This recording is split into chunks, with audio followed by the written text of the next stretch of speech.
Welcome in, my tired potatoes. I'm overjoyed you decided to come chill with us. Go ahead and settle in, and let everything soften a little. You found a quiet place to rest. This is a carefully researched and thoughtfully written sleep story, based on a horse breed many of you have recommended over the past couple of months. It's shaped from historical sources, and designed to be calm, steady and easy to follow. Tonight we're stepping into the history and domestication of the Arabian horse, following a long relationship built on trust, movement and life shared across open landscapes. There's a campfire nearby, the trees are still around you, and somewhere in the distance you can hear the soft rhythm of ocean waves. You can let yourself unwind now, as the story begins to settle in, and if you ever have ideas for ambience tracks, feel free to share them. I always like hearing what you'd want to fall asleep to. If this calm, grounded history helps you relax, feel free to follow, leave a like, and tell me where you're listening from and what time it is for you. Now dim your lights, grab your blanket, and let's get this thing rolling. The horse is standing still, head up, ears forward, nostrils spread to something on the air that you cannot smell from where you're standing. Whatever it has noticed, it has not decided yet what to do about it. And in that moment of suspended attention, before the decision you can see exactly what this animal is, which is an argument made in bone. Muscle. Fine, dark coat by a landscape that spent thousands of years asking very hard questions. The Najd is the high, central plateau of the Arabian Peninsula, a place of gravel plains, basalt fields, seasonal wadis that carry water when the rains come, carry nothing for most of the year. The summer heat here is not the wet, heavy heat of a coastal region. It is dry, direct, the sun working on a landscape with very little to absorb it, the temperature climbing into ranges that would stop most large animals from moving at all during the middle hours of the day. The winters are cold enough to require shelter. The forage is sparse, consisting mostly of desert grasses, low shrubs that provide nutrition in concentrations that require a great deal of ground to cover for a reasonable amount of feed. Water sources are separated by distances that demand efficient travel rather than leisurely grazing. The desert made the Arabian horse first, across a span of time long enough that the changes it produced went all the way down into the bone, before any breeder made a decision or any standard was written. The horse arrived in the Arabian Peninsula sometime in the 2nd or 3rd millennium before the Common Era, though the exact timeline remains a matter of ongoing archaeological debate. Rock carvings found in the Hejaz region of what is now Western Saudi Arabia depict horses in postures that researchers have noted bear a strong resemblance to the modern Arabian's characteristic outline: the arched neck, the high tail carriage, the refined head. These are not drawings that could be dated precisely, but they place horses in this landscape at a time when the selective pressure of the desert would have had generations to work with. What the desert selected for was not size. The horses that survived in this environment were not the largest, they were the most efficient. A large horse requires proportionally more water, more feed, more recovery time after exertion. In a landscape where all three of those things were limited, largeness was a liability rather than an asset. What the desert rewarded was a horse that could do more with less, that could travel further on a given amount of water, that could recover from exertion more quickly, that could sustain pace over distance without requiring the kind of recuperation that a less efficient animal would need. The physical consequences of this selection are visible in every Arabian horse alive today, and they are worth examining before the history moves any further, because they are the argument that everything else in this story rests on. The chest of an Arabian horse is notably deep, the heart girth, the measurement around the barrel just behind the front legs, large relative to the animal's overall size. This depth houses a heart, lungs of proportionally greater capacity than most breeds of similar height carry. A larger heart moves more blood per beat. Larger lungs process more oxygen per breath.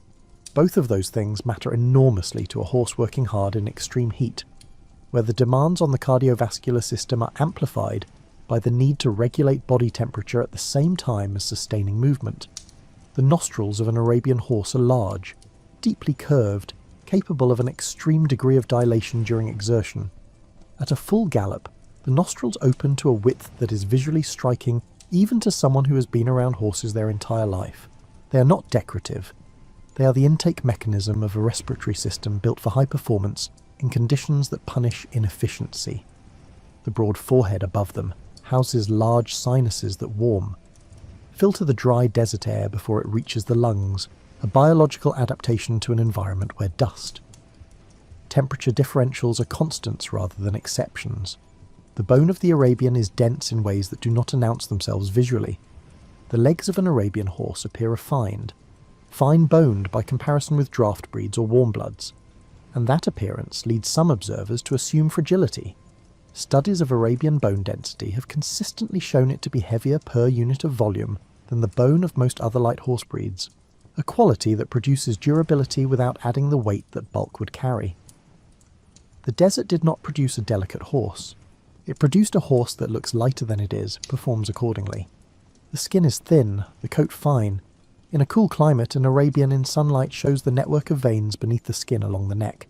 Shoulder, barrel with a clarity that is almost anatomical, the horse's circulatory system visible from several feet away.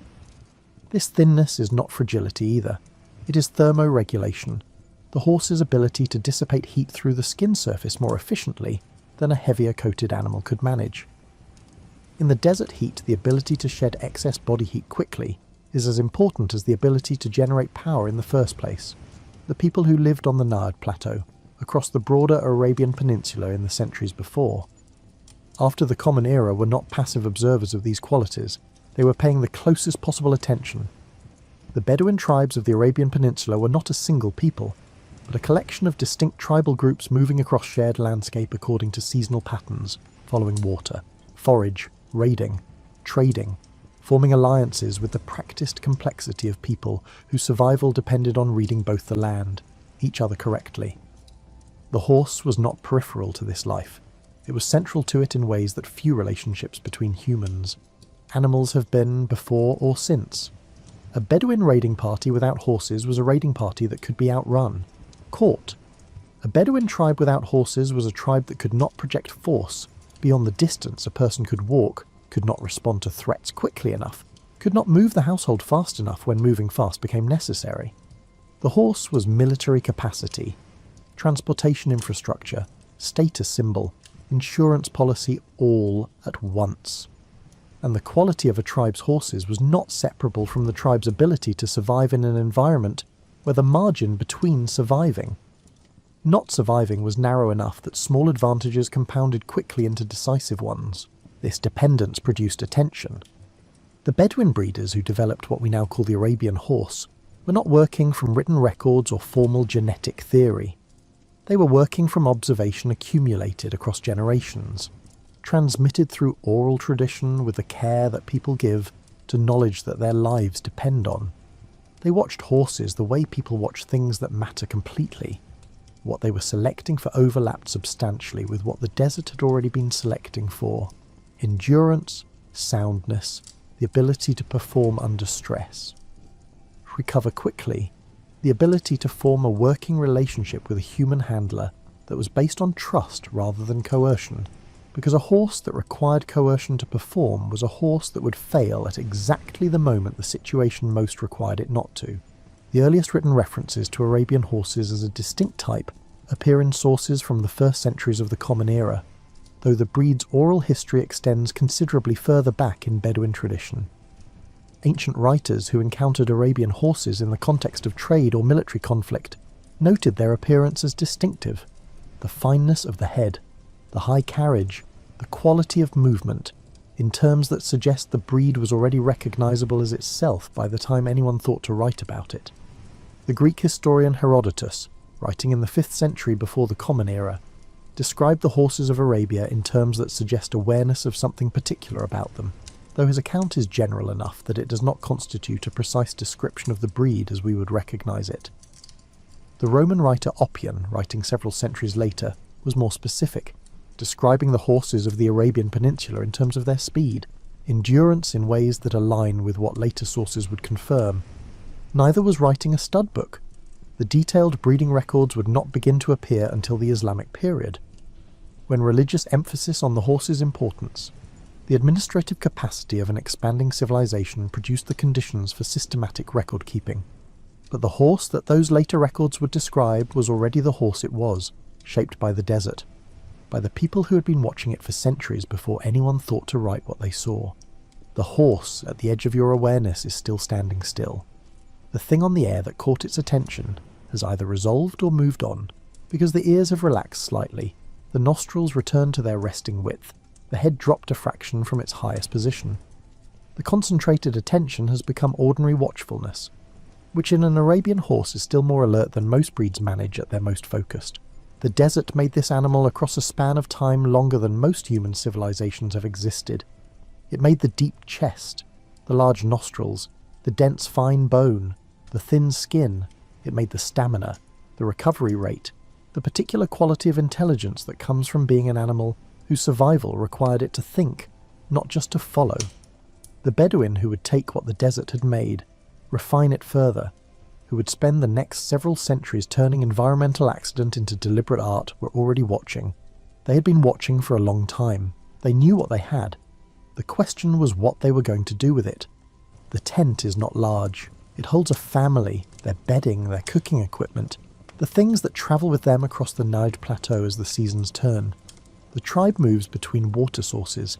It is made of woven goat hair, dark brown, dense, heavy enough to hold warmth in the cold desert nights, to shed the occasional rain without complaint. There is not a great deal of room to spare, and yet, when the temperature drops far enough, or when the mare is close to foaling, or when the threat of a raid makes leaving her outside through the night an unacceptable risk, the family makes room. The mare is brought in.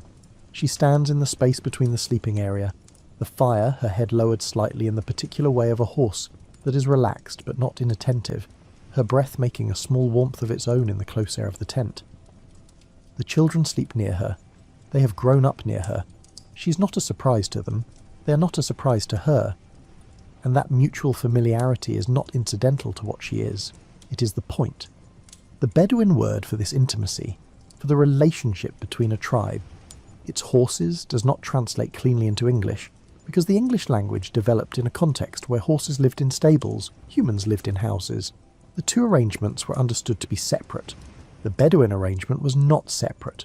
The horse that lived with the family, that was fed by hand when forage was scarce, that was watered before the children were watered in times of genuine shortage, was a horse that understood humans as its primary social world, not its handlers, its family.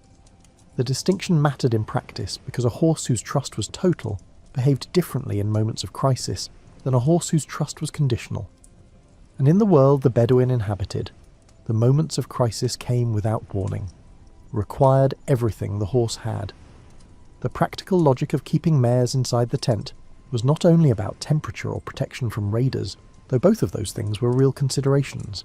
It was about producing a specific kind of horse, a foal born into a human household, handled from its first hours by human hands, spoken to in human voices, accustomed to human smell, human movement.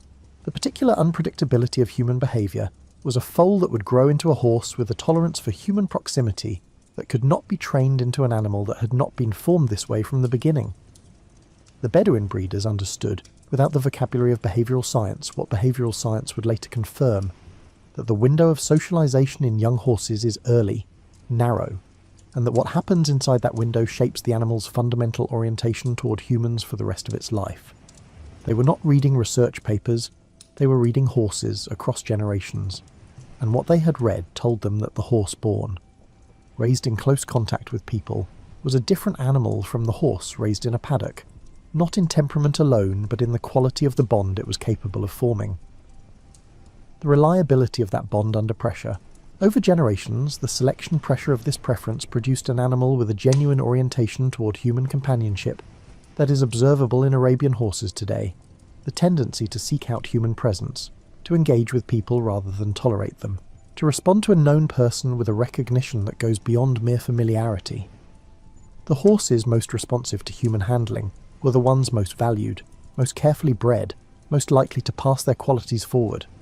The horses that were difficult, that resisted the intimacy of tent life, that could not be trusted in the unpredictable circumstances of a raid or a flight, were not the horses the Bedouin built their breeding programs around.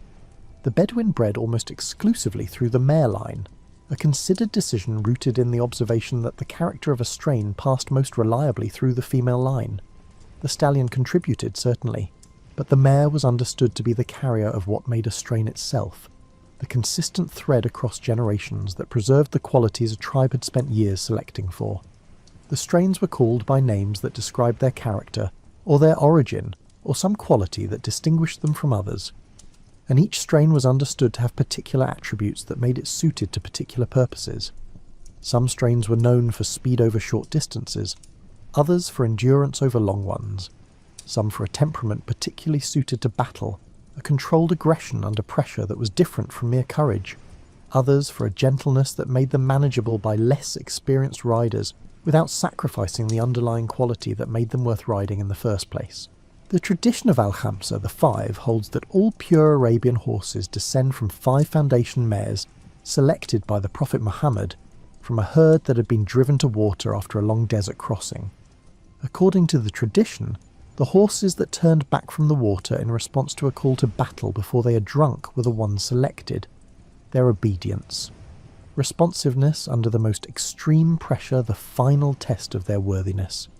The 5 mares that passed that test became the foundation of the breed's modern lineage, their descendants carrying the designation of a seal, pure, in a tradition maintained by Bedouin breeders for over 1,000 years.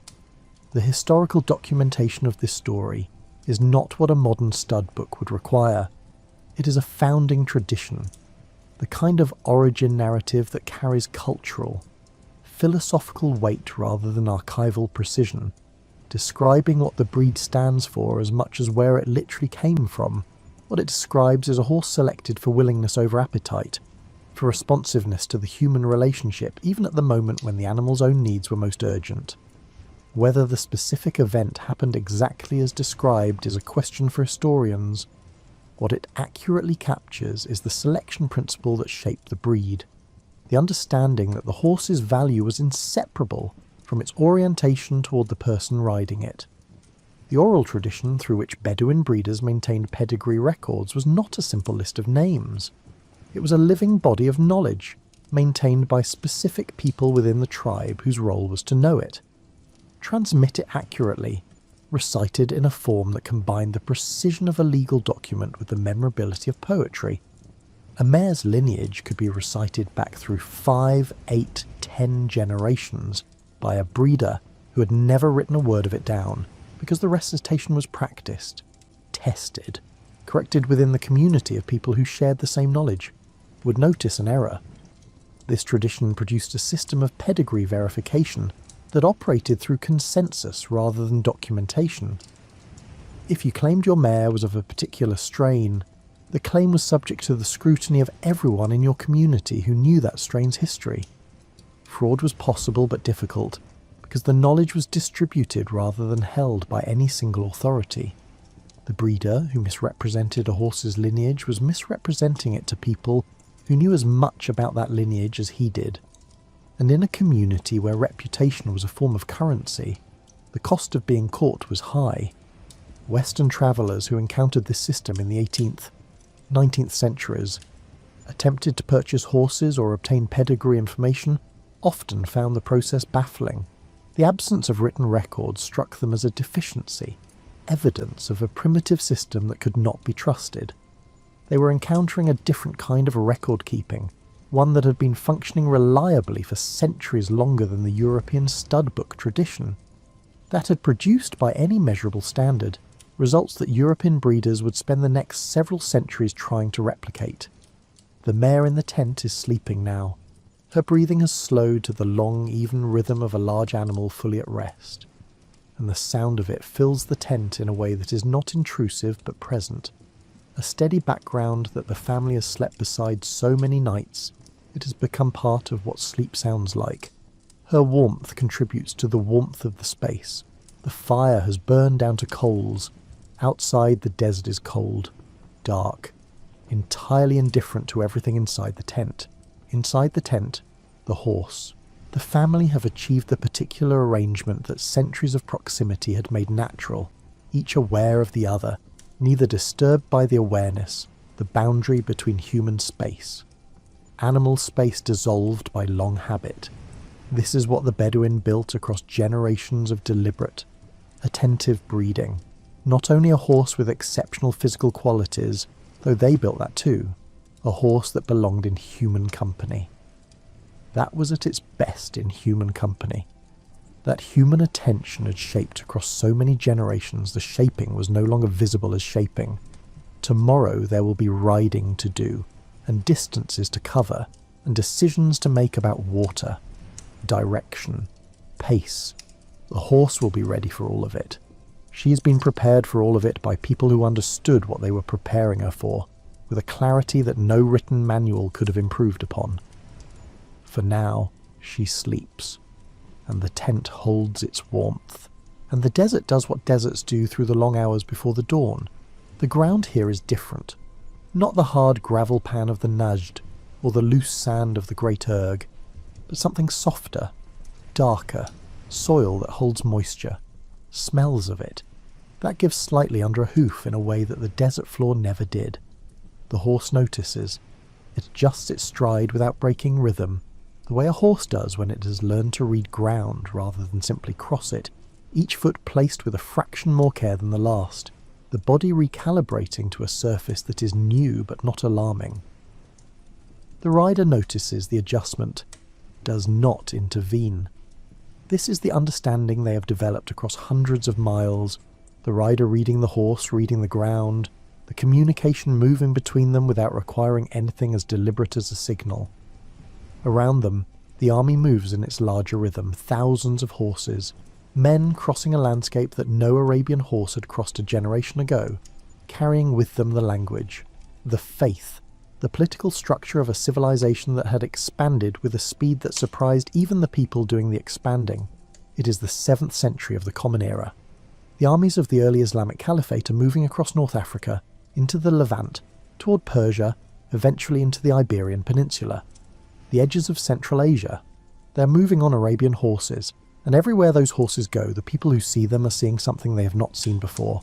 A horse that moves differently. That holds itself differently. That responds to its rider with a quality of attentiveness that the heavier, coarser horses of the regions they are crossing do not demonstrate. The Arabian horse is about to become the most influential horse in the world. It does not know this. It is reading the ground, adjusting its stride, staying close to the person it trusts. The Prophet Muhammad's relationship with horses was not incidental to his religious legacy. The hadith, the collected sayings, practices attributed to him, recorded by his companions, contain numerous references to horses. To their proper treatment, references that carried the weight of religious instruction for the communities that followed his teachings. Among the most frequently cited is the statement, recorded in various forms across multiple hadith collections. That good is tied to the forelocks of horses until the day of judgment. The precise translation varies depending on the source, the translator. But the meaning is consistent across versions. The horse is not merely a useful animal, but a blessed one. And its care. Honouring are acts of religious significance. This framing did not create the Bedouin tradition of horse care, which predated Islam by centuries. What it did was give that tradition religious authority in the context of the new civilization that was organising itself around Islamic teaching. The practices that Bedouin breeders had developed for practical reasons, keeping the mare inside the tent, feeding, watering the horse before attending to other needs, selecting for temperament alongside physical quality, were now practices that could be understood as religiously sanctioned rather than merely practical, and that framing eased their spread into the administrative, scholarly culture of the early Islamic civilization. The first formal written stud books for Arabian horses began to appear in this period, not replacing the oral tradition, but layering over it.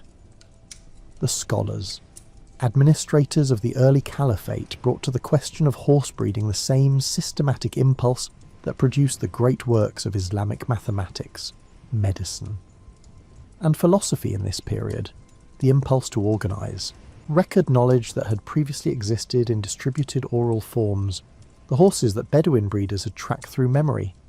Recitation began also to be tracked through manuscript, their lineages recorded in a form that could survive the death of the person who held the knowledge in their head. This was a significant shift, not because written records were more reliable than the oral tradition, but because they travelled differently. A pedigree written in a manuscript in Baghdad could be read by a breeder in Cordoba or Cairo or Samarkand without requiring the physical presence of the person who originally held the knowledge. The Arabian horse's genetics were already moving across the Islamic world with the armies, the trade routes.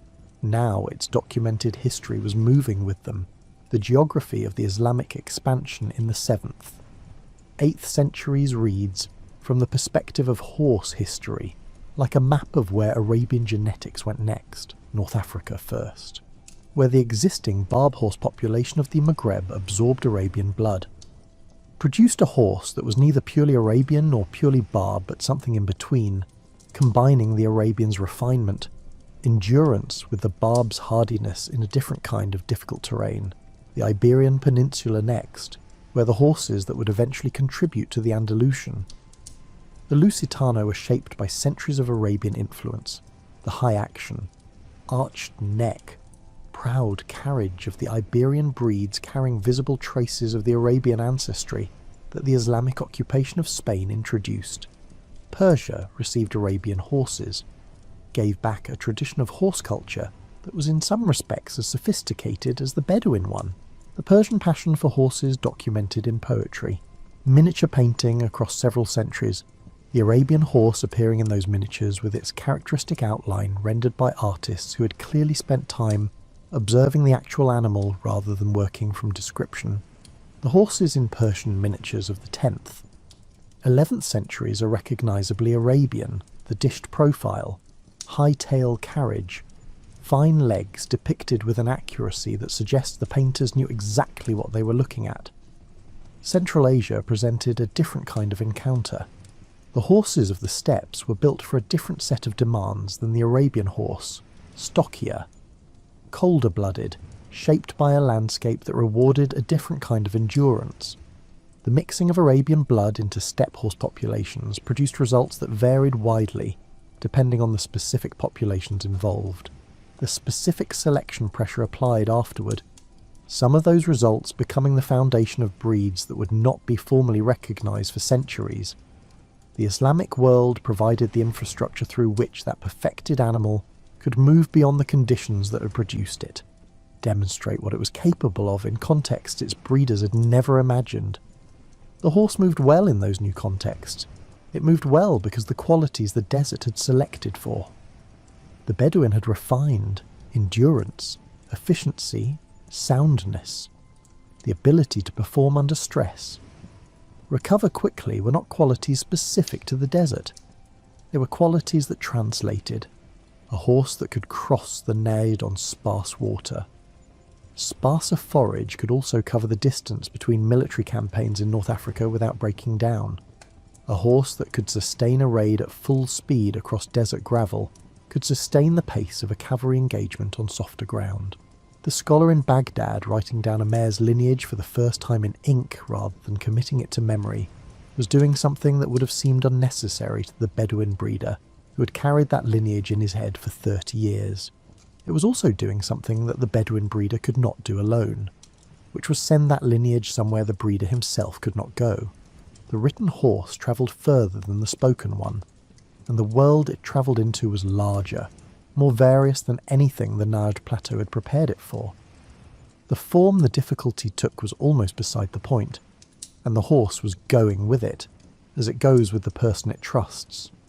By the time the Islamic Golden Age reached its height in the 9th, 10th centuries, the Arabian horse had been present in the written record for long enough that the written record had begun to develop its own internal debates about breeding standards, bloodline purity, debates that echoed the conversations Bedouin breeders had been having orally for generations. The question of what made a horse a seal genuinely pure was not a question that the introduction of writing resolved. It was a question that writing made more complicated, because written claims could be forged in ways that oral community knowledge was harder to fake. The tension between the oral tradition, the written one, between the Bedouin breeder who knew a horse's lineage because he had been present for it, the scholar who knew it because he had read it, was not resolved in this period. It was not resolved in the periods that followed either. It is, in a modified form still present in Arabian horse breeding today, where DNA testing has added a third layer of verification to a system that already had two, and where the question of what authenticity means for a horse whose breeding has been tracked across 15 centuries is still, occasionally, a matter of genuine disagreement. The horse on the move across the 7th century landscape does not know any of this.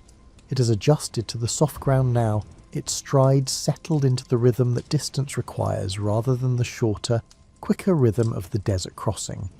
The army around it is large, purposeful, going somewhere specific, and the horse is going with it as it goes with the person it trusts, which is to say without reservation. Without requiring the destination to first justify itself, the ship has docked. The noise of an English port in the early 1700s is considerable. The creak of rigging, the shouts of dock hands, the general productive chaos of a harbour that moves goods between continents without pausing to reflect on what it is doing. Through all of it, down the gangplank, onto solid ground for the first time in weeks comes a horse. He is not large, standing next to the English horses already on the dock, the heavy-boned working animals. The thicker-set riding horses of the period, he looks almost slight, his legs finer, his head smaller, more refined, his overall outline suggesting something built to a different specification than anything the people watching him have encountered before.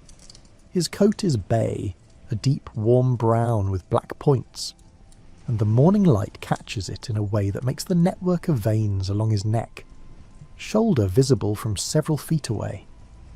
He stands quietly on the unfamiliar ground, ears forward, taking in the noise.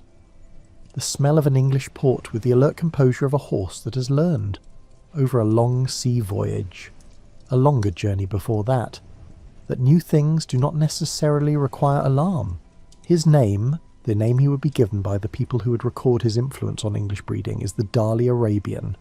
He was purchased in Aleppo, in what is now Syria, in 1700, by Thomas Dali, a merchant, consul who recognised in this young stallion something worth the considerable trouble, expense of shipping him to England.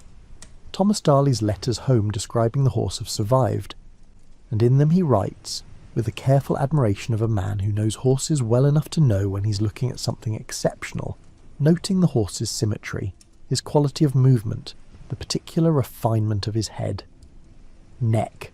He was 4 years old when he arrived in England. He would live to the age of 30. In that time he would become the most influential sire in the history of the thoroughbred, the ancestor, through his great-great-grandson Eclipse, of the majority of modern racehorses worldwide. He was just a horse from somewhere else, standing quietly in the English morning, waiting to see what came next. The English had been importing horses from the Arabian Peninsula, the broader Middle East for longer than the Dali Arabians' arrival might suggest. The appetite for Eastern horses among English breeders had been growing through the 17th century, driven by the observation that the native English horse stock, while serviceable, was not producing animals with the speed, stamina that racing, which had become a serious, expensive pursuit among the English aristocracy, increasingly demanded. The Bayali Turk arrived first in 1686, a stallion captured from the Ottoman forces at the Battle of Buda, brought to England by Captain Robert Bayali, who rode him at the Battle of the Boyne before retiring him to stud. The Godolphin Arabian arrived in 1730, his origins more obscure, more debated than the other two foundation sires, having passed through France before reaching England under circumstances that various accounts describe differently. The Dali Arabian was the third of the three foundation sires of the modern thoroughbred, and by most genetic analyses of modern racehorse lineage the most influential. All three carried Arabian or Arabian-influenced blood, the genetics that the desert had shaped. The Bedouin had refined.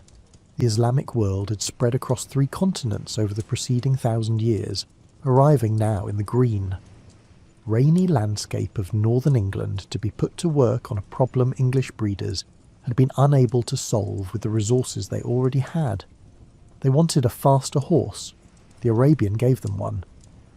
What English breeders understood was empirical rather than theoretical. The offspring of the eastern stallions were faster, they were sounder, they held their condition over the kind of distances that English racing demanded, the 4-mile heats that were standard in the early 18th century requiring a degree of stamina that the pre-Arabian English horse stock did not reliably produce.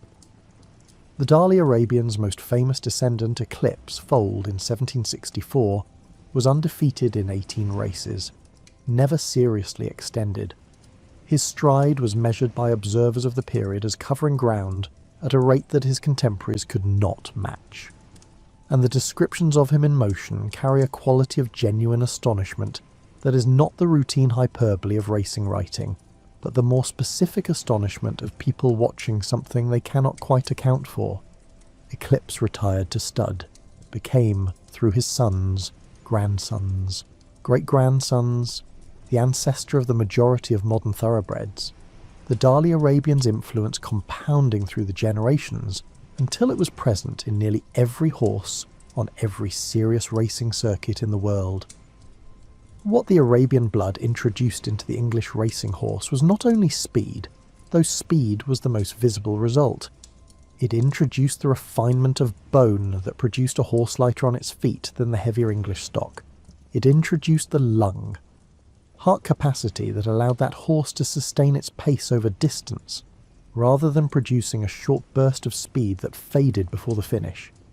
It introduced the quality of coat, skin that managed heat more efficiently, which mattered on the summer racing days when temperature added an additional demand to the physiological ones, and it introduced, in ways that were observed but not easily quantified at the time, a quality of intelligence, responsiveness that made the resulting horses more manageable under the pressures of competitive racing than their heavier predecessors had been.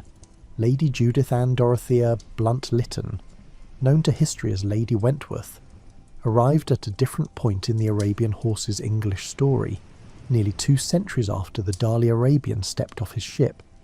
By her time the thoroughbred was thoroughly established, the Arabian blood that had transformed it so thoroughly absorbed into the new breed that the thoroughbred was considered a distinct entity rather than a derivative one. The pure Arabian horse, the Asil horse that the Bedouin had maintained through centuries of careful selection, was in danger of a different kind of dilution, not the dilution of its blood into other breeds, but the dilution of its standards through careless breeding in the West. Lady Wentworth inherited the Crabbit Arabian stud in Sussex from her parents Wilfrid, Lady Anne Blunt, Lady Anne, who had travelled to the Arabian Peninsula in the 1870s, 80s to purchase horses directly from Bedouin breeders, bypassing the intermediary market that had grown up around Arabian horse trading in the preceding century. The Blunts were not casual enthusiasts. They were serious students of the breed who understood, from direct observation of Bedouin breeding practices, that what made the Arabian horse what it was could not be maintained without the same standards of selection that the Bedouin had applied. Lady Wentworth took those standards further. She was a scholar of the breed as much as a breeder, producing in 1934 a comprehensive study titled The Authentic Arabian Horse that combined genealogical research with direct observation of living horses, challenged several of the accepted narratives about the breed's history with the combative precision of someone who had spent decades verifying what others had assumed. Her breeding program at Crabbit produced horses that influenced Arabian breeding across Europe, America, and Australia, and the Crabbit line remains one of the most recognisable, respected strains in modern Arabian breeding. What Lady Wentworth was doing at Crabbit was, in a sense, what the Bedouin breeders had always done. She was watching horses with the quality of attention that matters completely. She was selecting for the qualities that made the Arabian what it was rather than for the qualities that made it convenient or fashionable. She was maintaining a standard in a context where the commercial pressures of the modern horse market made maintaining standards difficult. The Dali Arabian lived out his years at Aldby Park in Yorkshire, standing at stud through the long English seasons in a landscape as different from the Najd Plateau as it is possible to find on the same planet. The wet green winters, the mild summers, the soft ground, the constant cloud cover were nothing that any horse from the Arabian Peninsula had been shaped to expect. He managed. The qualities the desert had built into him, the efficient metabolism, the dense bone, the cardiovascular capacity, the thermoregulatory skin, served him in England as they had served his ancestors on the Najd. Not because England. The Najd made the same demands, but because the qualities themselves were robust enough to translate across conditions. He was sound throughout his long life. He produced exceptional offspring until late in his career. He was, by every account that survives, a horse that held himself with the composure of an animal that understood its own quality, without requiring anyone else to confirm it. The horse that had stepped off the ship in 1700. 4. Standing quietly in the noise. The unfamiliar smell of an English port had arrived somewhere it would remake entirely. It did not know that. It was watching the new place the way it watched everything, with the concentrated attention of a horse built by a landscape that rewarded paying attention, reading the ground beneath its feet, finding it different. Finding it, after a moment, manageable. Stand close enough to an Arabian horse. The first thing you understand is that the descriptions you've read or heard about the breed are not wrong exactly, but they are insufficient. The words that get used, refined, elegant, exotic, fine, are words that gesture toward something without landing on it, the way luminous gestures toward a quality of light. The horse in front of you is not a description. It is a physical fact, and the physical fact is more specific, more interesting than any of the words that have been used to approximate it. The profile of an Arabian horse is concave, where the profiles of most other breeds are straight or convex. The forehead is broad, prominent. The bone of the skull arranged in a way that pushes the forehead forward creates the distinctive dished quality of the face below it, the nose curving inward rather than running straight from eye socket to nostril, the way a warm blood's or a quarter horse's face does. This dish is not cosmetic.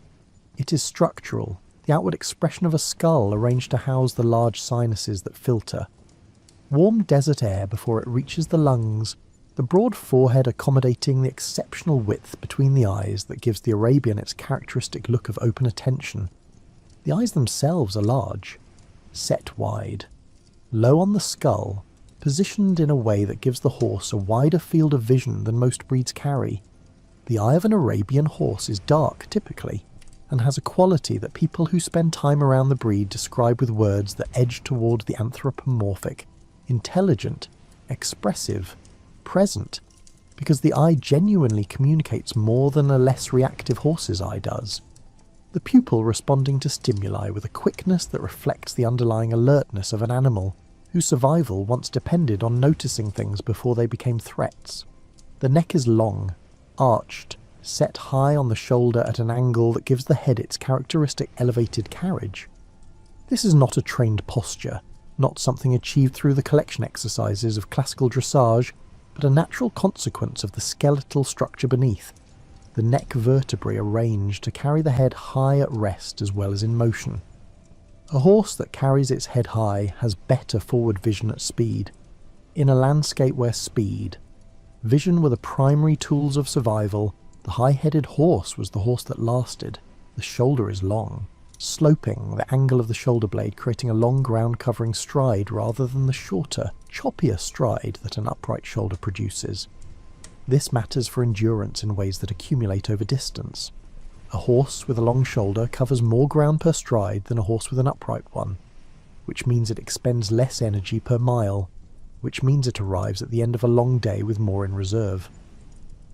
The Bedouin did not have the vocabulary of equine biomechanics. They had the observation that certain mares covered ground more efficiently than others, and they bred from those mares. The withers, the point where the neck meets the back at the top of the shoulder, are prominent, well defined in the Arabian, providing a clear attachment point for the muscles of the neck. Shoulder, a stable platform for a saddle, the back itself is short. And here the Arabian's anatomy departs from the standard mammalian template in a way that is measurable, documentable. Most horses carry 6 lumbar vertebrae between the last rib, the pelvis. A significant proportion of Arabians carry 5, occasionally 4. This is not a defect. It is a structural difference that produces a shorter, stronger coupling between the hindquarters. the rest of the body allowing the horse to engage its hindquarters more fully under its body weight, to transfer power from the hindquarters to the forehand more efficiently. The croup, the top line of the hindquarters from the hip to the tail, is relatively level in the Arabian, and the tail is set, carried high, a consequence of the same skeletal arrangement that produces the short back. The high-tail carriage is one of the Arabian's most visually distinctive features, the tail lifted away from the body in motion, in a way that reads to the human eye as expressive, as communicating something about the horse's internal state. What it is communicating most of the time is simply that the horse is moving forward with energy. The high tail a byproduct of engaged hindquarters rather than a deliberate signal. The legs of the Arabian are where the breed's most counterintuitive quality lives. The cannon bone, the main bone of the lower leg between the knee, the fetlock appears fine. In comparison with the cannon bones of draft breeds or even many warm bloods, the Arabian's cannon is narrow, refined, the tendons running alongside it clearly defined beneath thin skin. The visual impression is of delicacy. The impression is misleading.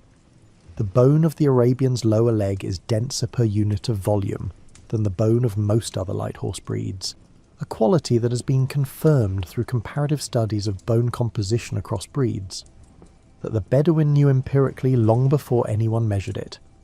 A dense cannon bone is a cannon bone that resists the stress fractures, splints that high-speed work over hard ground produces in horses with less structural integrity in their lower legs. The Arabian's legs are built for the kind of ground that breaks less well-made horses, and they have been doing that work reliably for longer than most breeds have existed. The hoof of the Arabian is tough, well-formed, the horn dense, the shape naturally round, the frog well-developed. Horses from desert environments tend toward harder hooves than horses from soft ground climates, a difference that develops over generations through the same selective pressure that produced everything else about the breed, the horses with structural weaknesses in their feet not surviving to pass those weaknesses on. An Arabian horse that has been kept on soft pasture for several generations will still tend toward a harder, tougher hoof than a warm blood kept in the same conditions, the genetic inheritance of the desert expressing itself in an environment that no longer demands it. The skin of an Arabian horse is thin enough that the veins beneath it are visible along the neck, the shoulder, the barrel, and the inner surface of the legs in a way that is genuinely striking the first time you see it. The coat is fine, closer in texture to silk than to the coarser coat of most other breeds, and it lies flat against the body rather than standing away from the skin the way a heavier coat does. In sunlight, particularly in summer, when the coat is at its shortest. Finest, an Arabian horse in motion catches light in a way that photographers who specialise in equine subjects describe as unlike any other breed. This thinness is thermoregulation. The closer the skin lies to the surface of the body, the more efficiently the horse can dissipate heat through the skin surface rather than retaining it. This matters in the same way that all of the Arabian's other adaptations matter, because in the desert, heat management is not a comfort issue but a survival one. A horse that overheats during hard work, cannot recover quickly, is a horse that fails exactly when it is most needed. The Arabian's thermoregulatory system was shaped by the same selection pressure that shaped its bone density, its lung capacity, the desert asking the same question it always asked. And across thousands of years of being asked, the breed gave the same answer. The deep chest answers the question of how you sustain cardiovascular performance over distance in extreme heat. The short back answers the question of how you transfer power from hindquarters to forehand efficiently over rough terrain. The dense cannon bone answers the question of how you absorb the concussive impact of hard ground without structural failure. The thin skin, fine coat answer the question of how you manage heat when the work. The weather are both at their worst. The large nostrils, broad sinuses answer the question of how you filter, condition desert air without losing the respiratory efficiency that sustained effort demands. These answers were not designed. They were selected over thousands of years by an environment that eliminated the horses that gave the wrong answer, preserved the ones that gave the right one.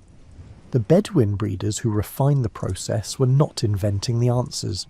They were recognizing them in the horses that survived, making sure those horses were the ones that bred. The broad forehead points to the desert air. The short back points to the terrain. The dense, fine bone points to the gravel. The distance. The thin skin points to the heat. The high tail points to the hindquarters driving forward beneath a horse that has been covering ground since before anyone wrote down what it was doing. Stand close enough to an Arabian horse. Let the eye travel from the head to the tail, from the broad forehead to the high-carried flag of the tail, and what you are reading is a document, not a document written by people, though people contributed to it across centuries of selection. A document written by place, by climate, by the particular demands of a landscape that did not ask for beauty. Produced it anyway, as a byproduct of asking for everything else.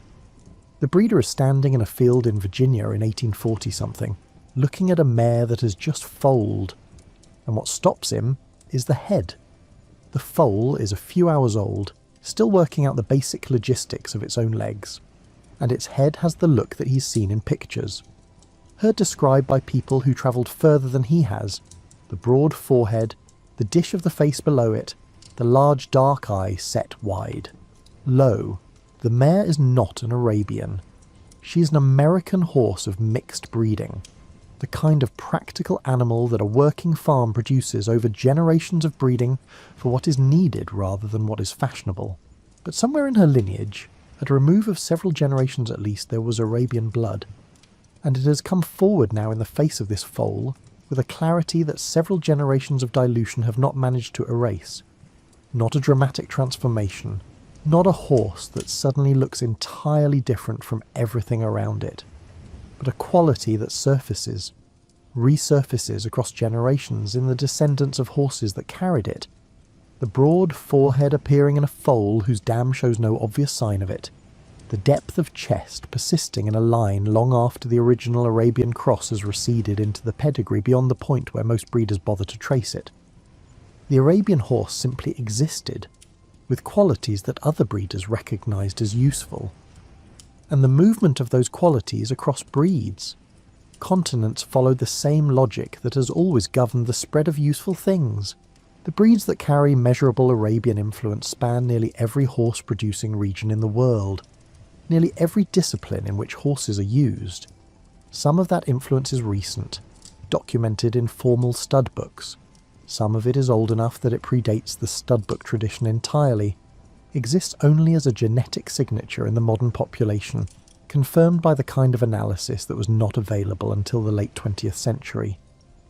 The thoroughbred is the most visible example, the breed whose entire foundation rests on 3 Arabian or Arabian-influenced stallions, whose modern genetic composition traces the majority of its male line ancestry to the Dali Arabian alone.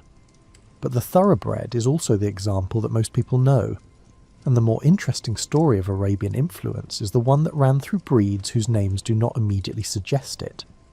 The Morgan horse, developed in New England in the late 18th, early 19th centuries from a single foundation sire named Figure, later called Justin Morgan, carried conformation traits that Morgan historians have long associated with Arabian influence somewhere in the foundation sire's background.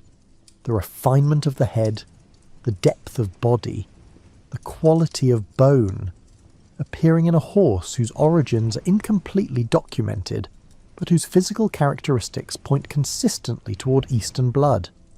The Morgan became one of the most influential American breeds of the 19th century, contributing its genetics to the American saddlebred, the standard bred, and the Tennessee walking horse, carrying whatever Arabian influence it held forward into those breeds as well. The American quarter horse, bred for the explosive speed of the quarter-mile sprint, carries thoroughbred blood throughout its foundation, which means it carries Arabian blood at one remove, the refinement, cardiovascular capacity of the desert horse present in a breed that looks nothing like an Arabian, was developed for purposes the Arabian's original breeders could not have imagined. The quarter horse's characteristic muscling, compact body come from other sources, from the heavy colonial horses of the eastern seaboard, from Spanish horses with their own complex genetics. But the speed, the lung capacity, the quality of bone that allow a quarter horse to reach full gallop in a few strides owe something to the genetics that arrived in England on the Dali Arabian in 1700. 4. The Spanish horse tradition received Arabian influence through two distinct channels: the Islamic occupation of the Iberian Peninsula, which introduced Arabian blood into Spanish horse populations beginning in the 8th century, and the later deliberate importation of Arabian stallions by Spanish breeders working to refine their existing stock. The result was the Andalusian, a horse whose arched neck, elevated movement, proud carriage carry visible traces of Arabian ancestry while expressing them in a way that is entirely its own, the Spanish temperament. The Spanish tradition of horsemanship having shaped the breed away from the Arabian's type in ways that are as interesting as the ways it remains similar. The Lipizzaner, the white horse of the Spanish riding school in Vienna, traces its ancestry to Andalusian horses imported to the Habsburg court in the 16th century, which means it carries the Arabian influence that shaped the Andalusian at two removes, the desert genetics arriving in the balletic precision of the haute école exercises through a chain of transmission that spans 1,000 years. 3 distinct horse cultures.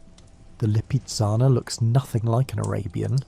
The broad forehead, the large dark eye that stopped the Virginia breeder in his field are not visible in a Lipizzaner's face, but the depth of chest, the quality of movement, the structural efficiency of the hindquarters that make a Lipizzaner capable of the collected work that the Spanish riding school demands are there, quieter than they were in the horses that brought them, but present.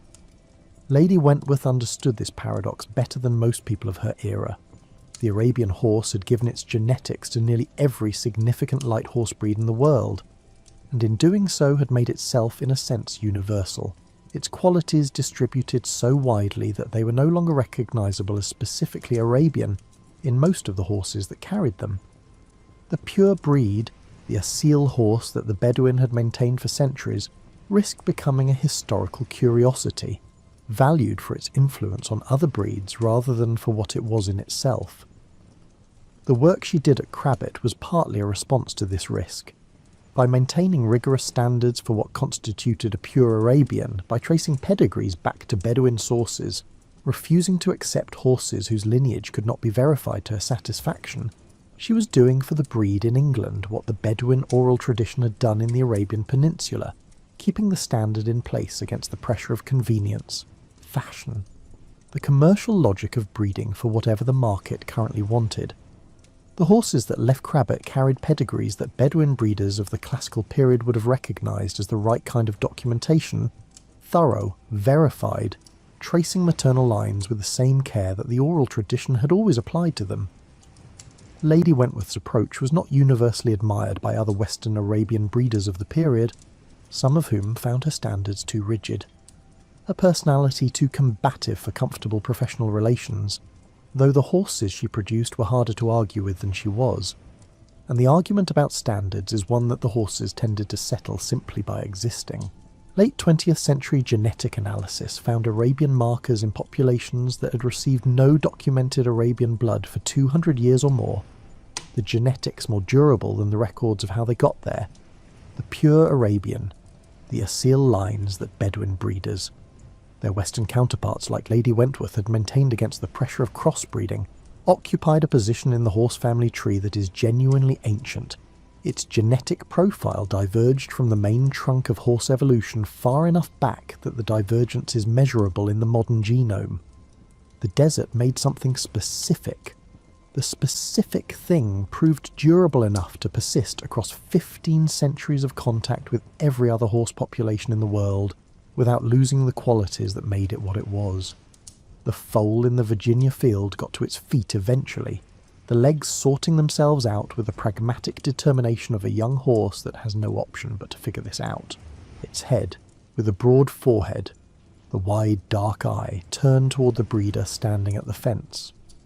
Whatever it was looking for, or not looking for, the attention it directed at the human in its field had the quality that the Bedouin had selected for across centuries, not the blank assessment of an animal registering a presence, but something that looked, from the outside, like interest.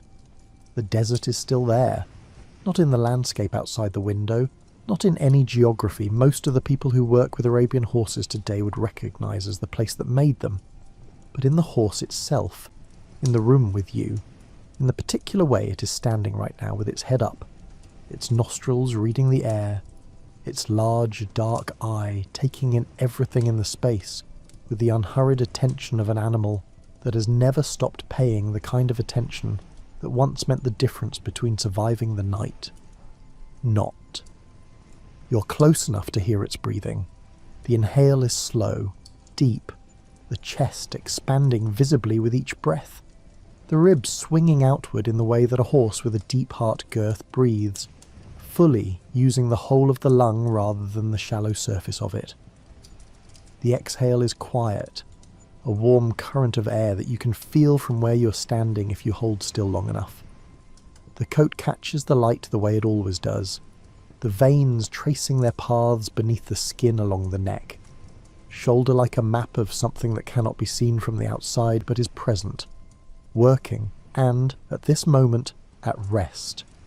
The horse in front of you carries the Najd plateau in the density of its bone, the desert wind in the capacity of its lungs, and in the quality of attention it directs at the world, the particular intelligence of an animal shaped by 15 centuries of close, careful human regard. It has been doing this, standing still, watching, in one form or another, for longer than most of the civilizations that have risen, fallen around it. The endurance race begins before dawn, and that is the condition under which everything that follows must be understood, because the Arabian horse in an endurance race is not performing for an audience or demonstrating its qualities in a controlled environment. It is doing what it was made to do, covering distance over difficult terrain at sustained speed for hours at a time, and the fact that it is doing this in the 21st century with a GPS tracker on its saddle. A veterinary crew waiting at each checkpoint does not change the fundamental nature of what is happening, which is the desert's question being asked again. The breed giving the same answer it has always given. The Tevis Cup, run annually in California over 100 miles of Sierra Nevada mountain terrain, is one of the oldest, most demanding endurance races in the world. The trail crosses canyons, ridges, river crossings, stretches of exposed granite that reflect the summer heat back up at the horses passing over them with a directness that tests thermoregulation the way the Najd Plateau once did. The Arabian horse does not merely participate in this race, it dominates it. In the decade since the Tevis Cup's founding in 1955, the list of winning horses reads as an extended argument for the specific qualities that the desert selected. Deep-chested, fine-boned, metabolically efficient, able to sustain pace over distance, recover between checkpoints with a speed that other breeds cannot match. The World Equestrian Games endurance competition tells the same story at a global scale, the Arabian horse. Horses carrying significant Arabian blood account for the overwhelming majority of competitive placings across the discipline worldwide. This is not because endurance racing was designed to favour the Arabian, it is because endurance racing tests exactly what the Arabian was designed, by 15,000 years of environmental pressure, several thousand years of deliberate human selection to do. The race did not choose the horse. The horse was already built for the race before the race existed. The show ring is a different theatre, an Arabian at halter standing on a groomed surface under careful lighting with a handler positioning it for a judge's assessment, is experiencing a context that no Bedouin mare in a desert tent would have recognised. The conformation being evaluated, the broad forehead, the dished profile, the arched neck, the high-tail carriage, is the same conformation that the desert produced. The Bedouin refined. The previous 6 chapters of this history have traced through 1,000 years of movement, influence, but the context of evaluation is entirely new, a formalised aesthetic judgment conducted by people with clipboards, rather than a practical assessment conducted by people whose lives depended on getting it right. The show ring has produced, over the century or so of its existence as the primary venue for Arabian horse evaluation in the West, a subset of the breed selected for exaggerated expression of the breed's most visible characteristics. The dish of the face deeper than functional anatomy requires, the tail carriage higher than the skeleton naturally produces, sometimes assisted by practices that are controversial within the breed community, the movement more extravagant than the efficient ground-covering stride of an endurance horse. These are not qualities the desert asked for. They're qualities that judges rewarded, which is a different kind of selection pressure than the one that made the breed what it is. The breeders who work in the preservation tradition, maintaining asil bloodlines with the rigour that Lady Wentworth applied at Crabbit, that the Bedouin applied before her, tend to view the show ring with the patient scepticism of people who know what the horse is for. The horse they are breeding does not look like the extreme halter horses of the modern show circuit. It looks like the horses in the Persian miniatures, like the horses that Thomas Darley recognised in Aleppo, like the horses that crossed the Neige at night with a rider who trusted them completely. It looks like itself. The temperament that the Bedouin selected for is still present. This is worth saying plainly because it is sometimes misunderstood. The Arabian sensitivity read as nervousness, its responsiveness read as volatility, its engagement with human presence read as neediness, rather than as the orientation toward human companionship that centuries of selection produced deliberately. An Arabian horse in the wrong hands, with a handler who reads its responsiveness as a problem to be corrected rather than a quality to be worked with, is an Arabian horse that confirms every negative assumption about the breed. It is reactive. It is opinionated. It does not accept confusion or inconsistency from the people around it with the tolerant resignation that a more phlegmatic breed might offer. It notices everything, including the things that the handler does not intend to communicate, the tension in a grip, the hesitation before a cue, the slight change in breathing that a person makes when they are uncertain. It responds to all of it. An Arabian horse in the right hands is something else. It is the horse that the Bedouin described in the oral tradition, the one that covered ground at night with a sleeping child on its back, arrived without incident, the one that stopped at the call to battle before it had drunk because it understood that the person calling was more important than the water. Not because it had been trained into that understanding, but because it had been bred toward it across so many generations that the orientation was no longer a behaviour but a character, present in the animal the same way the dense bone, the deep chest are present, not acquired but inherited, carried forward from the horses that were kept close, trusted completely, asked everything of, never found wanting. The Arabian Peninsula today maintains its own breeding programs, some of them tracing directly to the Bedouin tribes that developed the breed, some of them representing the newer institutional breeding operations of the Gulf states, which have invested in the preservation, development of Arabian horse bloodlines with the seriousness, the resources of organisations that understand what they are stewards of. The oral tradition of pedigree has not disappeared. It exists alongside the DNA database now, the two systems of verification running in parallel, each checking the other, neither sufficient alone in the minds of the most careful breeders. The horse in the room does not know any of this. It does not know that it is the product of 15 centuries of deliberate human attention, or that its genome has been sequenced, analysed, or that its ancestors crossed 3 continents, transformed the racing industries of 2 hemispheres.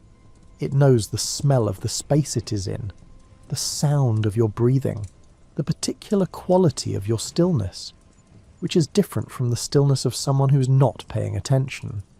It is reading you the way it reads everything, with the full, patient attention of an animal that has been oriented toward human presence for so long that your presence is, to it, simply part of what the world contains. The breathing slows, not all at once, but gradually the way a large animal settles when it has decided that the space it is in is safe. The chest rises, falls with a steadiness that has its own rhythm, slower than your own breathing, deeper, the exhale long, warm, unhurried. The large eye softens, the head drops a fraction. Not much, just enough. The horse, arriving at the place where the work is done. The distance has been covered. The night holds nothing that needs watching for. The desert made this. The Bedouin kept it. The world received it, was changed by it, is still, in the horses carrying this blood on every continent, being changed by it in ways too quiet, too gradual to see in any single generation, but visible, over time, in the shape of a forehead, in the depth of a chest, in the quality of an eye turned toward a human face with something that looks, every time, like recognition. Rest now, my tired potatoes. The horse is still watching. It has been watching for a very long time, and it is very good at it. And tonight that's enough for both of you.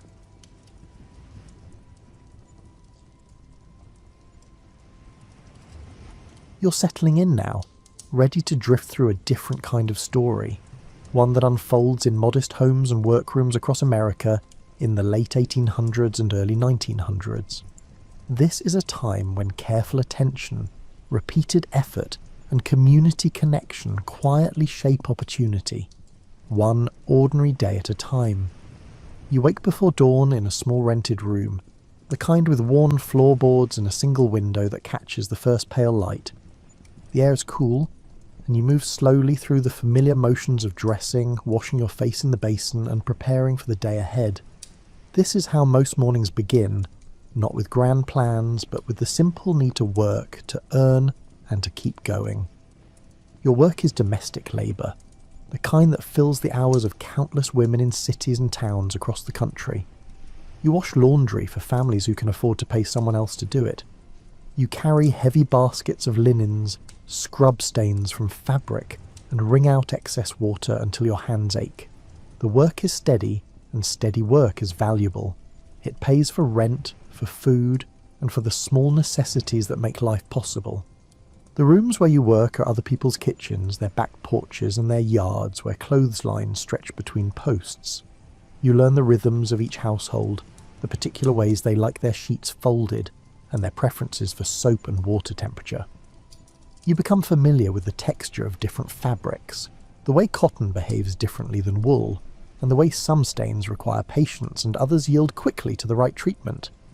In the evenings, you return to your own modest space. The room is simple but yours. There's a bed, a chair, and a small table where you can set down the day's earnings and count them carefully.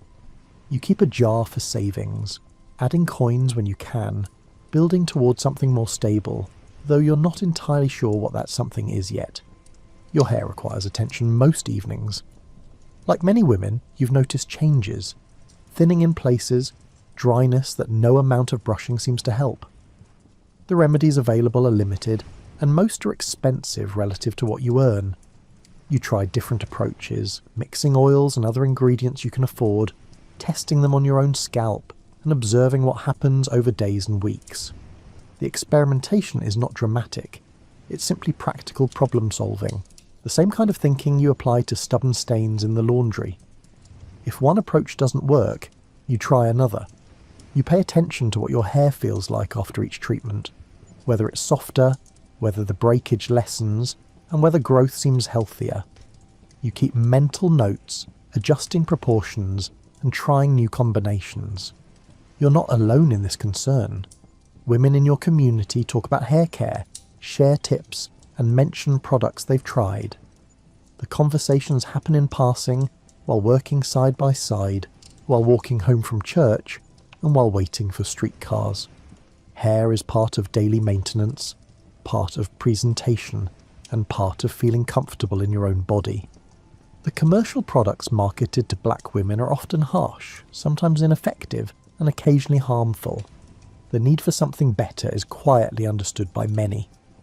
Your days follow a reliable pattern. You wake early, work through the morning and afternoon, and return home tired but steady. You prepare simple meals, maintain your space, tend to your hair and skin, read when you can, and sleep when darkness settles fully.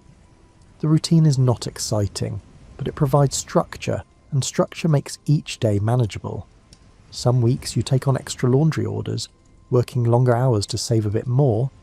Other weeks you rest more, giving your body time to recover from the physical demands of the work. You learn to read your own energy levels, to pace yourself, and to distinguish between tiredness that sleep will cure an exhaustion that requires actual rest. The neighbourhood where you live is modest but functional. Small shops line the main streets, offering basic goods. Churches anchor the community, providing not just worship but social connection and networks of mutual support. You know your neighbours by sight, exchange greetings, and occasionally share resources when someone falls on hard times. You begin to notice patterns in how businesses operate around you. The grocer who keeps meticulous records of purchases and payments. The seamstress who builds a clientele through word of mouth and reliable quality.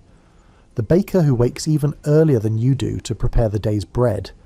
Each of these people has found a way to turn skill and consistency into sustainable income. Your own experiments with hair treatments continue. You source ingredients from different suppliers, comparing quality and cost. You test each batch on yourself first, waiting to see results before considering whether others might benefit. The process is slow, methodical, and unglamorous.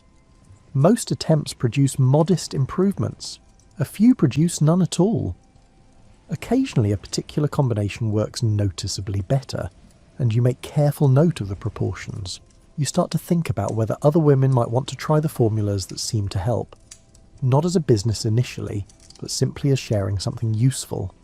You mention your experiments to women you know, offering to prepare small amounts for them to try. Some accept, curious and willing. You ask them to report back honestly about their experiences.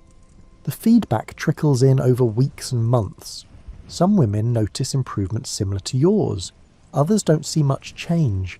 You adjust based on what you hear, refining the mixture, trying to understand why it works better for some than others. You consider factors like water quality, application frequency, and hair texture differences.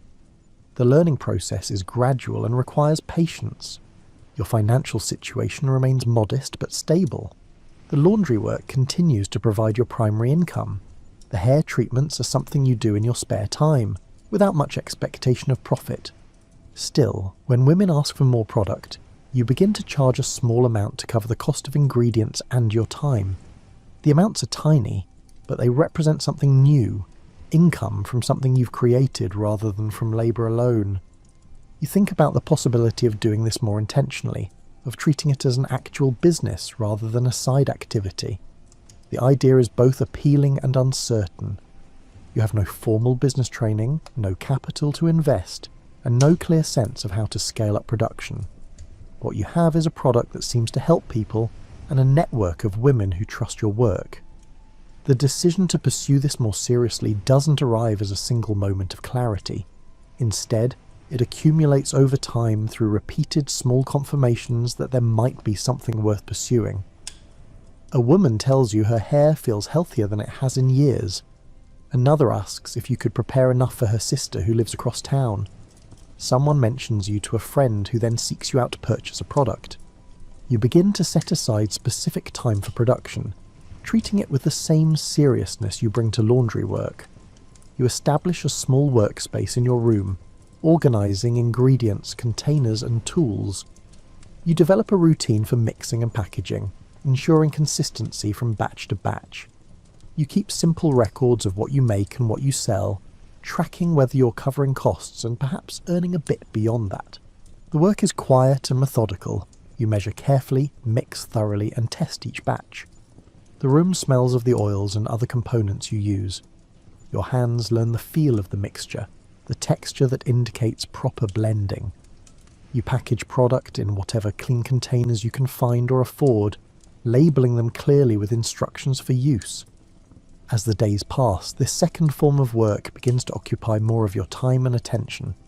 The laundry is still essential, still necessary, but the hair product work offers something different, a sense of building something that belongs to you, something that might grow beyond the limits of what your physical labour alone can produce. You stand at your work table in the early morning light, ingredients arranged in careful rows before you. The process of making each batch has become more deliberate now, less experimental and more refined. You've learned which suppliers provide the most consistent quality, which storage methods keep ingredients fresh longest, and which mixing sequences produce the best results. The base formula has evolved through countless small adjustments. Each change is tested methodically. You prepare a small amount, use it yourself for several days, and observe the effects. If the modification improves the product, you incorporate it. If it makes no difference or worsens the results, you return to the previous version. This cycle of minor refinement continues steadily, week after week. Your hands move through the familiar steps with growing confidence, measuring precise amounts, warming certain ingredients gently, and blending components in the right order at the right speed. The work requires focus but not strain. You've done this enough times now that the movements feel natural, almost meditative. The rhythm of production has its own calming quality. You pay attention to texture throughout the process. The mixture should feel a certain way when it's ready. Smooth but not too thin, blended but not overmixed. Your fingertips have become sensitive to these subtle differences. You can tell when a batch is slightly off, even before testing it more thoroughly. This tactile knowledge guides your work as much as any written recipe. The containers you use have improved as you've been able to afford better options. Clean glass jars with proper lids now replace the makeshift vessels you started with. Each jar is washed carefully, dried completely, and filled to a consistent level. You've learned that presentation matters, not for vanity, but because it communicates care and professionalism. Women are more likely to trust and use a product that looks thoughtfully prepared. Labelling becomes more systematic. You write clear instructions on each container, describing how to apply the treatment, how often to use it, and what results to expect over time. The explanations are honest and specific. You don't promise miracles or instant transformation, only the steady improvement you've observed in yourself and in the women who've used your product regularly. As demand increases slightly, you adjust your production schedule. You set aside certain evenings specifically for making product, separate from the time you spend on laundry work. This separation helps you approach each task with full attention. During production evenings, the room becomes your workshop. You light the lamp, arrange your materials, and work through several batches in succession. The repetition teaches you about efficiency. You discover that preparing ingredients for multiple batches at once saves time. You learn optimal container placement to minimize unnecessary movement. You develop a clean-as-you-go rhythm that keeps the workspace organized throughout the process. These small improvements accumulate into significantly smoother production. Quality control becomes more important as your customer base grows. You can't afford to let standards slip even slightly. Each batch must match the quality of the previous one. Consistency builds trust, and trust is what keeps women returning for more product and recommending it to others. You occasionally discard a batch that doesn't meet your standards, absorbing the cost rather than selling something subpar. You begin to think more carefully about ingredient sourcing. Some suppliers offer lower prices but inconsistent quality. Others charge more but provide reliable materials. You calculate whether the higher cost produces better results and stronger customer satisfaction. Usually it does. You shift towards suppliers who value consistency, even when it means smaller profit margins per batch. The financial mathematics of the business occupies your thoughts during quieter moments. How many jars can you produce in an evening? What does each jar cost to make? What price allows you to cover costs, compensate your time fairly, and remain affordable to the women who need the product? You adjust prices carefully, always explaining changes to regular customers, always trying to balance sustainability with accessibility.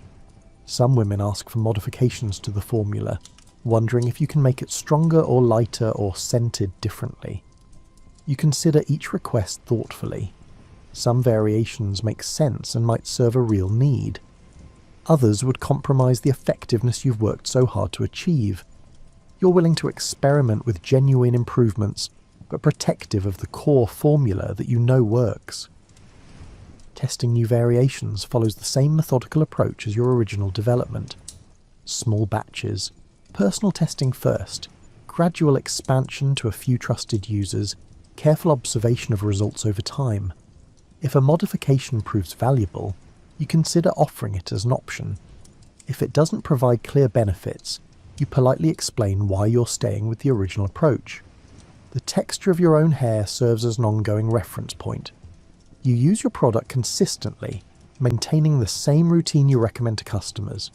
This gives you direct, daily feedback about how the formula performs. When you notice any change in results, you investigate whether it's due to seasonal factors, water quality shifts, or something in the product itself that needs adjustment. You start keeping written records of your formulas and observations. A simple notebook becomes your repository of knowledge. You note the date, the ingredients and their amounts, any variations from your standard process, and eventual results. Over time, this notebook becomes invaluable, allowing you to track patterns and return to successful approaches when experiments don't pan out. The workspace itself evolves to support better production. You add a shelf for organised ingredient storage. You designate specific areas for different stages of the process: measuring, mixing, filling, and labelling. You invest in a few better tools when you can afford them: a more accurate scale, better mixing implements, and a small heating source for warming ingredients safely. Your evening production sessions settle into a comfortable routine. You clear the work table, arrange everything needed for that evening's batches, and work through the familiar steps with steady focus. The room is quiet except for the sounds of mixing, pouring, and containers being sealed.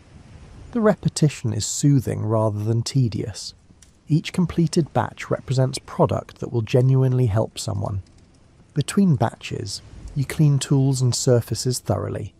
This habit serves multiple purposes. It maintains hygiene standards essential for a personal care product. It prevents cross-contamination between batches, and it gives you brief mental pauses that help maintain concentration through longer production sessions. You notice improvements in your efficiency over time. What once took 2 hours now takes 90 minutes. What once required constant attention now allows brief moments for other tasks during waiting periods. You're learning the craft of production, developing the practical skills that turn good ideas into reliable products. The work remains grounded in everyday reality. There are evenings when you're too tired from laundry work to produce additional batches. There are weeks when ingredient costs rise unexpectedly, forcing you to raise prices slightly or accept reduced margins. There are occasional mistakes, a batch mixed incorrectly, a container that leaks, a label that smears. But the overall trajectory is one of gradual improvement and growing capability. You're becoming skilled at this specific work, developing expertise through repetition and careful attention. The product you make today is measurably better than what you made 6 months ago, not because of dramatic breakthroughs, but because of countless small refinements accumulated over time. You sit in a church basement on a weekday evening, surrounded by women who've come to learn about caring for their hair and scalp. The gathering is informal, arranged through word-of-mouth invitations passed along networks of friends, neighbours and acquaintances. Folding chairs form a loose circle, and the atmosphere is relaxed and conversational. You've brought samples of your product and some simple materials for demonstration. The women present range in age and circumstance, but they share common concerns about hair health and the limited options available to address those concerns. Some have used your product before, others have heard about it and are curious. A few are friends of friends, here because someone they trust suggested it might be worthwhile. The teaching you offer is practical and straightforward. You explain how you developed the formula, what each major ingredient contributes, and why consistency and application matters for best results. You demonstrate proper technique, showing how much product to use and how to work it through hair and into the scalp. The women watch carefully, ask questions, and share their own experiences and observations.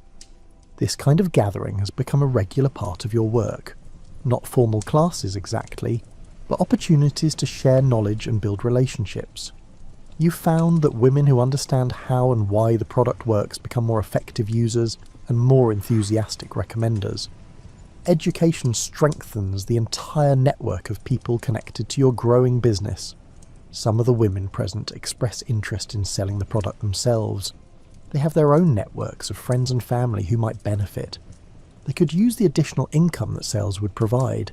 You consider this possibility carefully, Expanding through trusted individuals makes sense if done thoughtfully, with proper support and standards. You begin to develop a simple system for these potential agents. You explain the product thoroughly, ensuring they understand it well enough to discuss it accurately with others. You provide them with enough inventory to get started, extending credit when necessary based on trust and relationship. You outline fair pricing that allows them to earn reasonable income while keeping the product accessible to customers. The first few women who begin selling your product in their own communities report back regularly. They describe what works in their conversations with potential customers, what questions come up most frequently, and what concerns people express. You listen carefully to this feedback, learning about needs and perspectives you might not encounter directly. This information helps refine both the product and the approach to sharing it. Trust forms the foundation of these expanding networks. The women who represent your product are putting their own reputations on the line. If the product fails to deliver results, they lose credibility with people they know personally. This motivates everyone involved to maintain high standards and honest communication about what the product can and cannot do. You develop simple printed materials to support the agents, basic information sheets they can share, guidelines for consistent messaging, and instructions for ordering additional inventory. The materials are straightforward and practical, focused on helping agents feel confident and informed rather than creating complicated procedures. Regular gatherings become opportunities to connect with your growing network of agents. You meet monthly when possible, sharing updates, addressing challenges, and celebrating successes. The meetings are held in borrowed spaces, church halls, community centres, and occasionally someone's larger home. The atmosphere remains informal and supportive, rather than hierarchical or overly structured. During these gatherings, agents share strategies that work in their particular communities. One woman explains how she provides samples to influential community members, who then recommend the product to others. Another describes demonstrating the product at small home gatherings similar to the one where she first learned about it. These peer-to-peer exchanges of practical knowledge prove more valuable than any centralized training you could provide. The community aspect extends beyond business considerations. These gatherings become spaces where women support each other more broadly, sharing information about job opportunities, offering help during difficult times, and celebrating personal milestones. The hair product business creates connections that serve multiple purposes in people's lives. You maintain careful records of inventory distributed to agents, payments received, and commissions owed. The bookkeeping is simple but essential. Fair financial treatment builds trust just as much as product quality does. You pay commissions promptly, acknowledge each agent's contributions, and work with them through any difficulties that arise in their selling efforts. Some agents prove particularly effective and begin to build substantial customer bases of their own. You recognize and support these emerging leaders within the network, providing them with additional guidance and resources. A few express interest in developing their own teams of agents, creating another layer of distribution. You consider this expansion carefully, wanting to maintain quality and relationships even as reach increases. The knowledge sharing flows in multiple directions. Agents bring you information about customer needs and competitive products. Customers provide feedback that helps you refine formulas and approaches. You share production knowledge and business practices with agents who express interest in understanding the full scope of the work. This reciprocal exchange strengthens the entire network. You occasionally encounter women who've tried to create similar products, but struggled with consistency or effectiveness. Rather than viewing them as competition, you consider whether there's knowledge you could share that would help them succeed. The market is large enough that multiple good products could thrive, and collective improvement in hair care options benefits everyone. Church communities continue to serve as important networks for connection and information sharing. The trusted relationships formed through worship and service translate readily into business relationships built on integrity and mutual support. Pastors and church leaders sometimes facilitate introductions or provide space for gatherings, recognizing the practical value this business brings to their congregations. You develop a reputation for treating people fairly and honestly. When problems arise, a delayed shipment, a batch that doesn't meet standards, a financial misunderstanding, you address them directly and work toward equitable solutions. This reliability becomes one of your most valuable business assets, generating referrals and loyalty that no advertising could purchase. The collaborative nature of the growing enterprise means you're rarely working in isolation. Even during solo production sessions, you're aware of the network of women who depend on consistent inventory, who are having conversations about the product in their own communities, and who are building their own economic opportunities through connection to this work. Some agents develop specialised knowledge about particular hair care challenges. One woman becomes especially skilled at helping customers with severely damaged hair. Another focuses on preventive care for younger women. You encourage this specialisation, recognising that diverse expertise within the network serves customers better than any single approach could. The network also provides emotional support for the challenges of business building. Other women understand the difficulty of balancing multiple forms of work, the uncertainty of variable income, and the challenge of maintaining confidence when faced with skepticism or obstacles. The shared experience creates bonds of understanding and encouragement that sustain everyone involved. You finish mixing the evening's final batch and begin the familiar process of cleaning your workspace. The lamp casts steady light across the work table as you wash mixing tools, wipe down surfaces, and return ingredients to their designated storage places. Your movements are methodical and unhurried, part of the daily rhythm that signals transition from productive work to evening rest. The importance of rest has become clearer as your workload has increased. Between laundry labour and product business, you're working more hours than before. Your body requires proper recovery to sustain this pace over time. You've learned to recognise the difference between ordinary tiredness at day's end and the deeper fatigue that indicates a genuine need for restoration. Sunday remains a day of reduced activity. Morning church service provides both spiritual nourishment and community connection. The afternoon stretches open, hours you protect from work obligations. Sometimes you read. Sometimes you simply sit quietly, allowing your mind to rest along with your body. Occasionally you visit with friends, having conversations that refresh rather than drain. These Sunday pauses prove essential for maintaining focus and energy through the working week. The break creates mental space for reflection, for considering whether your current approach to work is sustainable, and for noticing if adjustments are needed in how you allocate time and energy. The rhythm of work and rest prevents the gradual accumulation of exhaustion that would eventually undermine everything. You've also built smaller rest periods into your daily routine. After returning from laundry work, you allow yourself time to eat a proper meal and sit quietly before beginning evening production sessions. This transition period, even just 30 minutes, makes the evening work more sustainable. You approach the work table refreshed rather than already depleted. Some evenings, you choose rest over production. If you're genuinely tired, if your body is telling you it needs recovery, you honour that signal. You've learned that forcing work through exhaustion produces lower quality results and increases the risk of mistakes. It is better to produce fewer batches at high quality than to push for quantity at the cost of standards and well-being. Sleep itself receives careful attention. You maintain relatively consistent sleep and wake times, helping your body establish reliable rhythms. The room where you sleep is kept as comfortable as circumstances allow, clean, reasonably quiet and free from unnecessary clutter that might disturb rest. You prepare for sleep deliberately, settling your mind along with your body. The evening routine before sleep includes practical preparations for the next day. You set out clothes for morning, prepare any materials needed for the next day's work, and review what needs to happen tomorrow. This advanced organisation prevents morning stress and allows you to sleep without worrying about being unprepared for what's coming.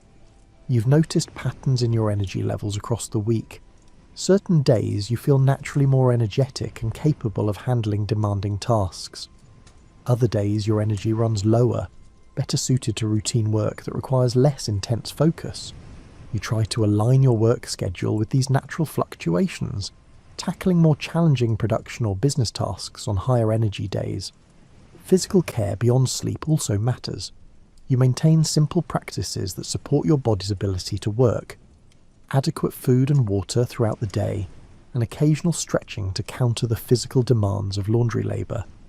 These aren't elaborate self-care rituals, but basic maintenance that prevents accumulated physical strain. Rest also includes mental quiet. Some evenings, instead of reading or planning, you simply allow your mind to wander without particular direction or purpose. This unstructured mental time seems to help with problem solving and creativity in ways that direct focus doesn't. Solutions to business challenges sometimes emerge during these unfocused periods. You've become protective of your rest time, understanding it as essential rather than optional. When people request meetings or deliveries during hours you've designated for rest, you politely suggest alternative times. This boundary setting feels uncomfortable at first, but proves necessary for long-term sustainability. The balance between work and rest requires ongoing attention and adjustment.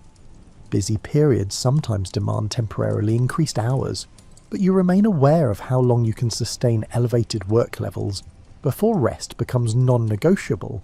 You've learned to distinguish between seasons of legitimate increased effort and unsustainable overwork that will eventually exact a cost. Other women in your network share their own approaches to managing energy and avoiding exhaustion.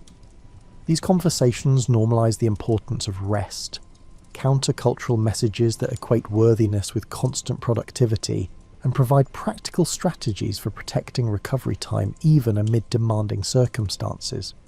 You notice that adequate rest improves not just your physical capability, but also your emotional resilience and judgment. Business decisions made when well rested tend to be sounder than those made in states of exhaustion. Customer interactions go more smoothly when you're not depleted. Creative problem solving comes more readily when your mind has had proper recovery time. The financial pressures of building a business could easily drive you toward unsustainable work hours, sacrificing rest for increased production and income. You resist this temptation consciously, having observed others whose health failed under constant strain, ultimately costing them far more than any short-term financial gain was worth.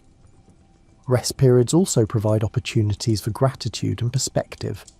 When you step back from constant activity, you can recognize progress that's easy to miss while immersed in daily challenges. You can appreciate the network of supportive relationships, the modest but real improvements in your circumstances, and the satisfaction of work that genuinely helps people. Evening walks occasionally serve as both exercise and mental rest. The familiar neighbourhood streets, the rhythm of walking, the slight shift in air temperature as full night approaches. These simple sensory experiences provide restoration different from sleep but equally valuable. Movement and fresh air clear your mind in ways that sitting indoors cannot. You sit at your small table with a ledger book open before you, entering the day's transactions in careful handwriting. Each sale is recorded with the date, agent name, quantity, and amount. Each expense is noted with similar detail. The bookkeeping is tedious but essential, providing clear information about whether the business is actually sustainable or merely creating the illusion of progress. The financial records reveal patterns that guide decision-making. You can see which months bring higher sales, which agents consistently move significant product, and what your actual costs per unit are versus what you assumed they might be. This information replaces guesswork with knowledge, allowing you to plan more realistically. You've begun to think more systematically about business operations. What seemed informal and manageable when serving a dozen customers now requires more structure as the network expands to 50, then 100, then more. Without systems, chaos would quickly undermine everything you've built. Inventory management becomes increasingly important. You need to maintain sufficient supply to meet agent demand without tying up too much money in materials and finished products sitting idle. You develop simple tracking methods that show how much inventory you have, how quickly it typically moves, and when you need to reorder ingredients. The production schedule itself becomes more formalized. Instead of making products whenever time allows, you designate specific production days and target quantities. This regularity makes planning easier for agents who need to know when fresh inventory will be available. It also helps you manage your own time and energy more effectively. You create standardized procedures for mixing batches, written down clearly enough that the process could be replicated consistently, even by someone else following the instructions. This documentation serves multiple purposes. It ensures quality consistency, it creates a reference if you forget a detail, and it represents tangible intellectual property that has value beyond your personal labour. Order fulfillment develops its own routine. Agents submit orders on a regular schedule. You compile these orders, determine what needs to be produced, create the necessary batches, package everything appropriately, and arrange for delivery or pickup. Each step requires attention and organisation to prevent errors that would damage trust and relationships. You begin using simple form letters for common communications, acknowledgement of orders, shipping notifications, and monthly statements. These standardised documents save time while ensuring clear professional communication. You still add personal notes when appropriate, but the basic framework is consistent and efficient. The question of where to produce becomes pressing as volume increases. Your small room is adequate for current levels, but won't support significant growth. You begin to consider whether you need a dedicated workspace, perhaps renting a small commercial space that could accommodate larger production batches and inventory storage. The financial calculation around workspace is complex. Rent would increase your fixed costs, requiring higher sales volume to justify the expense. But dedicated space would allow more efficient production, better quality control, and room for potential growth. You research available spaces, compare costs and project, whether your current sales trajectory could support the additional overhead. Training materials for new agents become more developed. You create written guidelines explaining product benefits, proper usage instructions, pricing policies, ordering procedures, and quality standards. These materials allow new agents to get started with less direct intervention from you, freeing your time for other aspects of the business. You establish clearer policies around various business situations. What happens if an agent can't pay for inventory they ordered? How do you handle customer complaints? What quality standards must be met before a product can be sold? Having thought through these scenarios in advance allows you to respond consistently and fairly when they actually occur. Record keeping expands beyond financial transactions to include agent performance, customer feedback, and product development notes. You maintain separate sections in your ledger for different types of information, creating an organised reference system that helps you track the business's evolution and learn from experience. Communication systems develop to keep agents informed and connected. You send regular written updates about new product availability, policy changes, or useful techniques that agents have shared. These communications maintain connection even between in-person gatherings and help everyone feel part of a coordinated effort. Quality control procedures become more rigorous. You develop a checklist for evaluating each batch before it goes to agents. Appearance, texture, scent, and consistency with standard. Any batch that doesn't meet all criteria is held back for further investigation or discarded. This systematic quality assurance protects the reputation you've worked so hard to build. You begin to think about product packaging more strategically. Better containers cost more but present the product more professionally and reduce the risk of spills or contamination.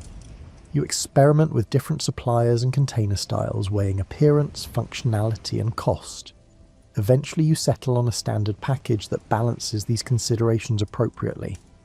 Labelling becomes more sophisticated while remaining clear and honest. You include not just usage instructions, but also ingredient information, your name and contact information, and simple but consistent visual design that makes your product recognizable. The labels communicate professionalism and care without overstating what the product can deliver. You develop systems for gathering and incorporating feedback. Agents fill out simple forms reporting sales numbers, customer comments, and questions that arise frequently. You review these forms regularly, looking for patterns that might indicate needed improvements or new opportunities. The business structure you're building isn't elaborate or complicated.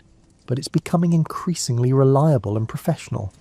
Each system serves a clear purpose, making some aspect of the work more efficient or effective. The accumulated effect of these modest improvements is significant operational capability. You also create financial reserves when possible, setting aside money to cushion against slower sales periods or unexpected expenses. This buffer provides stability and reduces the stress of variable income. Building reserves requires discipline, putting money aside even when immediate uses for it feel pressing. Administrative work now occupies specific time blocks in your schedule. Several hours each week are devoted to bookkeeping, correspondence planning, and reviewing business operations. This dedicated time ensures that administrative tasks don't get perpetually postponed in favour of more immediate production or sales work. The lamp's glow illuminates papers spread across your work table, orders to review, letters to write, and calculations to verify. Outside, the neighbourhood has grown quiet as evening deepens into night. This is your time for the planning and administrative work that keeps the business functioning smoothly. You begin by reviewing the week's orders from agents across different communities. Each order represents women you may never meet, but whose hair care needs connect them to your work. You note quantities, calculate required production, and determine which ingredients need to be ordered to fulfill everything promptly. The mathematics is straightforward, but requires careful attention to avoid errors. Correspondence occupies a significant portion of these evening sessions. Letters to suppliers inquiring about ingredient availability and pricing, notes to agents acknowledging their orders and providing shipping timelines, responses to questions about product usage or business procedures. Each letter is written carefully, your handwriting neat and legible, and your language clear and professional. The physical act of writing is soothing in its way. The scratch of pen on paper, the formation of letters and words, the gradual accumulation of a completed page. Unlike the quick conversations of daily business, letters allow you to consider your thoughts carefully and express them precisely. They create lasting records of commitments and information. You review financial records, comparing actual income and expenses against your projections. Some months exceed expectations, others fall slightly short. You note patterns, trying to understand what drives variation. Are certain months naturally slower? Do particular agents need additional support to maintain steady sales? The numbers tell stories if you examine them thoughtfully. Planning for the coming weeks involves juggling multiple considerations. How much product do you need to produce? When should ingredients be ordered to arrive in time? Which agents need attention or communication? What administrative tasks have been postponed that now require completion? You create simple lists that organise these questions into manageable actions. The evening hours also include maintenance of your workspace and tools. You sharpen a knife used for cutting labels, you wash containers thoroughly and set them to dry for tomorrow's production. You reorganise shelves that have become cluttered, returning each item to its proper place. These small acts of care extend the life of your tools and maintain an environment conducive to good work. Sometimes you use evening time to experiment with potential product improvements. Small test batches with slight formula modifications, new packaging approaches, and different labelling designs. These experiments happen separately from regular production, carefully contained so they don't compromise the consistency customers depend on. You draft business plans of a sort, though they remain simple and grounded. What do you want the business to look like 6 months from now? What would need to happen to achieve that vision? What obstacles might arise? The planning is realistic rather than grandiose, focused on steady improvement rather than dramatic transformation. Reading occupies some evening hours when correspondence and planning are complete. You've acquired a few books about business practices and chemical preparations, reading them slowly, absorbing information that might prove useful. The reading is purposeful but also relaxing, a way to learn while allowing your mind to shift away from immediate concerns. You occasionally reflect on how far the business has come from its informal beginnings. The progression from personal experimentation to systematic production and distribution represents real development, achieved through consistent effort rather than sudden breakthroughs. The reflection brings satisfaction without complacency, appreciation for progress while recognising work that remains. Evening planning sessions also include thinking about the women in your agent network, who might benefit from additional training or support, who has expressed interest in taking on more responsibility, who might be struggling with some aspect of the work. The business depends on these relationships, and they deserve thoughtful attention. You write notes to yourself about ideas that arise during these quiet evening hours, a potential new agent who was recommended, a different approach to packaging that might reduce costs, a question to research about ingredient sourcing. These notes accumulate in a designated section of your ledger, captured for future consideration rather than lost to forgetfulness. The rhythm of these evening work sessions provides structure to your days. Knowing that planning time is protected allows you to defer certain decisions and questions during busier daytime hours. You can note something that needs attention and trust that you'll address it during evening administrative time. Some evenings include preparation of materials for upcoming agent gatherings. You compile information to share, prepare samples to demonstrate, and organise any documents that will be distributed. These preparations ensure that gathering time is used effectively for connection and learning rather than wasted on disorganisation. You maintain a simple calendar system tracking important dates, when ingredient shipments should arrive, when agents expect inventory, and when you've committed to various communications or meetings. The calendar prevents oversights and allows you to plan your time realistically across multiple responsibilities. Financial planning receives regular attention during evening sessions. You consider questions like whether to reinvest all profits into business growth or to pay yourself more for your labour. You think about whether you're charging appropriate prices, whether your profit margins are sustainable, and whether expense patterns show opportunities for greater efficiency. The evening work is less physically demanding than production or laundry labour, but it requires mental energy and focus. You've learned to tackle more complex planning tasks earlier in the evening, when your mind is fresher, leaving routine correspondence and simple calculations for later, when fatigue might compromise more challenging analytical work. As each planning session winds down, you organise papers into designated files, return your ledger to its shelf and extinguish the lamp. The work table is cleared, ready for whatever the next day requires. The evening's work is complete, and you can transition to the final routines before sleep. You stand at your small basin, washing your face and hands with movements that have become automatic through countless repetitions. The water is cool and refreshing after the evening's work. The simple act of washing marks the transition from productive activity to rest and recovery. Your hair receives attention as it does most nights. You apply a small amount of your own product, working it through methodically, ensuring even distribution from scalp to ends. The process is both practical maintenance and direct connection to the work that now defines much of your life. Your hair remains the ongoing test of your product's effectiveness. The room is arranged in a familiar order. Materials for tomorrow's laundry work are set out near the door. Your production workspace is clean and organised, ingredients properly stored, and tools in their places. Clothes for morning are laid across the chair. Everything is positioned to make tomorrow's start as smooth as possible. You move through the space straightening minor disorder, smoothing the coverlet, aligning items on the shelf, and returning stray objects to their proper locations. This evening tidying is both practical and ritual, a way of settling the space and your own mind. The order creates a sense of completion, of closing the day properly.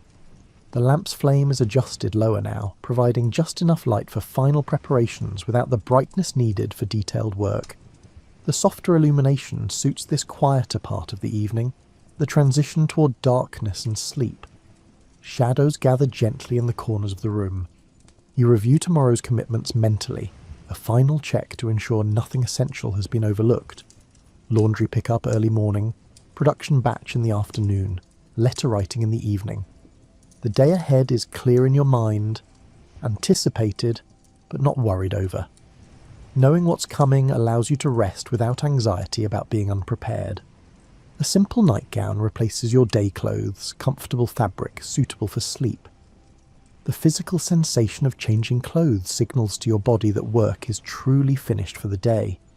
These small bodily cues help establish the shift into restorative rest. You spend a few moments sitting quietly on the edge of the bed, simply breathing, allowing the day's activities to settle. Thoughts about work drift through your mind without particular urgency. Plans, memories, questions, and observations all are acknowledged and then released, not pursued into problem-solving or detailed planning. The bed itself has been made carefully this morning, and you appreciate now the smooth sheets and plumped pillow that wait. This small act of self-care from hours ago creates comfort now. The continuity between morning and evening, between different versions of yourself caring for one another across time, provides quiet reassurance. You extinguish the lamp with practiced efficiency, the room falling into darkness except for whatever moonlight or streetlight enters through the window. Your eyes adjust slowly to the dimness. The familiar shapes of furniture become barely visible silhouettes. Lying down, you feel your body begin to relax incrementally, muscles releasing tension accumulated through the day's work. The mattress, though simple, provides adequate support. The blanket's weight is comforting without being too heavy. The pillow cradles your head at a comfortable angle. Outside sounds are minimal at this hour. Occasional footsteps on the street perhaps, the distant sound of a closing door. Mostly there is quiet. The neighbourhood settled into night. The sounds that do reach you are familiar and therefore comforting rather than disturbing. Your mind continues to wind down, thoughts becoming less linear and focused. Images and sensations drift past without coherent narrative. The boundary between waking and sleeping grows permeable. Awareness of your body becomes diffuse. The specific sensations of contact with bed and blanket fading into general comfort. Sleep approaches not suddenly but gradually, consciousness dimming like a lamp being turned down degree by degree. There is no effort to force sleep, only willingness to receive it when it arrives. The day's work is complete. Tomorrow's work will come when it comes. For now, there is only this quiet transition into rest. Your breathing has slowed and deepened without conscious direction. The rhythm is steady and automatic, the body's natural preparation for sleep. Each breath out releases a bit more tension. Each breath in brings calm. The room holds you safely in its familiar bounds. The walls you've looked at countless times. The ceiling you know even in darkness. The window is in its usual place. The door was properly secured. Everything is as it should be, ordered and peaceful. The last conscious thoughts are barely thoughts at all. Vague awareness of comfort, fleeting appreciation for rest, and dim anticipation of tomorrow without anxiety. Then even these fade and sleep takes over fully, the mind relinquishing its hold on wakefulness and settling into the restorative darkness of night. Morning returns as it always does, light gradually filling the room, the neighbourhood waking to another day of work and connection. You rise and begin again the familiar routines that structure your life, washing, dressing and preparing for the day ahead. This cycle continues, reliable and sustaining. The business has become an established part of your community and your own identity. Women across multiple cities now depend on your product for their hair care needs. Agents across these communities earn income through their connection to your work. The enterprise that began as personal experimentation has grown into something that serves and supports many people. This growth happened through accumulation rather than sudden transformation. Each day's work built upon the previous days, each improvement added to the foundation of what came before. The progression was steady, grounded in consistency and care rather than dramatic leaps or radical changes. Your days maintain familiar patterns even as specific tasks evolve. Laundry work continues, though perhaps there is less of it now as product business income increases. Production sessions follow established routines, the movements and measurements automatic after countless repetitions. Administrative work fills evening hours with planning, correspondence, and record keeping. The network of agents grows gradually, with new women joining as others recommend them based on trust and observed capability. Each new agent receives the same careful introduction to the work, the same training and support, and the same fair treatment. The network's expansion maintains the values and relationships that have made it successful.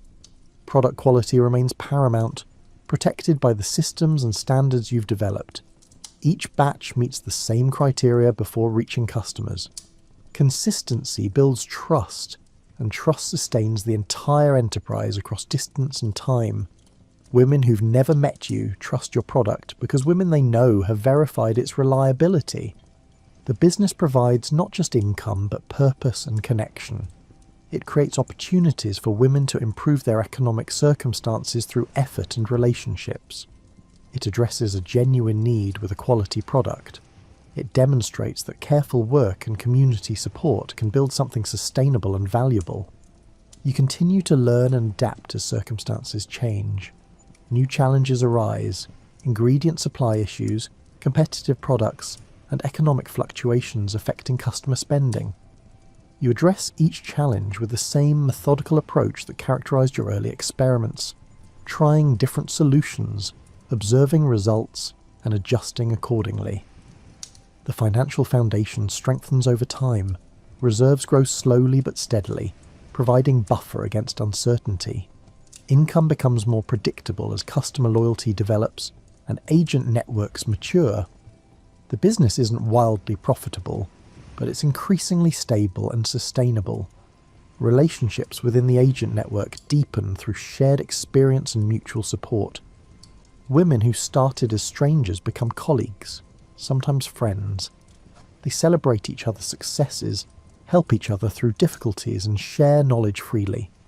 The business creates community alongside commerce. Your own role evolves as the business grows. Less time on direct production, more on planning and relationship management. Less focus on perfecting formulas, more on maintaining systems and supporting agents. The work changes but remains grounded in the same values of quality, fairness, and service. The workspace you occupy now is larger than your original room, a modest commercial space that allows better production efficiency and inventory storage. The upgrade was carefully considered and cautiously financed, implemented only when sales clearly justified the additional cost. Even this expansion was incremental rather than dramatic. Evening routines continue to provide structure and reflection time. The administrative work that once fit into brief sessions now requires several hours weekly, but it's organised and manageable. Planning happens regularly rather than reactively. The business operates with increasing smoothness as systems mature. You remain connected to the product itself, still using it daily, still testing any modifications personally before considering broader implementation. This direct relationship with your core offering keeps you grounded in the practical reality that sustains everything else. The community's response to your work brings quiet satisfaction. Women express genuine gratitude for a product that helps them care for themselves. Agents appreciate the opportunity to earn income while serving their communities. The impact is modest but real, improving lives in tangible ways. Looking forward, you see the potential for continued growth without losing the essential character of the work. More communities could be served. More agents could participate. Production could expand to meet increased demand. All of this is possible while maintaining the quality and relationships that make the enterprise worthwhile. But growth is not pursued for its own sake. The business serves a purpose beyond profit, providing good work, addressing genuine needs, creating opportunity, and building community. These purposes guide decision-making more than any abstract goal of expansion or wealth. The evenings remain peaceful times for planning and reflection. Work completed, preparations made, rest approaching. The cycle of effort and recovery continues, sustainable precisely because it respects both sides of that rhythm. Rest makes work possible. Work gives rest purpose. Together they create a balanced life. As night arrives and you complete your familiar evening routines, there is a sense of rightness about the day. Work was done with care. People were served fairly. Progress continued steadily. Relationships were maintained. These small achievements accumulate into a life of meaning and stability. You settle into rest, knowing tomorrow will bring more of the same essential work: production, relationship, service, and care. The repetition is not tedious, but sustaining. The familiar patterns provide structure within which skill deepens and capability grows.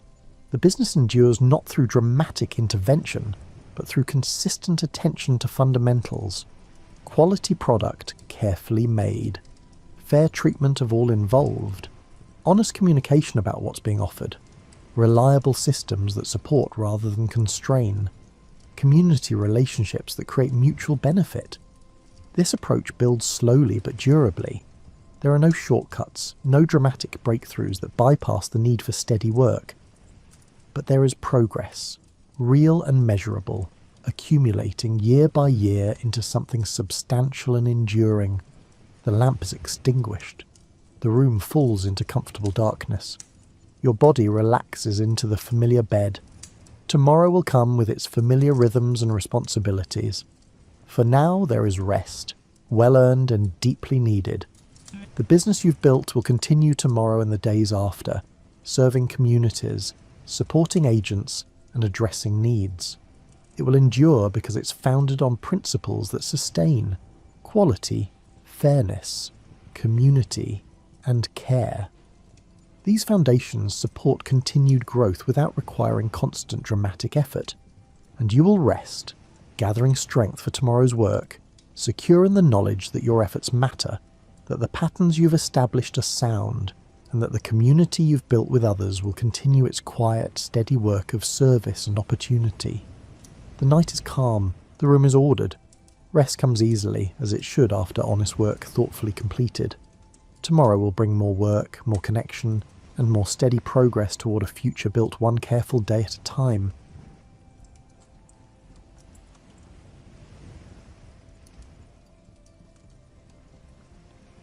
Imagine living in a world where nobody really agreed on how to figure out what was true. Not just disagreeing about the facts, that happens all the time, but fundamentally disagreeing about the process itself. Should you trust your senses, or are they lying to you? Should you rely on logic and mathematics, or should you look at the actual world around you? Can you even trust that the world around you is real? This was Greece in the 5th century BCE, and it was having something like an intellectual identity crisis. For most of human history, people had explained the world through stories about gods and heroes. Thunder wasn't a meteorological phenomenon, it was Zeus having a bad day. Disease wasn't about germs and immune systems, it was divine punishment, or maybe a curse from that neighbour who gave you the evil eye last Tuesday. But then something remarkable happened. A group of people in the Greek world started asking a revolutionary question. What if we could understand the world without resorting to supernatural explanations? What if there were natural causes for natural effects? What if, instead of just accepting that things happen because the gods will it, we could actually figure out how the world works? These early thinkers, we call them the pre-Socratics because they came before Socrates, which is a bit like calling everyone who lived before Shakespeare pre-Shakespeareans, came up with wildly different theories. Thales thought everything was made of water. Heraclitus believed everything was constantly changing. Like a river you can never step in twice.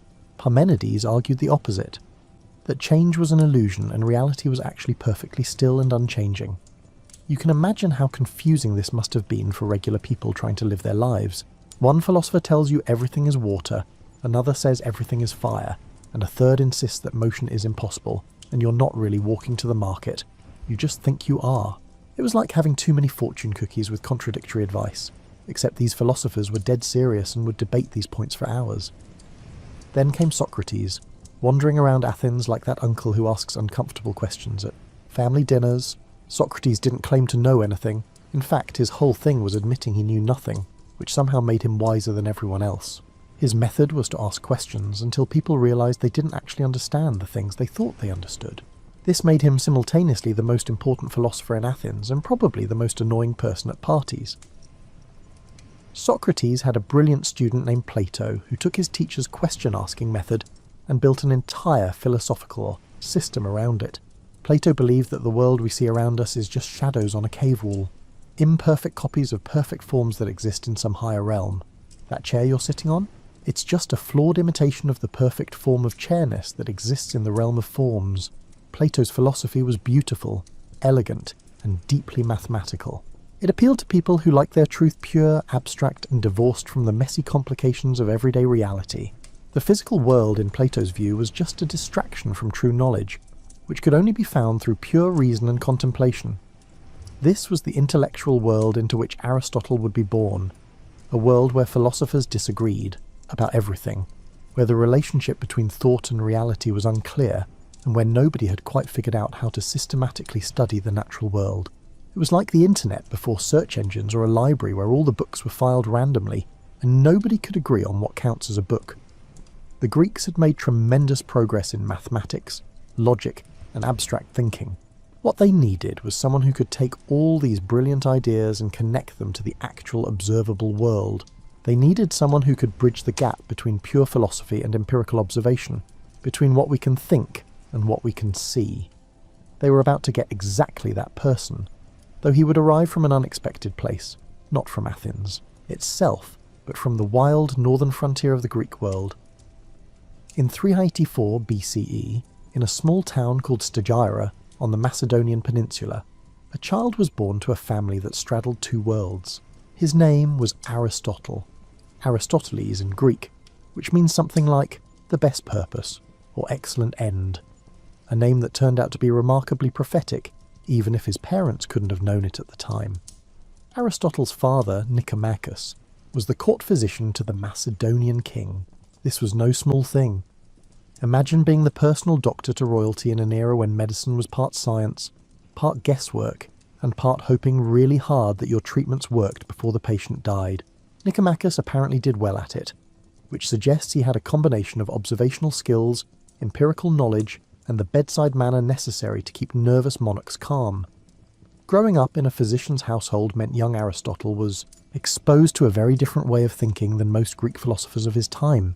While Plato and his students in Athens were debating abstract forms and mathematical perfection, Aristotle was probably watching his father dissect fish, examine symptoms, and make careful notes about which treatments worked and which ones didn't. This early exposure to empirical observation, to the idea that you learn by looking, touching, measuring, and recording, would shape everything Aristotle would later do.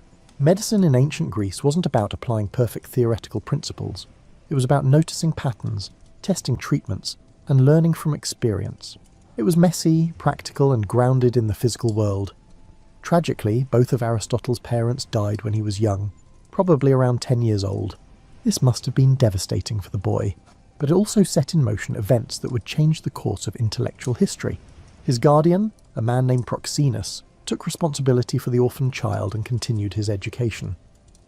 Young Aristotle grew up in Macedonia, which was considered the backwoods of the Greek world. Athenians looked down on Macedonians the way sophisticated urbanites have always looked down on rural populations. They saw them as rough, unsophisticated, and not quite civilized. The Macedonian accent was apparently a source of mockery in Athens, like speaking with a strong regional accent in a place that prides itself on its sophistication. But being from the provinces gave Aristotle something valuable, a certain independence, from Athenian intellectual fashion. He wasn't raised in the echo chamber of elite Athenian thought. He'd seen how people lived in different places, under different systems. He'd been exposed to the practical, empirical approach of medicine, rather than just the abstract reasoning of philosophy. When Aristotle was 17, an age when most of us were trying to figure out who we were and what we wanted to do with our lives, his guardian made a decision that would alter the course of philosophy forever. He sent the young man to Athens to study at Plato's Academy, the most prestigious philosophical school in the Greek world. Imagine being a teenager from a small provincial town, arriving in Athens, the intellectual and cultural capital of Greece. It would be like moving from a rural town to the most exciting city you can think of, except instead of worrying about where the good coffee shops are, you're suddenly surrounded by the greatest minds of the ancient world debating questions about the nature of reality. Athens in the 360s BCE was extraordinary. It was recovering from the devastating Peloponnesian War, but still retained its status as the centre of Greek intellectual life. The agora, the marketplace, wasn't just where people bought vegetables and sandals. It was where philosophers held forth, where politicians debated, and where ideas collided and combined in fascinating ways. Plato's Academy sat just outside the city, walls, in a grove sacred to the hero Academus, which is where we get the word academy. It wasn't a school in the way we think of schools today. with classrooms and curricula and final exams. It was more like an advanced research institute crossed with a philosophical monastery, where brilliant people gathered to think, debate, and pursue knowledge for its own sake. Young Aristotle, arriving from Macedonia with his provincial accent and his physician father's emphasis on observation, must have seemed a bit odd to the other students. But he had something they lacked, a mind that could absorb and synthesize information like a sponge absorbing water. Within a short time, it became clear that this young man from the provinces was something special. You know how in university some students just coast through, doing the minimum required to get by, while others become completely absorbed in their studies to the point where they forget to eat or sleep? Aristotle was definitely the second type, except more so. He didn't just study at Plato's academy, he became its most brilliant and ultimately most independent-minded student. Plato apparently called him the mind of the school, which is high praise from someone who didn't hand out compliments lightly. But Plato also called him the foal or the reader, nicknames that suggest Aristotle was always reading, always learning, always consuming knowledge with an appetite that probably worried the academy's librarians about the survival of their scrolls. Aristotle spent 20 years at the academy from age 17 to 37. That's longer than many people spend in their entire educational career today. But ancient philosophical education wasn't like modern university, where you take classes, write papers, and graduate after 4 years. It was more like a lifelong apprenticeship in thinking itself. During these years, Aristotle absorbed everything Plato had to teach. He learned about the forms, about the immortality of the soul, and about mathematics as the key to understanding reality. He learned Socrates' method of questioning, Plato's theory of knowledge, and the elaborate philosophical system that Plato had built over his lifetime. But something interesting was happening as Aristotle learned. He was also beginning to disagree, not in small ways, but fundamentally.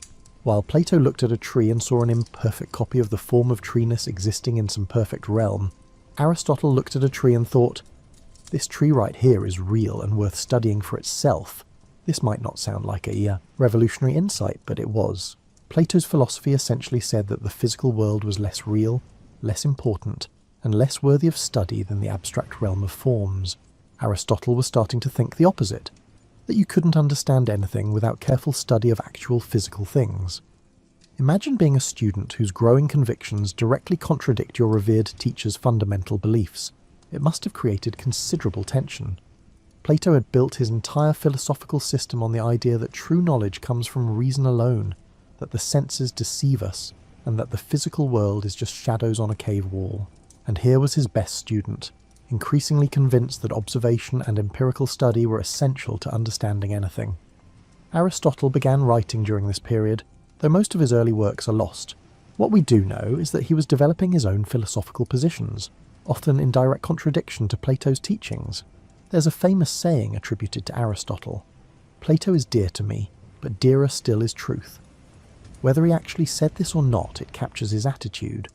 Loyalty to his teacher, yes, but greater loyalty to following arguments wherever they led. The academy during these years was like an intellectual pressure cooker.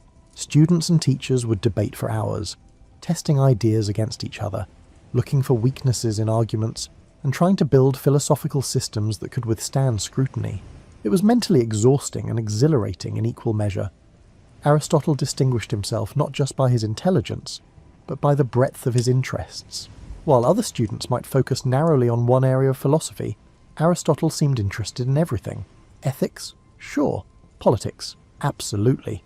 The natural world? Fascinating. Poetry and drama? Why not? He was developing into what we might call a polymath, someone whose curiosity encompassed the entirety of human knowledge. But there were social challenges too. Aristotle's provincial background and his Macedonian connections made him something of an outsider in Athenian society. Athens and Macedonia had complicated relations, sometimes allies, sometimes rivals, always regarding each other with a mixture of respect and suspicion. Being Macedonian in Athens was like being permanently foreign, never quite fitting in no matter how long you stayed. In 347 BCE, after 2 decades at the academy, Plato died. He was over 80 years old and had shaped Western philosophy more profoundly than perhaps any single person before or since. His death left a vacancy at the head of the academy, and many people, probably including Aristotle himself, expected that the brilliant student would succeed his master. But that's not what happened. The Academy's leadership chose Plato's nephew Speusippus instead. We can't know exactly why. Maybe Aristotle's disagreements with Platonic doctrine were already too well known. Maybe his Macedonian background worked against him. Or maybe there were personal factors we'll never understand. Whatever the reason, Aristotle found himself passed over for the position he'd spent 20 years preparing for. So Aristotle did what any reasonable person would do when faced with professional disappointment. He left Athens entirely and began an entirely new chapter of his life. He was 37 years old, intellectually mature and ready to chart his own course. What he didn't know was that his best work still lay ahead of him. Leaving Athens after 20 years must have felt like leaving home, even if that home had never quite accepted you as family. Aristotle travelled to Assos, a small city on the coast of what's now Turkey, where a former fellow student named Hermias ruled as a local tyrant. Though tyrant in Greek didn't necessarily mean bad ruler, just sole ruler, which shows you how differently ancient Greeks thought about political terminology. Assos gave Aristotle something he'd never really had before: freedom to pursue his own philosophical vision without being in Plato's shadow. He established a small philosophical school, gathered students, and began to seriously work out his own ideas. It was like being a musician who'd apprenticed with a master for 20 years, and was finally ready to compose their own music. But Assos also gave Aristotle something unexpected: love. He married Pythias, who was either Hermias' daughter or niece. Sources disagree, and ancient family trees are notoriously difficult to untangle. What we do know is that Aristotle seems to have genuinely loved her, which is worth noting in a time when philosophical marriages were often more about alliances than affection. The couple had a daughter, also named Pythias. Aristotle would later write about marriage and family life with the kind of nuanced understanding that suggests his own experience informed his philosophy. He understood that human flourishing wasn't just about abstract contemplation. It was also about relationships, love, and the texture of daily life. During his time in Assos and later on the nearby island of Lesbos, Aristotle began the biological, research that would occupy him for much of his life. The Aegean coast was perfect for this: tide pools full of sea creatures, forests with diverse plant life, and marine environments that changed with the seasons. It was a living laboratory, and Aristotle approached it with the systematic curiosity he'd inherited from his physician father.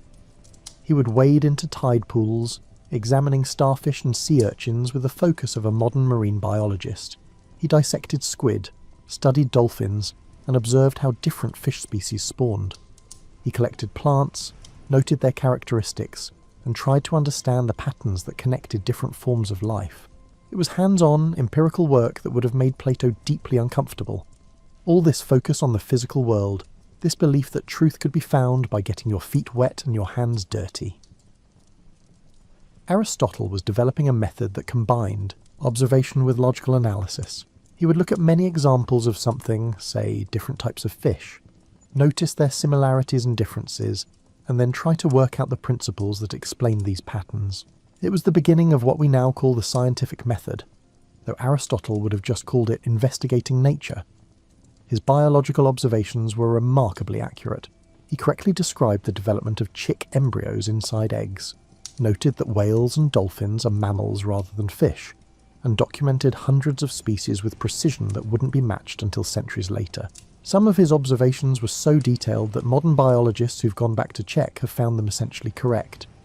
But then, in 343 BCE, Aristotle received an invitation that would change his life again.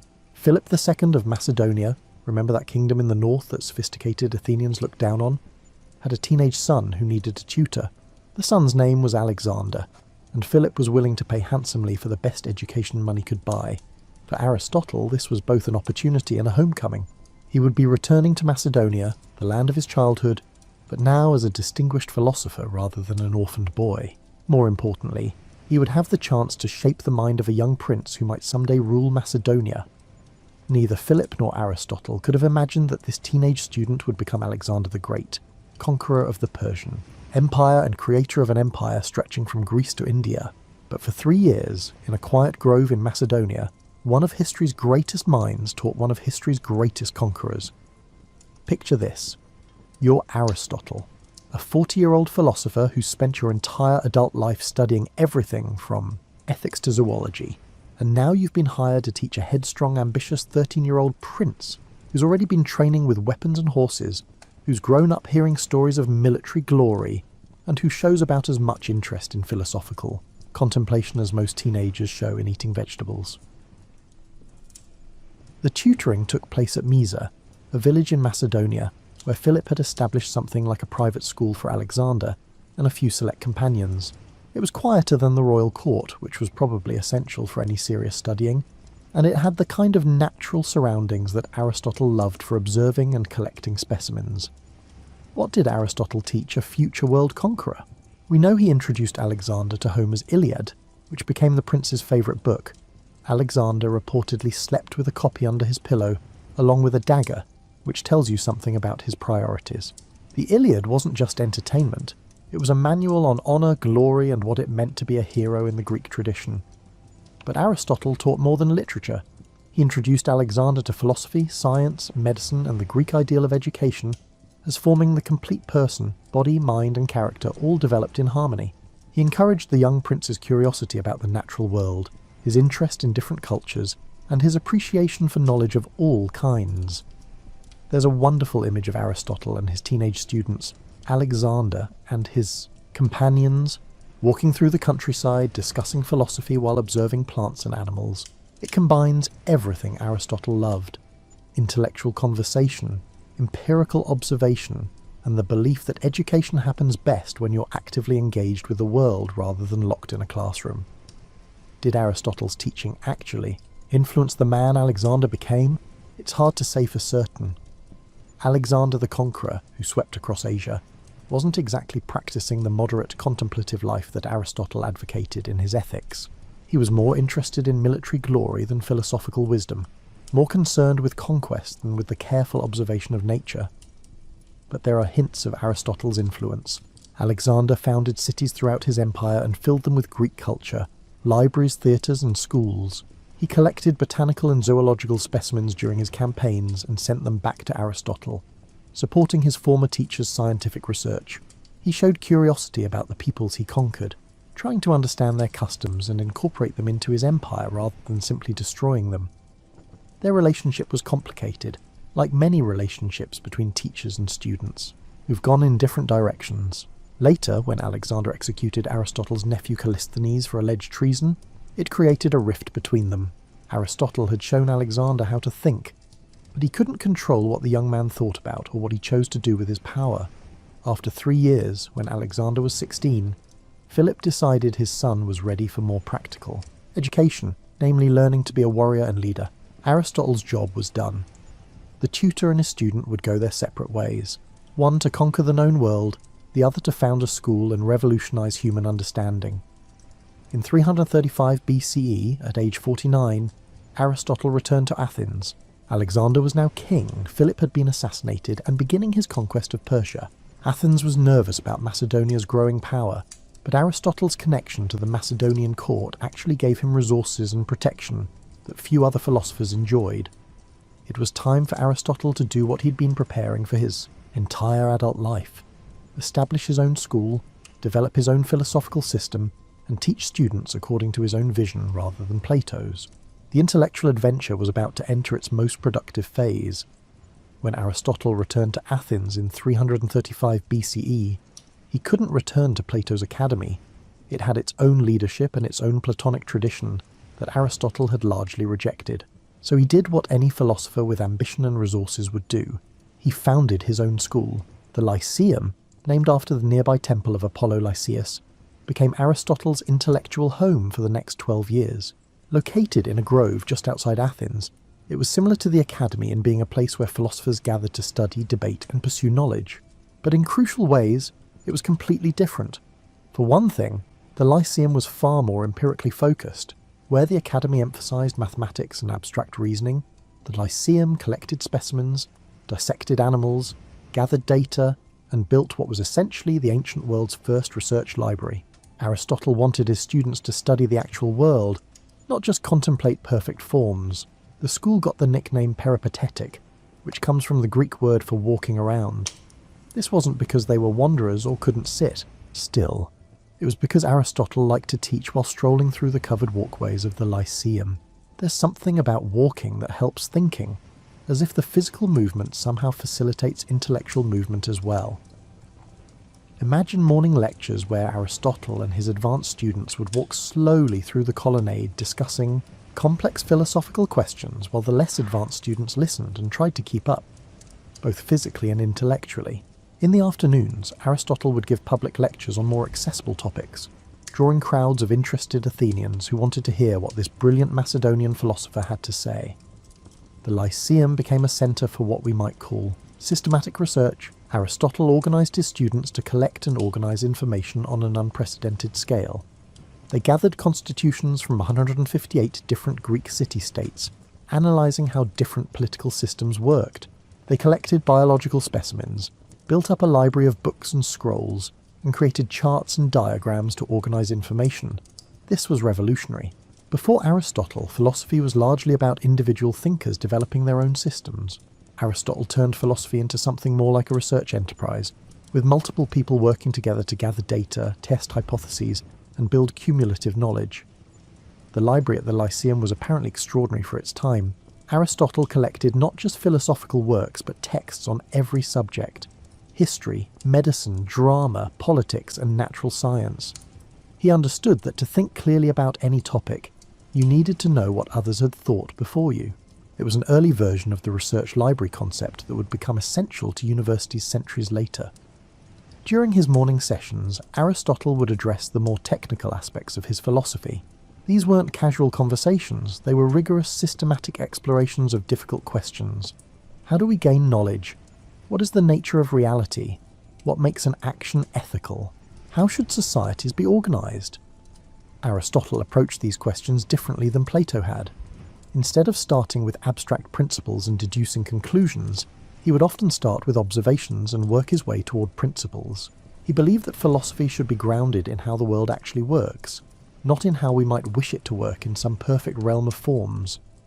His teaching method involved what we might call collaborative inquiry.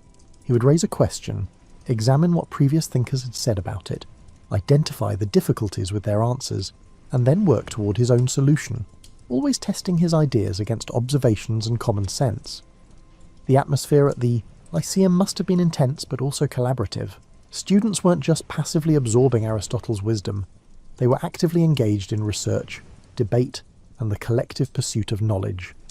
Some were dissecting animals and examining their organs, others were studying plant life or collecting information about different governments. Still others were working through logical problems or ethical questions. Aristotle himself was incredibly productive during these years. He wrote on an astonishing range of topics: physics, metaphysics, ethics, politics, poetics, rhetoric, biology, and psychology. His works weren't written in the polished literary style of Plato's dialogues. They read more like lecture notes or research papers, dense with argument and packed with observations.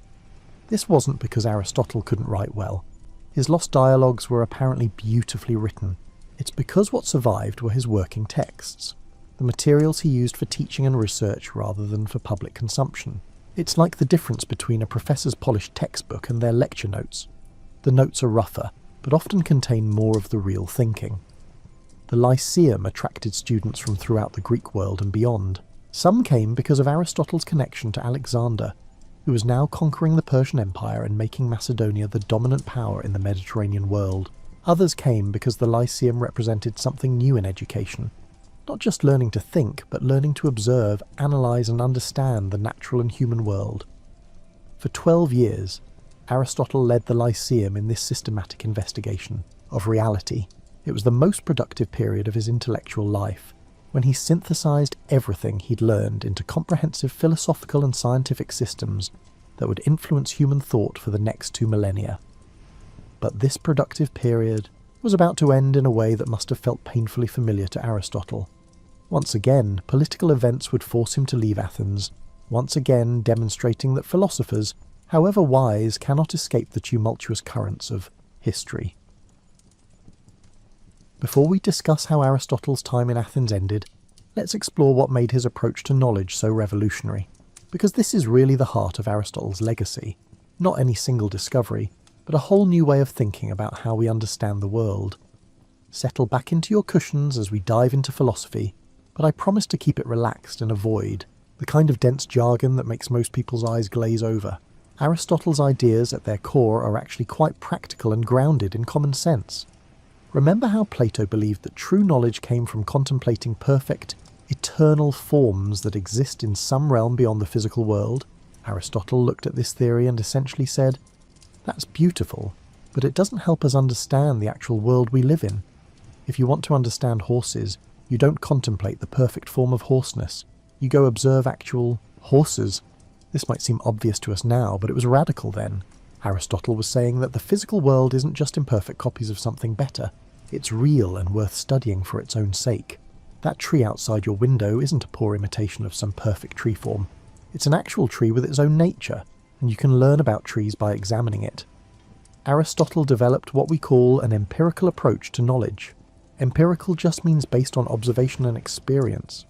He believed that knowledge begins with our senses, what we see, hear, touch, taste, and smell.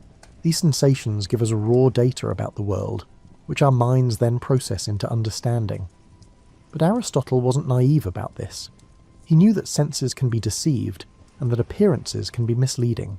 His solution was to combine observation with reason, to look carefully at many examples, notice patterns, and use logic to work out the principles underlying what we observe. His biological work shows this method perfectly. He didn't just look at one dolphin and declare he understood all dolphins. He examined many dolphins, dissected them, observed their behaviour, talked to fishermen about what they'd seen, and gradually built up a comprehensive understanding. It was painstaking, systematic work that required patience and attention to detail. Aristotle organised knowledge in ways that still influence how we think. He created the first system for classifying living things, grouping organisms by their shared characteristics. His categories weren't always perfect by modern standards, but the underlying method, observe similarities and differences, group things accordingly, look for the principles that explain the patterns, is still how biological classification works. Today, he applied the same systematic approach to other areas. In ethics, he observed how people actually live and what seems to make them happy, then worked out principles for good living based on these observations. In politics, he studied 158 different governments, noting what worked and what didn't, building a political science grounded in actual experience rather than abstract ideals. Aristotle's concept of causation was particularly influential. He argued that to truly understand something, you need to understand 4 different types of causes. Take a bronze statue as an example. The material cause is the bronze itself, what it's made of. The formal cause is the shape, the design of the statue. The efficient cause is the sculptor who made it. And the final cause is its purpose, why it was made. This framework might seem complicated at first, but it's actually quite intuitive. When you ask, "Why is this statue here?" you might mean, "What is it made of?" Or, "Who made it?" Or, "What's it for?" Aristotle recognized these as different types of questions that all contribute to complete understanding. His emphasis on final causes, on purpose and function, was especially important for biology. Aristotle understood that you can't fully understand an organ or organism without understanding what it's for. The heart makes sense when you understand it's for pumping blood. Eyes make sense when you understand they're for seeing. Everything in nature exists for a reason, serving some purpose in the organism's life. Now, Aristotle sometimes took this teleological thinking too far. He assumed that everything has a purpose assigned by nature, which isn't quite how evolution actually works. But his instinct that function and purpose are essential to understanding was fundamentally sound. Modern biology still asks, what is this for? Even if it answers that question in terms of evolutionary advantage rather than in inherent purpose. In logic, Aristotle literally invented formal logic as a discipline. He developed the syllogism, that method of reasoning where you start with 2 premises and derive a conclusion. All men are mortal. Socrates is a man. Therefore, Socrates is mortal. It sounds simple, but Aristotle systematically worked out all the valid and invalid forms of this kind of reasoning, creating a tool for checking whether arguments actually make sense. For over 2,000 years, Aristotle's logic was essentially all of logic. It wasn't until the 19th century that mathematicians developed forms of logical reasoning that went beyond what Aristotle had created. That's an extraordinary intellectual achievement, creating a system so robust that it remains fundamentally sound for millennia. Aristotle's ethics emphasized something he called eudaimonia, usually translated as happiness or flourishing. But But he didn't mean momentary pleasure or simple contentment. He meant living well in the fullest sense, developing your capacities, acting virtuously, engaging with your community, and using your reason well. The key to eudaimonia, Aristotle argued, is virtue, but virtue understood as a kind of skill, or excellence that you develop through practice. Courage isn't something you're born with, it's something you cultivate by repeatedly facing your fears appropriately. Generosity is a habit you develop by practicing giving well. Every virtue lies between two extremes. Courage between cowardice and recklessness, generosity between stinginess and wastefulness. This is practical ethics grounded in how people actually become good, rather than abstract theories about moral perfection. Aristotle understood that becoming a good person is like learning to play an instrument. It requires practice, guidance, and the formation of good habits over time. In all these areas, biology, logic, ethics, politics, Aristotle's method was similar. Start with careful observation. Notice patterns, work out underlying principles, test these principles against further observations, and build systematic understanding. It was the birth of organised science and systematic philosophy, even though Aristotle wouldn't have recognised those as separate disciplines. What made Aristotle's approach so revolutionary was this combination of respect for empirical observation, with confidence in human reason. He believed we could understand the world, not through divine revelation, not through pure mathematics divorced from reality, but through the careful, systematic application of our observational and rational faculties. This was optimistic without being naive, empirical without being merely fact-collecting, and systematic without being rigid. It was a vision of human knowledge as something we build gradually, collectively, through careful attention to reality and rigorous thinking about what we observe. And now, with your tea perhaps growing cold and your eyelids perhaps growing heavy, we need to see how Aristotle's story ends, because even the greatest philosophers cannot entirely control the historical currents that sweep them along. In 323 BCE, news reached Athens that would change everything. Alexander the Great had died in Babylon. At the age of 32, the empire he'd built with astonishing speed was already fracturing as his generals fought over the pieces, and in Athens, anti-Macedonian sentiment that had been simmering for years suddenly boiled over. Aristotle found himself in an impossible position. He was Macedonian by birth, had been Alexander's tutor, and maintained close connections to the Macedonian court. For 12 years, Athens had tolerated his presence because Macedonia's power made it necessary. But with Alexander dead and Macedonia temporarily weakened, old resentments surfaced.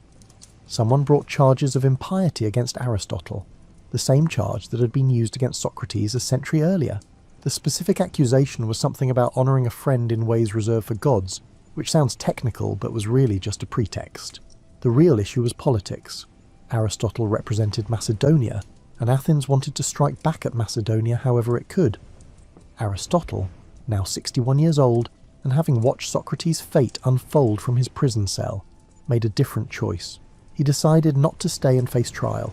According to tradition, he said he wouldn't let Athens sin twice against philosophy, a reference to Socrates' execution. So he left Athens, turning over the Lyceum to his student Theophrastus, and retired to Chalcis, his mother's hometown.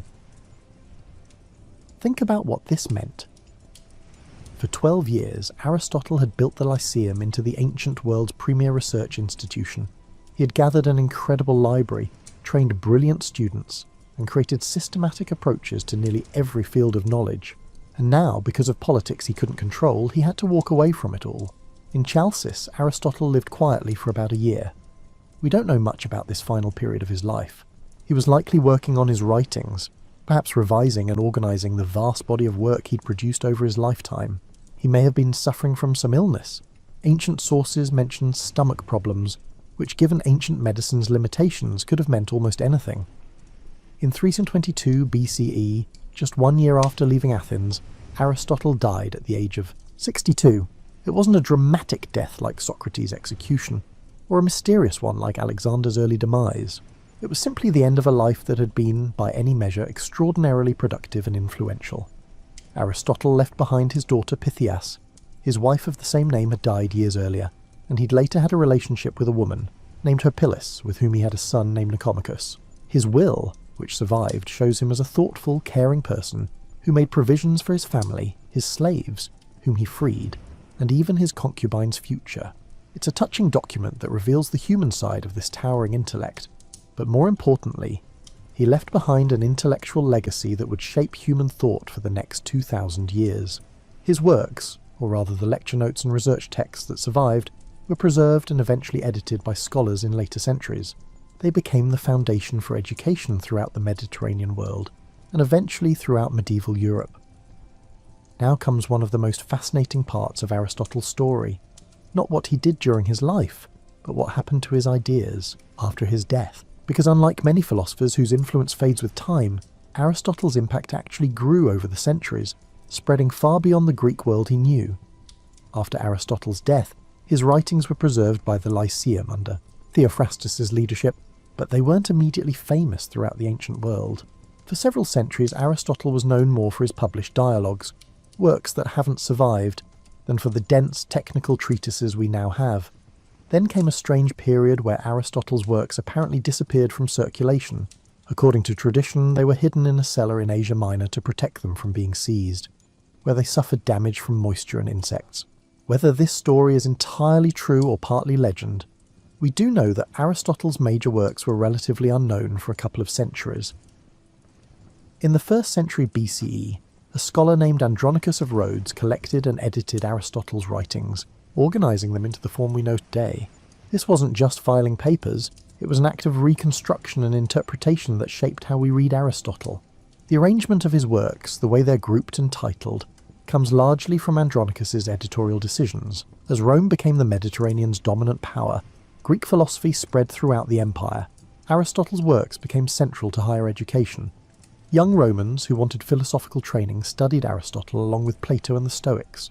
His logic became the standard method for teaching reasoning, and his ethics a framework for thinking about the good life. But Aristotle's most significant journey was yet to come. As the Roman Empire declined and eventually fell in the West, much of Greek learning was lost in Europe. The sophisticated intellectual culture that had produced and preserved Aristotle's works crumbled as cities shrank, trade declined, and literacy became increasingly rare outside monasteries. However, Aristotle's work survived in the Eastern Roman Empire, what we call the Byzantine Empire, centred on Constantinople. Byzantine scholars continued to read, copy, and study Aristotle in Greek. Meanwhile, something extraordinary was happening further east. Islamic scholars in the expanding Arab world encountered Aristotle's works and recognised their value immediately. Beginning in the 8th century CE, a massive translation movement began in Baghdad and other centres of Islamic learning. Aristotle's treatises were translated from Greek into Arabic, often by Christian scholars working in Muslim courts.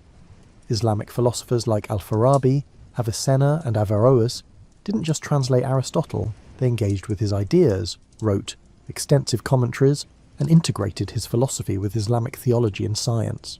Averroes in particular became such an important interpreter of Aristotle that medieval Europeans would later call him simply the commentator, while Aristotle was the philosopher.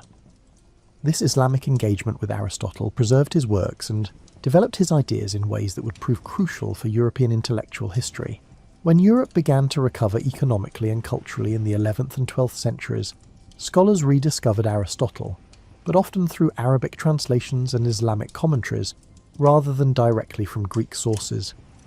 The reintroduction of Aristotle to Western Europe was like injecting intellectual electricity into a system that had been running on minimal power.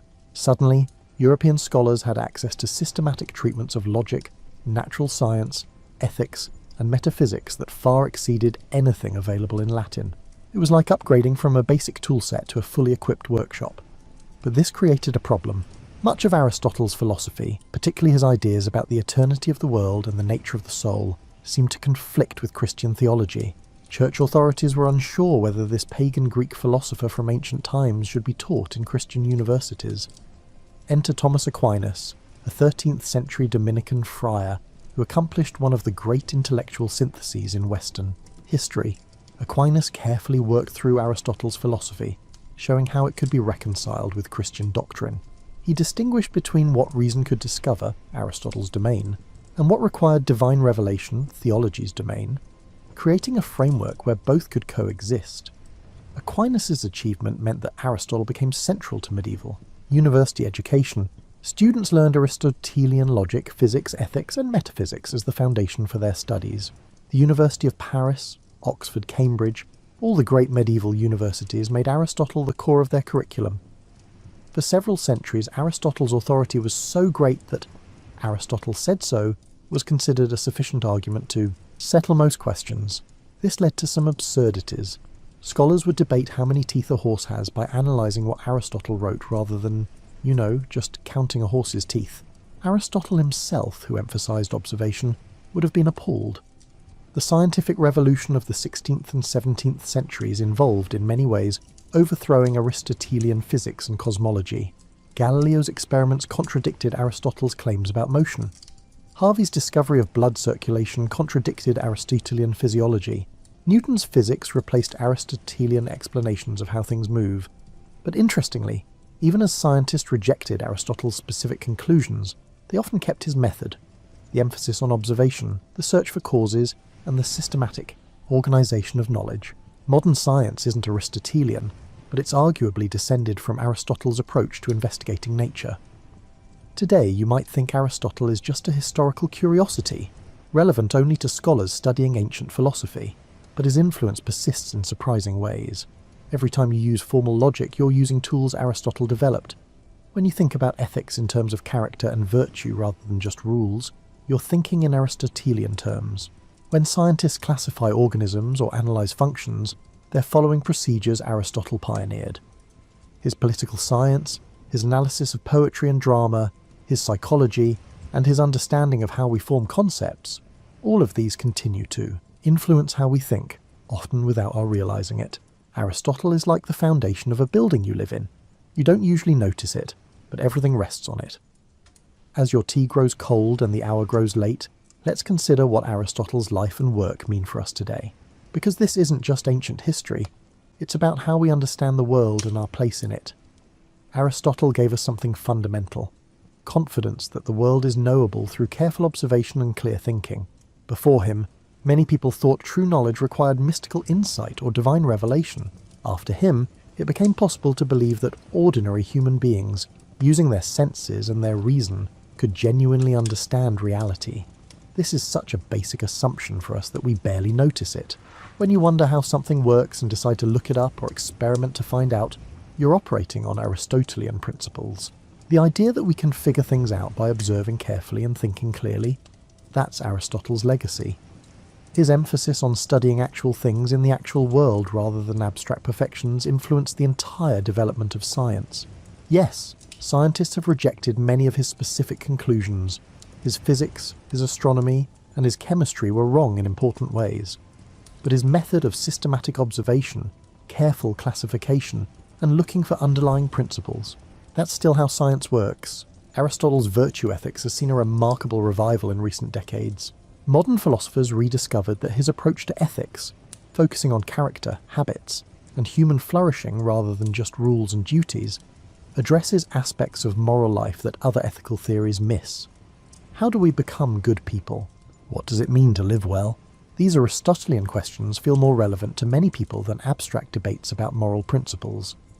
His political science, with its careful analysis of different forms of government and what makes them work or fail, still informs political theory.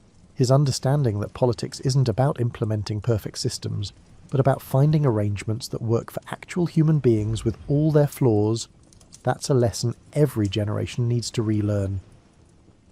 In education, Aristotle's model of learning through apprenticeship and hands-on experience with a master teacher influenced how universities developed and still shapes how we think about advanced education. The idea of gathering students around a wise teacher to pursue knowledge collectively, that's the Lyceum's legacy, still alive in graduate seminars and research groups. But perhaps Aristotle's most important legacy is something less tangible, his demonstration that human knowledge is cumulative, that we can build on what previous thinkers discovered, and that intellectual progress is possible. Before Aristotle, philosophers tended to create their own complete systems from scratch. Aristotle showed that you could start with what others had learned, identify their insights and errors, and build something better. This is how knowledge actually grows, not through lone geniuses inventing everything themselves, but through communities. of thinkers building on each other's work.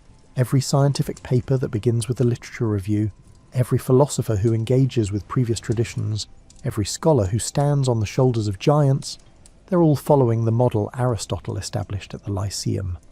Aristotle also showed us that intellectual breadth matters. In our age of specialization, when experts know more and more about less and less, Aristotle reminds us that understanding anything fully requires understanding its connections to everything else.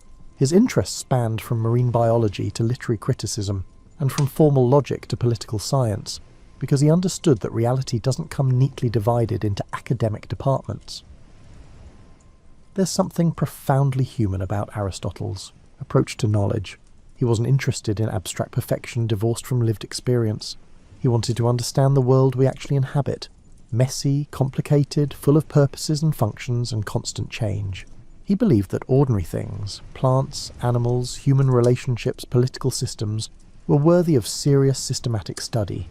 This might sound obvious now, but it was revolutionary then and remains important today.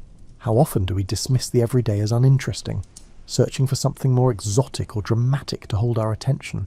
Aristotle teaches us to look closely at what's right in front of us, because ordinary reality is actually extraordinary when you examine it carefully. His life also reminds us that intellectual work happens in communities. Aristotle didn't develop his ideas in isolation. He learned from Plato, taught Alexander, collaborated with students at the Lyceum, and engaged with other philosophers. Knowledge is social, built through conversation, debate, teaching, and collaborative investigation. And yet Aristotle's story also carries a cautionary note. His systematic approach sometimes became too rigid. His confidence in human reason sometimes led to speculation beyond what observation could support, and his influence eventually became so great that it stifled rather than stimulated inquiry. Aristotle said so became an excuse to stop thinking rather than a starting point for further investigation. This tension between respect for tradition and openness to new discovery is something every field of knowledge must navigate. We need to learn from the past without being imprisoned by it, to respect previous thinkers without treating their words as sacred scripture. Aristotle himself would have understood this. He honoured Plato while departing from Platonic philosophy, and learned from his predecessors while correcting their errors. As we near the end of our journey with Aristotle, imagine him in those final months in Chalcis, looking back on his 62 years. What did he think about when he reflected on his life? We can't know for certain, but we can imagine. Perhaps he thought about his childhood in Macedonia, watching his father practice medicine with careful attention to symptoms and treatments. Those early lessons in observation stayed with him throughout his life, shaping his entire approach to knowledge. Perhaps he remembered arriving in Athens as a young man, feeling provincial and out of place, but discovering at Plato's academy an intellectual home that would shape him for 20 years. Even as he eventually departed from Plato's teachings, he never forgot what he learned there: the importance of rigorous argument, the value of questioning assumptions, and the pursuit of truth wherever it leads. He might have smiled, remembering his time teaching young Alexander, that energetic, ambitious teenager who would grow up to conquer the world. Did Aristotle feel pride at his students' achievements, or dismay at how different Alexander's path was from the contemplative life Aristotle advocated? Probably both. Like any teacher watching a brilliant student make choices they wouldn't have made themselves. Surely he thought about his years at the Lyceum, those productive, satisfying years when he'd finally been able to pursue his own vision of what philosophy and science should be. The morning walks with advanced students discussing complex questions while strolling through shaded colonnades. The afternoon public lectures share knowledge with anyone interested enough to listen. The collaborative research projects have students collecting data on everything from fish to governments. He might have felt regret about leaving Athens, forced out by political circumstances beyond his control. To build something significant and then have to abandon it must have been painful, but perhaps he found some comfort in knowing he'd trained capable students like Theophrastus who could carry on his work. If Aristotle had known how his ideas would travel through time, translated into Arabic, preserved by Islamic scholars, reintroduced to Europe, becoming the foundation of medieval universities, influencing thinkers for 2,000 years, what would he have thought? Probably a mixture of satisfaction and bemusement, especially at the ways his ideas would be misunderstood, ossified into dogma, and eventually partially overturned. But he would likely have been pleased that his fundamental approach, careful, Observation, systematic thinking, and the belief that the world is knowable continued to influence how humans pursue understanding. That was his real contribution, not any specific doctrine, but a whole way of approaching knowledge. Aristotle understood that knowledge is always provisional, always subject to refinement as we learn more. His works constantly engage with previous thinkers, building on their insights and correcting their errors. He would have expected, probably hoped, that future thinkers would do the same with his work. In his final days, perhaps Aristotle found peace in having lived a life devoted to understanding. He'd started with nothing but curiosity and intelligence, and he'd used these to investigate nearly every aspect of reality accessible to human inquiry. He'd been a student, a teacher, a researcher, a founder of institutions, and a systematizer of knowledge. He'd loved his wife, Pythias, his companion, Herpyllis, and his children. He'd formed friendships with students and colleagues. He'd experienced political success and political exile.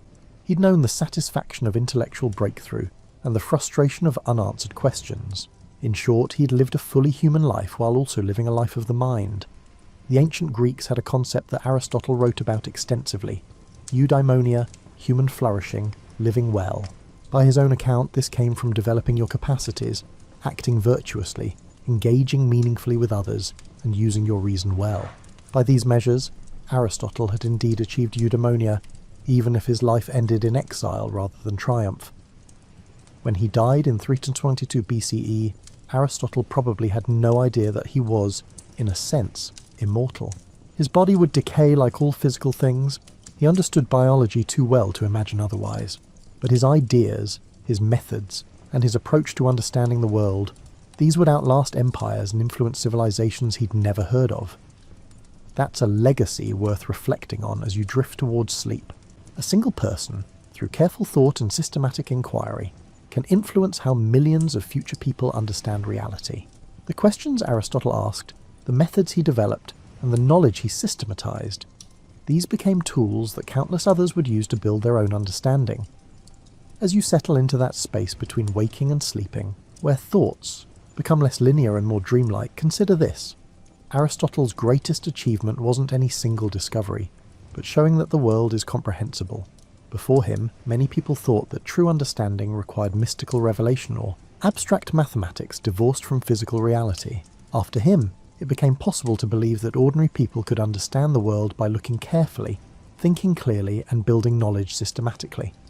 Every time you try to understand something by observing it carefully, you're following Aristotle's path. Every time you classify things by their similarities and differences, you're using Aristotle's method. Every time you ask, "What is this for?" or "How does this work?" you're asking Aristotelian questions. You might never have studied Aristotle in school. You might not be able to name a single one of his books, but his influence is in the very air you breathe intellectually, in how you think about causes, in how you understand living things, in how you reason about ethics, and in your assumption that the world makes sense and can be understood. This is what it means to be a foundational thinker. Not that everything you say is correct. Aristotle was wrong about many things, but that you change how people think about thinking itself. You create tools that others can use, methods that others can follow, and frameworks that others can build upon. Aristotle showed us that knowledge is not something revealed from above, but something built from below, starting with simple observations and building toward comprehensive understanding. He demonstrated that you don't need mystical insights or mathematical perfection to understand reality. You need careful attention, clear thinking, and the patience to work through problems systematically. This optimistic view of human knowledge, that we can figure things out, that the world is knowable, that reason and observation together can lead us toward truth, remains one of civilization's most important assumptions. When we doubt it, science stops, inquiry ends, and we retreat into authority and tradition. Aristotle also reminds us that intellectual work is deeply human.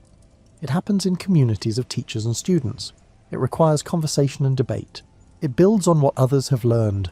It connects to the practical concerns of living well. Knowledge isn't just abstract information. It's part of how we flourish as human beings.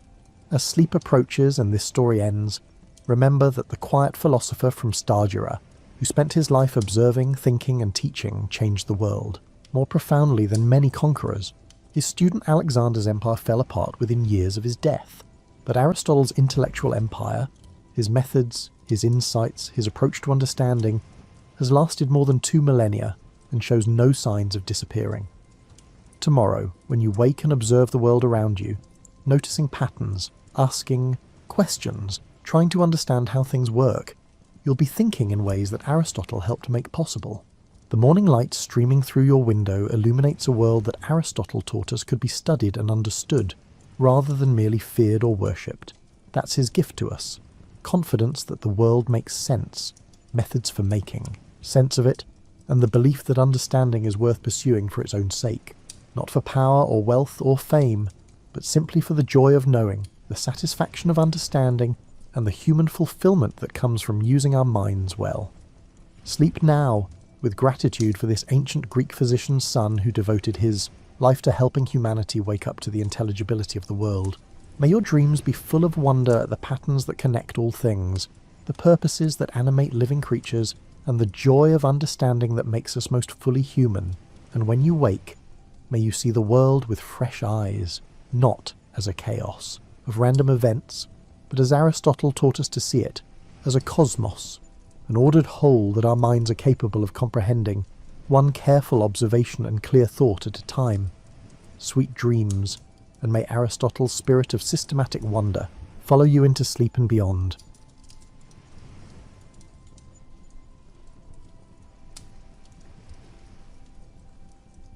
You are stepping into the daily rhythm of a 1950s housewife, where each morning begins the same and each evening closes with familiar rituals. This is a world shaped by routine, where the care of a home and family follows patterns that repeat with quiet constancy. Let yourself settle into the steady flow of these ordinary days, where expectation and repetition create a life of their own. You wake before the rest of the household stirs. The alarm clock on the nightstand rings softly, and you reach over to silence it before it disturbs anyone else. The room is still dim, the first light of dawn just beginning to show through the curtains. You slip out from under the covers and set your feet on the cool floor. The house is quiet at this hour. You move through the bedroom without turning on the overhead light, finding your robe and slippers by touch. The fabric of the robe is cotton, worn soft from years of washing, and it wraps around you with familiar comfort. The hallway is silent as you pass the children's rooms, their doors closed, their breathing steady behind them. You descend the stairs with care, your hand trailing along the banister, each step memorized through countless repetitions. In the kitchen, you turn on the small lamp above the counter. The light is warm and contained, enough to see by without feeling harsh. You fill the percolator with water from the tap, measure coffee grounds into the basket and set it on the stove. The flame catches blue beneath the pot and you adjust it to a low simmer. The scent of coffee will fill the room in a few minutes, that first signal that the day has truly begun. While the coffee brews, you open the refrigerator and take stock of what you have. Eggs, milk, and butter wrapped in waxed paper. A package of bacon sits on the lower shelf, and you consider whether to use it this morning or save it for the weekend. You decide on toast and scrambled eggs for breakfast, simple and filling. You set the butter dish on the table and take down plates from the cabinet, arranging them at each place setting with the care of long habit. The percolator begins to bubble, that distinctive sound that marks every morning. You pour yourself a cup and cradle it in both hands, standing by the window. Outside, the street is still. A few lights appear in neighbouring windows as other households begin their own mornings. The sky is turning pale blue, the colour soft and even. You can see your breath on the window pane where the warmth of the kitchen meets the cool glass. You hear movement upstairs. Footsteps cross the floor above you, and you know your husband is awake. You set your cup down and return to the stove, cracking eggs into a bowl and whisking them with a fork. The butter melts in the pan, spreading in a thin golden layer. You pour the eggs in and stir them slowly as they cook, keeping them soft and fluffy the way your family prefers. Your husband comes down dressed for work, his shoes already on, his tie knotted. He sits at the table and you bring him coffee, returning to the stove to finish the eggs. He reads the paper while he waits, the pages turning with a soft rustle. You plate the eggs and toast, set them in front of him, and refill his cup. He nods his thanks, already absorbed in the news of the day. The children wake next. You hear them moving above, voices muffled through the ceiling. You pour glasses of milk and set them at their places. They come down one by one, still drowsy, taking their seats without much conversation. The youngest rubs sleep from her eyes, her hair tangled from the pillow. The older one sits straighter, more alert, already thinking about the school day ahead. You bring them their breakfast and remind them to eat quickly. They have school, and the bus comes at the same time every day. They eat with the focused attention children bring to food, forks scraping against plates, milk leaving white moustaches that you gently remind them to wipe away. You move between the table and the counter, clearing dishes as they finish, rinsing plates in the sink. Your husband folds the paper and stands, checking his watch. He takes his hat from the hook by the door and tells you he will be home at his usual time. You walk him to the door and watch as he heads down the front walk toward the car parked at the curb. The morning air is crisp, and you pull your robe tighter as you stand in the doorway. The children finish their breakfast and gather their school books. You check that they have their lunches, packed the night before and waiting in the refrigerator. You hand them the brown paper bags, each one labelled with a child's name in your handwriting. You remind them to bring home any notes from their teachers and any permission slips that need signing. They file out the door, and you stand on the porch until they reach the corner where the bus stops. The yellow bus arrives right on schedule, its brakes squeaking as it comes to a halt. The children climb aboard, and you wave, though you cannot tell if they see you through the windows.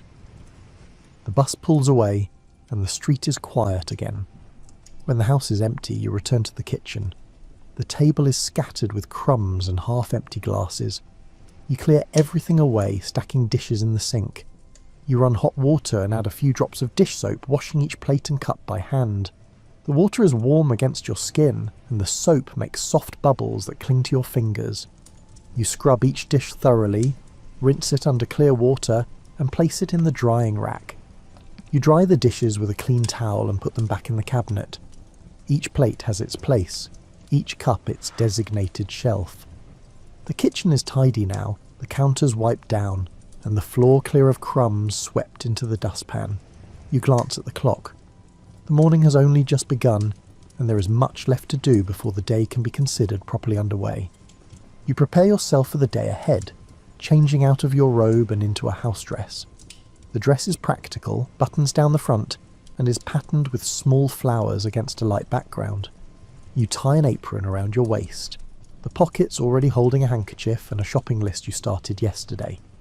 You run a comb through your hair and pin it back, checking your reflection briefly in the hall mirror before moving on. You begin with the beds. You climb the stairs again, entering each bedroom in turn. The children's rooms are small and shared, their blankets rumpled, pyjamas left on the floor. You hang the pyjamas on hooks behind the door and smooth each bedspread flat, tucking the edges under the mattress with hospital corners your mother taught you years ago. You straighten pillows and pick up stray toys, placing them back in their proper spots on shelves or in boxes.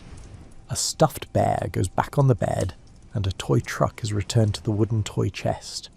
In your own room, you pull the sheets tight and fold the top blanket down neatly. You fluff the pillows and set them upright against the headboard. You open the curtains to let in light, and the room brightens. Dust motes drift slowly in the air near the window, visible in the shaft of morning sun. Downstairs, you collect the laundry. There is a hamper in the bathroom and another in the hall closet. You carry both to the kitchen and sort the clothes on the floor by colour and fabric. Whites in one pile, darks in another, and delicates separate from everything else. The washing machine sits in a corner of the kitchen, a squat white appliance with dials and a lid that lifts. You load the first batch of laundry into the machine, adding detergent from a large box that sits on the shelf above. The powder is bright blue and smells of synthetic flowers. You set the dial to the appropriate cycle and turn it on. The machine hums as it fills with water, and you lower the lid. The cycle will take time, and you turn your attention elsewhere while it runs. You move through the living room with a dustcloth, wiping down the surfaces of tables and shelves. The mantel above the fireplace holds framed photographs. and you lift each one to clean beneath it before setting it back in place. There is a wedding photo, school portraits of the children, and a picture of your husband's parents. You dust the lampshades and the arms of chairs, working methodically from one side of the room to the other. The vacuum cleaner stands in the hall closet. You pull it out and plug it into the outlet, pushing it across the carpet in straight lines. The sound is steady and low, and you guide the machine carefully around the legs of furniture. The carpet shows the tracks where you have passed, neat parallel lines that will fade as people walk across them later. When the living room is finished, you move to the dining room, then the hallway, covering every inch of flooring that needs attention. The washing machine finishes its cycle with a loud buzz that cuts through the quiet house. You return to the kitchen and lift the wet clothes from the drum. They're heavy with water, twisted together in a damp mass. You carry them outside to the backyard where the clothesline stretches between two metal posts. The line is taut and secure, checked regularly for wear. You pin each piece of laundry to the line with wooden clothespins, spacing them evenly so they can dry without touching. Shirts hang by their shoulders, trousers by their waistbands, and sheets stretched full length along the line. The fabric is heavy with water, and drops fall onto the grass below, darkening small circles in the dirt. A breeze stirs the wet clothes, and you know they will dry by afternoon if the weather holds. Back inside, you start the next load of laundry and wipe down the bathroom. You scrub the sink with cleanser, the white powder forming a paste that you work into the porcelain with a damp sponge. The faucets are polished until they shine, catching the light from the small window above. You clean the mirror with vinegar and a soft rag, removing streaks and fingerprints left from the morning routines of face washing and toothbrushing. The toilet and tub receive the same attention. You work on your knees, scrubbing the tub with a brush, paying special attention to the ring that forms at the waterline. The work is physical, and you feel it in your shoulders and back, but you do not rush. Thoroughness matters more than speed. When you finish, the bathroom smells of cleanser and vinegar, sharp and clean. You mop the kitchen floor on your hands and knees, dipping a sponge into a bucket of soapy water. The linoleum gleams when you finish, and you rinse the sponge and wring it out, setting it aside to dry.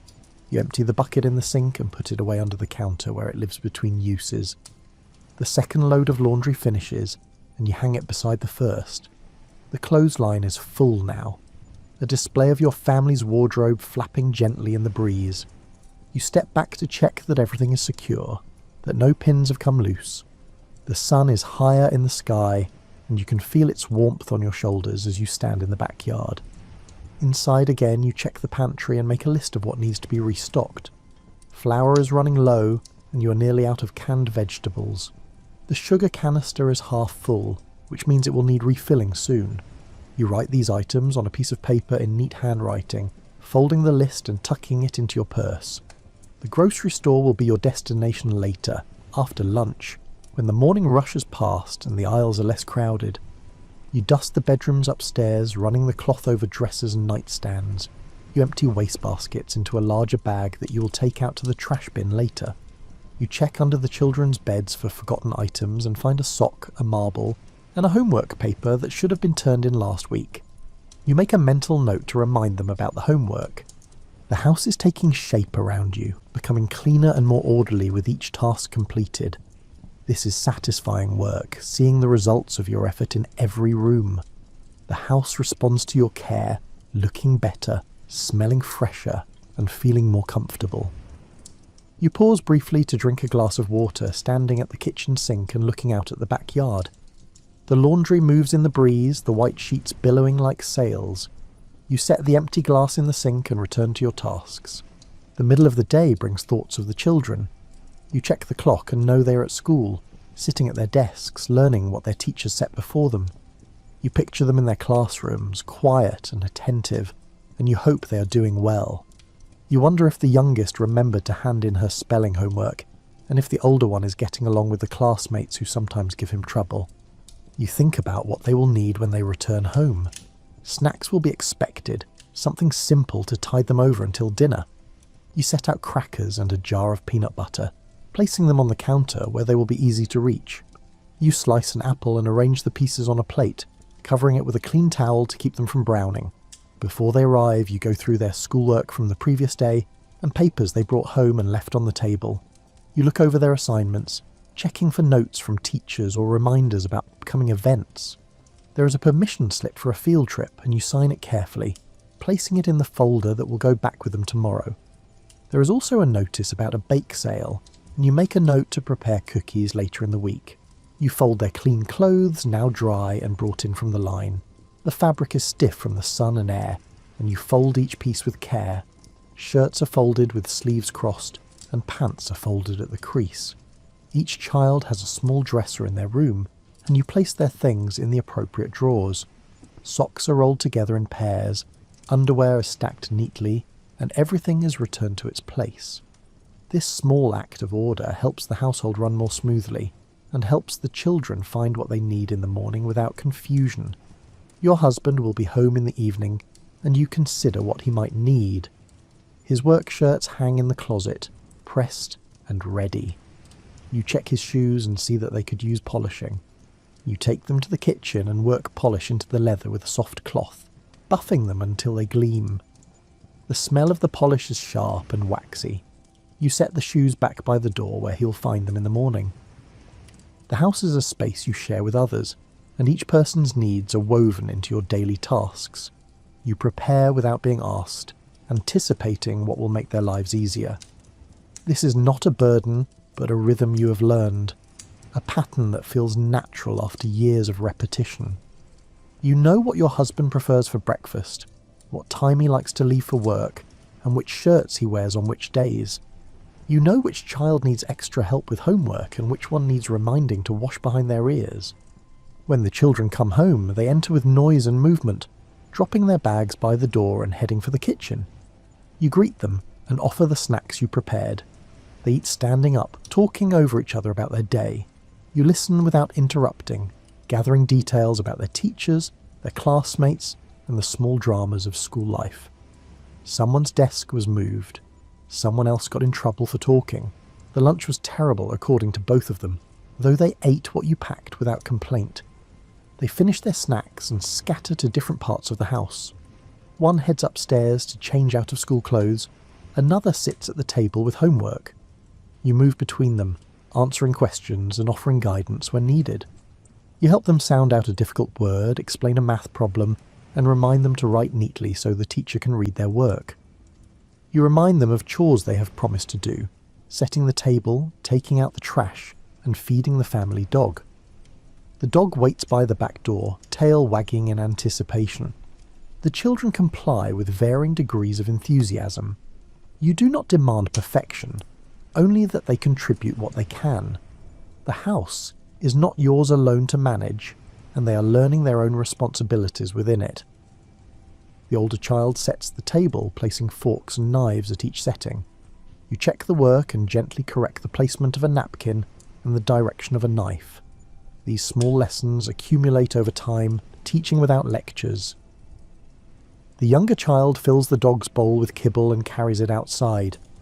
You watch through the window to make sure the task is completed properly.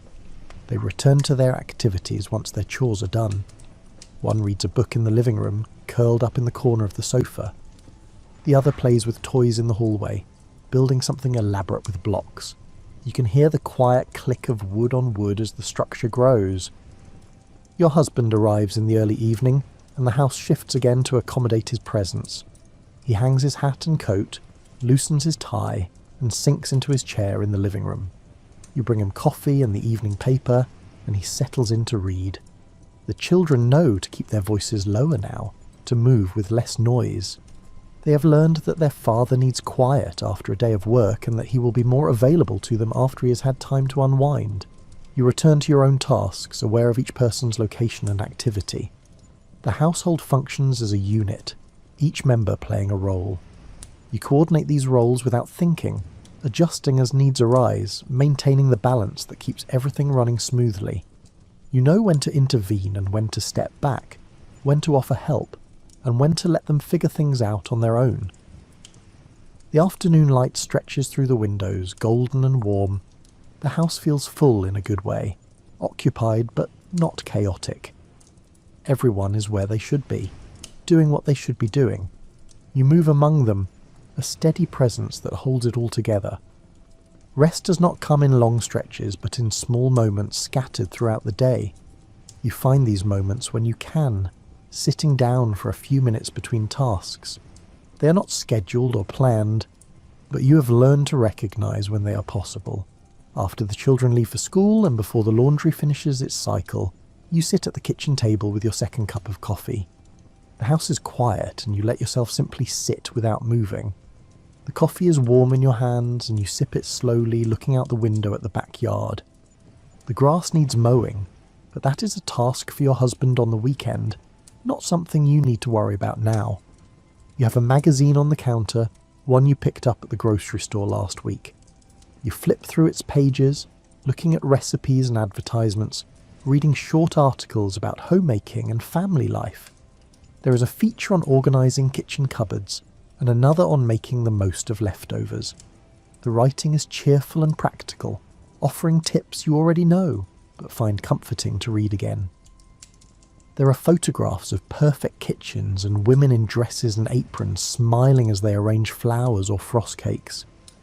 You know your own kitchen will never look quite like these, but there is pleasure in the aspiration. In the afternoon, after the children are home and occupied, you sit in the living room with mending. There is always something that needs a button reattached or a hem repaired. You thread a needle and work slowly, your hands moving with practiced ease. The radio plays softly in the background, music and occasional news reports providing gentle company. The programmes during the day are familiar. Soap operas and variety shows you half listen to while you work. Sometimes you sit without doing anything at all. You close your eyes for a few minutes, leaning back in the chair, letting your shoulders relax. The house makes small sounds around you, the settling of wood, the hum of the refrigerator, and the ticking of the clock on the mantel. These pauses are brief, but they are necessary.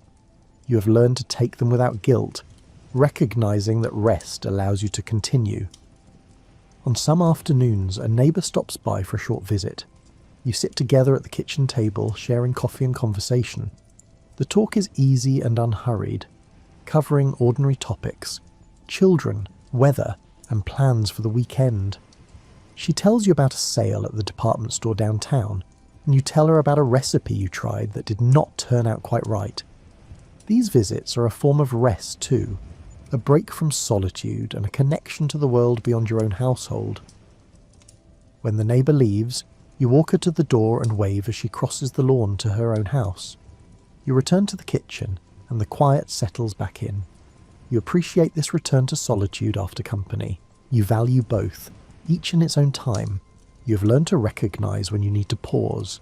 Your body tells you, a tiredness in your legs or a heaviness in your shoulders. You honour these signals sitting down with a glass of water, taking a breath, and letting the moment pass before you resume. You know that pushing through exhaustion leads to mistakes, to irritability, and to work that must be redone. Rest is not leisure, it is not extended or indulgent, it is functional, woven into the day as naturally as any other task. You rest so you can continue, so the work ahead does not overwhelm you. You rest because the day is long and your energy is finite. You have learned this through experience, through days when you pushed too hard and paid for it later. In the late afternoon, when dinner is not yet urgent but the day's main tasks are complete, you sometimes step outside. You stand on the back porch and breathe the air, watching the light change as the sun begins its descent. The world is calm at this hour, and you allow yourself to be calm within it. The neighbourhood is quiet, with other houses just as busy inside and just as still outside. These moments do not announce themselves. They arrive quietly, and you take them as they come. You do not wait for permission or for someone to tell you it is acceptable to pause. You simply do it, knowing it is part of what allows you to keep going. You have learned that rest is not selfish, but essential, that taking care of yourself enables you to take care of others. Sometimes rest comes in the form of a bath at the end of the day, water hot enough to steam, and a few minutes alone behind a locked door. Sometimes it comes in the few pages of a book read before sleep. Sometimes it is nothing more than sitting in a chair and letting your mind wander, thinking of nothing in particular. You do not have long vacations or days off. The work of the house continues every day, weekends included. But you have these small respites, and they are enough. They sustain you through the repetition, through the endless cycle of tasks that must be done and then done again. Planning meals is a task that never ends. Each day brings 3 meals, and you are responsible for all of them. You think about dinner while making breakfast, considering what ingredients you have and what needs to be used before it spoils. You think about breakfast while cleaning up from dinner, planning what will be quick and nourishing for the morning rush. You keep a mental inventory of the pantry and refrigerator, knowing what sits on each shelf. Canned goods line the back of the pantry, their labels turned outward for easy identification. Dry goods fill glass jars. Flour, sugar, rice, and oats. The refrigerator holds perishables, and you check these daily, noting what must be cooked soon. There is a head of lettuce that is beginning to wilt, and you decide it will go into a salad tonight. The chicken you bought earlier in the week needs to be used within the next day or two. In the late morning, you decide on dinner. Tonight it will be meatloaf, mashed potatoes, and green beans. These are foods your family eats without complaint, familiar and filling. You take ground beef from the refrigerator and set it on the counter to come to room temperature. Cold meat does not mix as well, and you have learned these small details through years of cooking. You peel potatoes at the sink, the skins falling into the drain in long strips. The potatoes are pale and smooth underneath, and you drop them into a pot of cold water to keep them from browning. You will cook them later, closer to dinner time, so they will be hot when served. You mix the meatloaf in a large bowl, combining the beef with breadcrumbs, an egg and a bit of milk. Your hands work the mixture together, pressing and kneading until it reaches a uniform texture. The feeling is familiar. The cool meat between your fingers, the slight resistance as the ingredients combine. You shape it into a loaf and place it in a baking pan, spreading ketchup over the top in a thick layer. It goes into the oven and you set the timer. The kitchen will smell of cooking meat soon, a smell that signals dinner is underway. The potatoes boil on the stove, the water bubbling gently. You open a can of green beans and pour them into a saucepan, adding a small pat of butter. The kitchen fills with the scent of cooking food, warm and ordinary. These are the smells of home, the smells your children will remember when they think of their childhood. You set the table while everything cooks. Plates, forks, knives and napkins folded beside each plate. You fill glasses with water and place them at each setting. The table looks neat and ready, a small centre of order in the busy household. You wipe the table with a damp cloth, removing crumbs from earlier snacks. When the timer rings, you remove the meatloaf from the oven and let it rest. The top is browned and slightly crisp, and the ketchup is caramelised. You drain the potatoes and mash them with butter and milk, whipping them until they are smooth and creamy. The green beans are drained and placed in a serving dish, steam rising from them. You call the family to the table. They come from different parts of the house and take their seats. You bring the food to the table and serve each person, portioning out meatloaf and scooping potatoes onto plates. The green beans are passed around and everyone helps themselves. You serve yourself last, taking smaller portions to ensure there is enough for everyone else. The meal is eaten with a little conversation at first. Forks scrape against plates, and the sound is companionable. Eventually someone speaks, and the talk picks up. Your husband mentions something that happened at work and you listen, asking questions where appropriate. The children talk about school, about friends, and about minor conflicts that seem enormous to them. You mediate gently when they argue, redirecting attention before tensions escalate. You eat slowly, aware that you may need to get up for something someone has forgotten. More water, more bread and salt that was left in the kitchen. You're attentive to the needs of others, ensuring the meal proceeds smoothly. When the meal is finished, you clear the table. The plates are stacked, and the leftovers are wrapped and stored in the refrigerator. There is enough meatloaf for your husband's lunch tomorrow, and you make a note of this. You wash the dishes in hot, soapy water, scrubbing away the remnants of dinner. The pans are heavier and take more effort, but you work through them one by one, rinsing and placing them in the rack to dry. The kitchen is cleaned, the counters wiped down and the floor swept. The room is returned to the state it was in before you began cooking, ready for the next meal. You hang the dish towel to dry and turn off the overhead light, leaving only the small lamp above the sink glowing. Breakfast tomorrow will be simple, oatmeal perhaps with toast. You make a mental note to set out the oats tonight so they're easy to find in the morning. Lunch for your husband will need to be packed, and you think about what to include. A sandwich made from tonight's leftover meatloaf, an apple, and a thermos of coffee. You will prepare it in the morning while he reads the paper. Food is a constant thread through your days. Planning, preparing, serving, and cleaning. Each meal leads to the next, and the cycle never stops. You do not resent this. It is simply what is required, and you have learned to do it efficiently without wasted motion.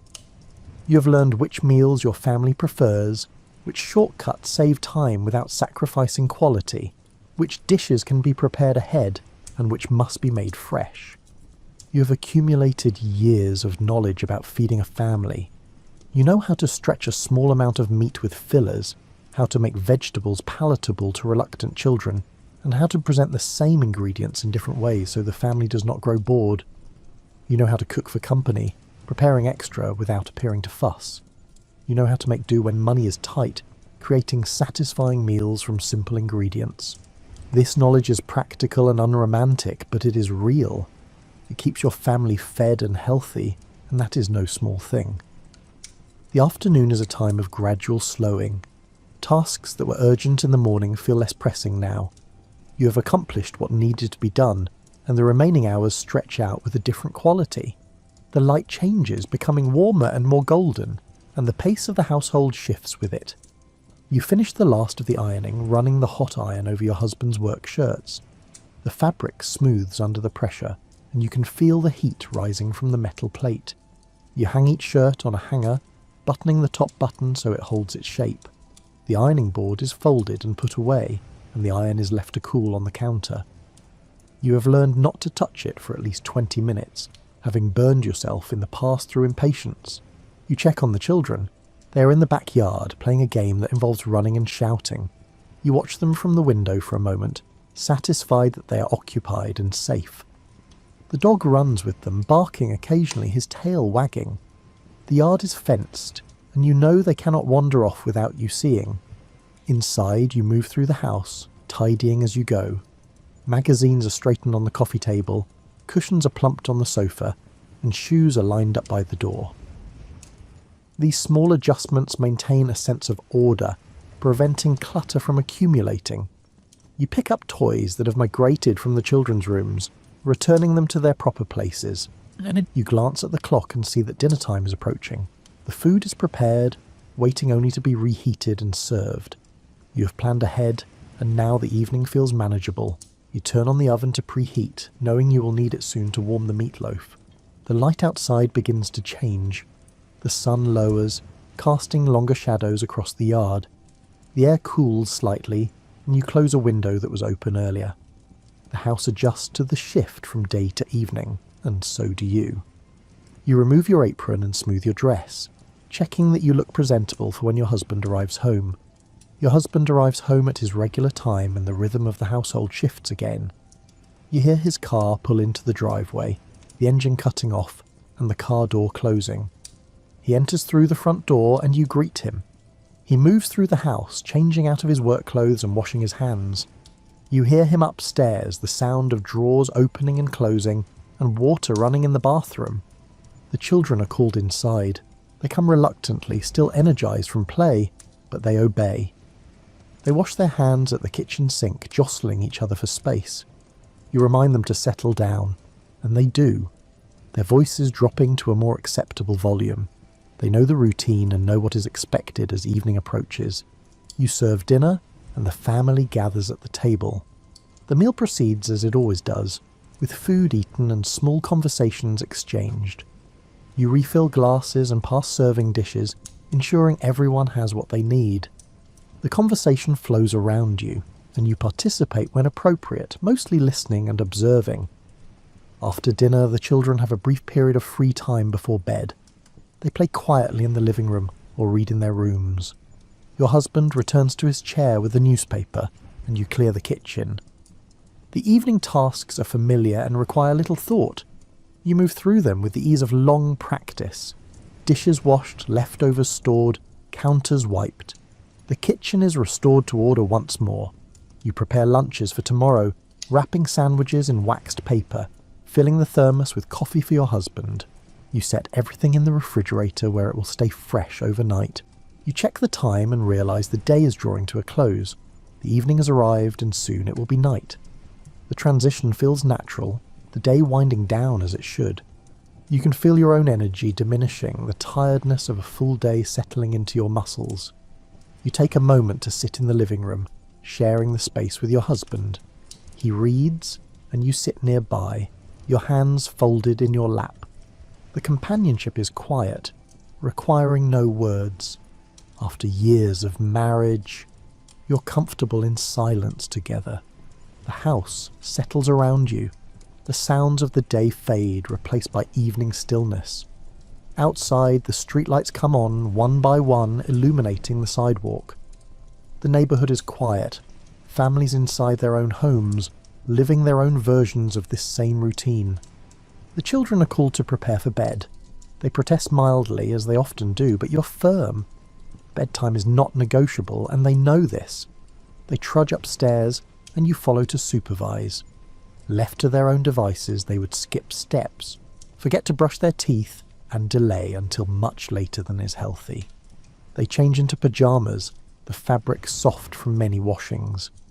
You check that they have chosen appropriate pyjamas for the weather, not too warm on a summer night, and not too thin when it's cold.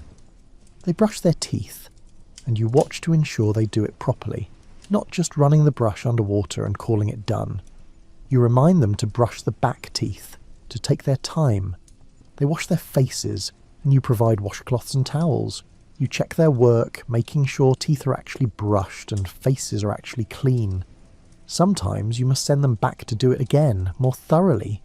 They accept this with resignation, knowing you will check. You tuck them into their beds, pulling the covers up to their chins.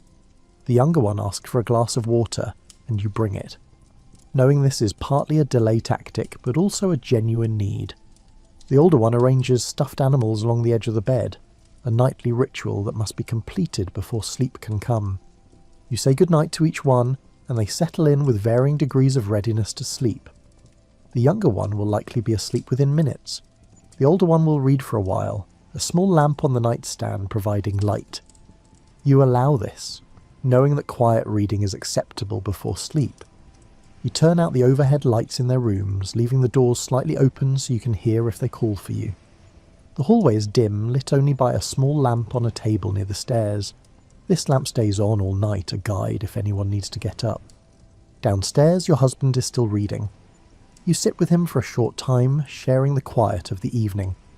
The house is peaceful now, the day's activity fading into stillness.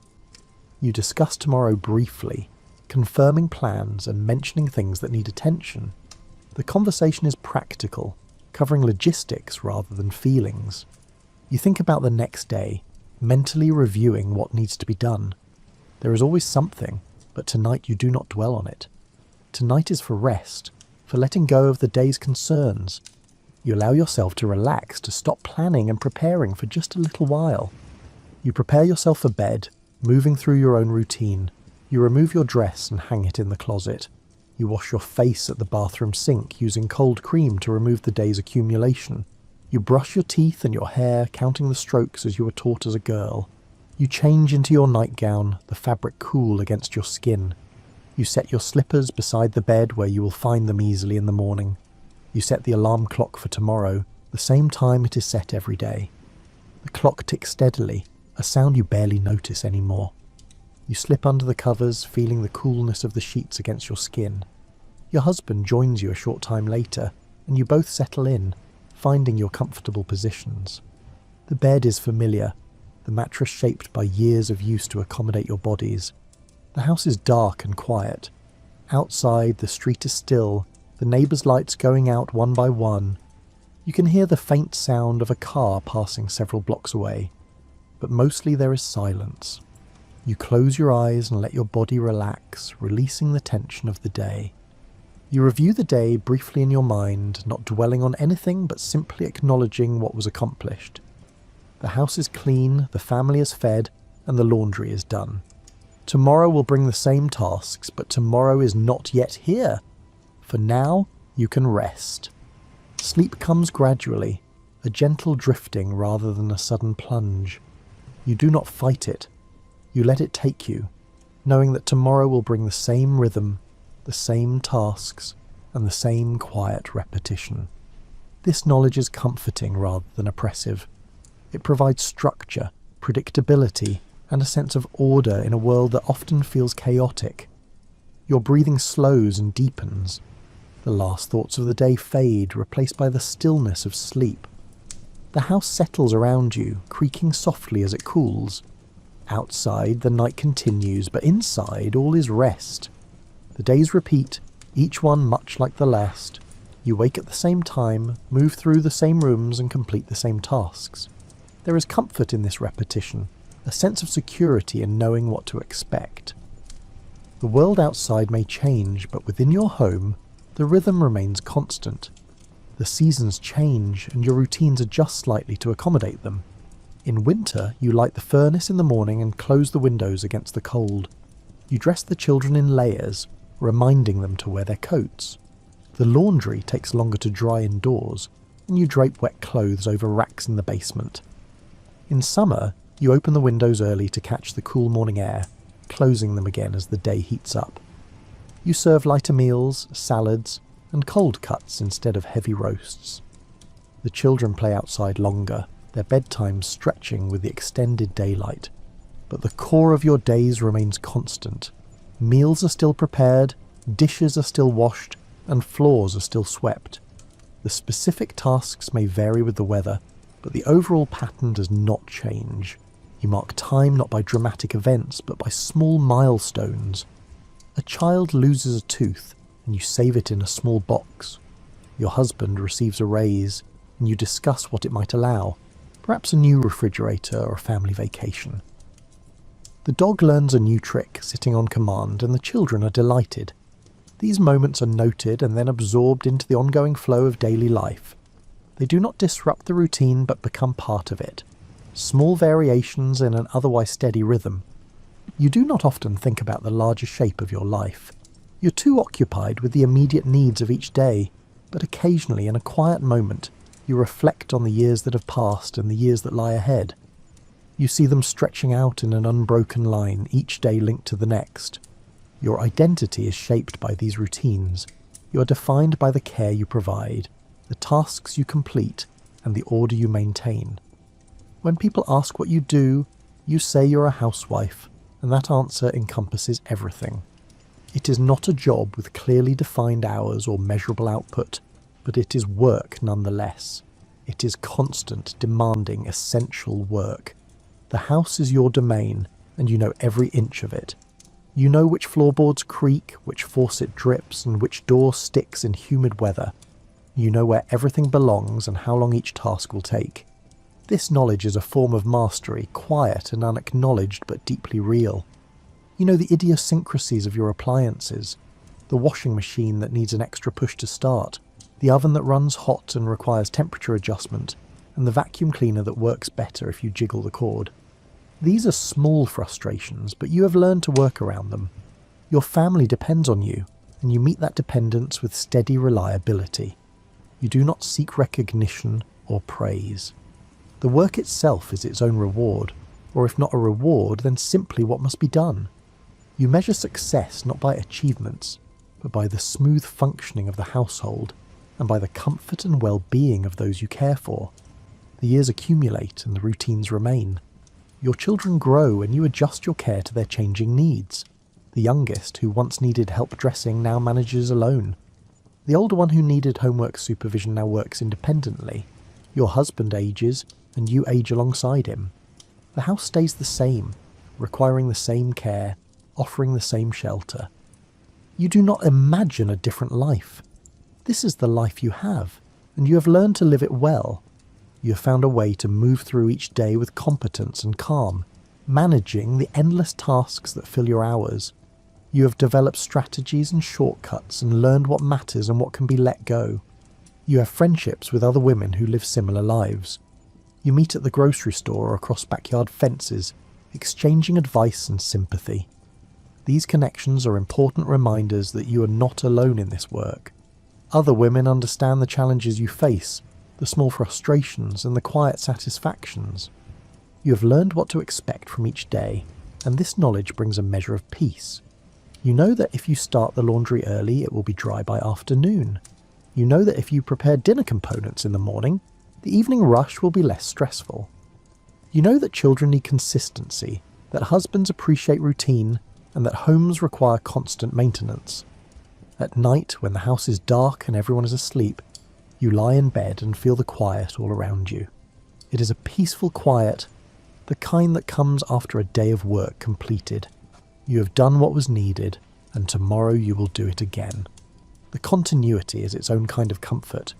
There is no uncertainty, no need to wonder what comes next. You know what comes next. Morning will come, and you will rise before the alarm, and the day will unfold as it always does. You will make breakfast and pack lunches, wash dishes and sweep floors, prepare dinner, and tuck children into bed. This knowledge could feel oppressive, this certainty that nothing will change. But instead, it feels secure. In a world that often seems unpredictable and chaotic, your home is a place of order. The tasks may be endless, but they are also manageable. You know how to do them, and you do them well. You close your eyes and let yourself drift towards sleep. The house settles around you, its walls solid and familiar. You're safe here, held by routine, surrounded by the life you've built and maintained. The work is never finished, but that is acceptable.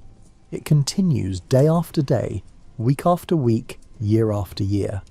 And so the days continue one after another, steady and unchanging, a rhythm as reliable as your own heartbeat. You wake and work and rest and sleep, and then you wake again.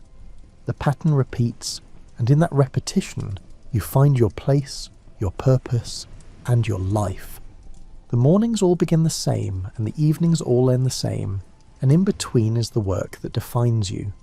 You do not question it or resist it. You simply live it, day after day, moving through the familiar rooms of your home, caring for the people you love, and maintaining the small world that depends on you. This is what daily life is like for you, and it is enough.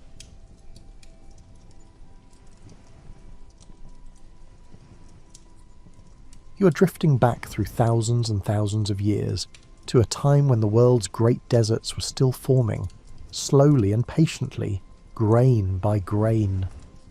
The landscapes you know today took tens of thousands of years to dry, cool, and settle into their current shapes, and tonight you'll follow that quiet transformation as it unfolds across deep time. The sun rises over land that has been drying for longer than any single generation can remember. The change happens so gradually that no one living through it would describe their world as becoming a desert. Instead, each day simply arrives a little warmer, a little drier, following patterns that stretch back before anyone's grandfather's grandfather could recall. You wake in a landscape where the morning light feels familiar. The air carries the scent of dust and distant grass. Small shrubs dot the ground between patches of exposed stone. This is not yet desert in the way you might picture it today, but the transformation has already begun, written in the spacing between plants and the colour of the soil. The sun moves across the sky in the same arc it has always followed. Its heat builds through the morning, reaches its peak around midday, then softens again as afternoon gives way to evening. This rhythm repeats itself day after day, season after season, century after century. There is comfort in this predictability, even as the intensity of the heat increases by imperceptible degrees over generations. Rain still falls, but its patterns are shifting. Where your ancestors might have expected steady seasonal rains, you now notice longer gaps between storms. When water does come, it arrives in the same familiar way. Clouds gathering, the smell of moisture in the air, drops pattering on stone and earth. But the intervals between these welcome events grow gradually longer. The land responds to these changes with patience. Grasses that once grew thick and tall begin to thin. They don't disappear all at once, but rather spread themselves more carefully across the available space. Each plant stands a bit farther from its neighbour, making the most of whatever moisture soaks into the ground. Trees that relied on consistent rainfall slowly retreated to areas where water ran beneath the surface. You can trace the presence of underground streams by following lines of green through increasingly brown terrain. These corridors of life become important landmarks, places where the old patterns of growth continue while the surrounding land transforms. The wind picks up loose soil and carries it in gentle clouds across the open ground. This happens more often now that fewer roots hold the earth in place. The dust settles into new patterns, filling low spots and building against rocks. Over time, these small movements of soil reshape the land surface in subtle ways. Animals adjust their routines to match the changing availability of food and water. Herds that once roamed widely begin to follow more specific paths, moving between reliable water sources on schedules that sync with the seasons. Their tracks wear into the ground, creating trails that future generations will continue to use. Birds time their migrations differently, arriving and departing based on when they can expect to find food and nesting sites. Some species that once stayed year-round became seasonal visitors instead. Others that prefer drier conditions appear more frequently, filling niches left by those who have moved on. The drying happens so slowly that each generation inherits a world that feels normal to them. Children grow up knowing the current spacing of water holes, the present thickness of vegetation, the existing patterns of animal movement. They learn these conditions as simply the way things are, not as a departure from how things used to be. Your own observations span only a lifetime, perhaps noticing that a particular spring produces less water than you remember from childhood, or that certain plants your grandparents described are now harder to find. But these changes fold into the natural variation you expect from year to year. Some seasons bring more rain, others less. The long-term trend hides within normal fluctuations. The soil itself changes colour as it dries. Rich browns fade toward tan and pale yellow. The surface develops a crust where minerals concentrate as water evaporates. When rain does fall, it takes longer to soak in through this hardened layer, and more of it runs off across the surface instead of seeping down to roots. Rocks that were once hidden beneath soil and plants emerge as the covering thins. Their surfaces, exposed to sun and wind, begin to weather in new ways. Temperature swings between day and night cause the outer layers to expand and contract, gradually flaking away. The resulting fragments add to the dust and sand accumulating across the landscape. In areas where water occasionally pools, salt crystals form as the liquid evaporates. These white crusts mark places where temporary ponds once lingered. They create patterns on the ground that shift with each rainfall and subsequent drying. A slow conversation between water and earth that plays out across centuries. The horizon seems to stretch farther as vegetation thins and the air becomes clearer. You can see greater distances now, making out landmarks that would have been hidden behind dense growth in earlier times. This openness changes how people navigate, relying more on distant features and less on nearby markers. Shadows lengthen and shorten with the sun's movement, providing a natural clock that governs daily activities. The quality of light shifts through the day, sharp and bright at midday, softer and golden at dawn and dusk. These variations in illumination become familiar references, ways to gauge time without conscious thought. As evening approaches, the heat begins to release its grip. The land has absorbed warmth all day, and now it radiates that energy back into the cooling air. This transition happens gradually, a gentle unwinding that brings relief without suddenness. The rhythm of heating and cooling, repeated endlessly, shapes everything that lives here. Wind becomes the patient sculptor of drying landscapes, working grain by grain across spans of time that dwarf human lifetimes. It lifts the finest particles from exposed surfaces and carries them along in visible currents, sorting them by weight and size. Heavier sand grains settle out first, while lighter dust can travel remarkable distances before finally coming to rest. The movement of these particles is constant but never rushed.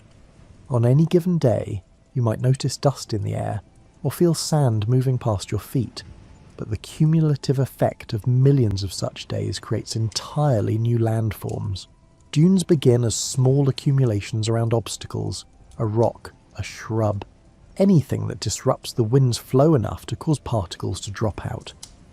Once started, a dune grows following rules written in physics and probability.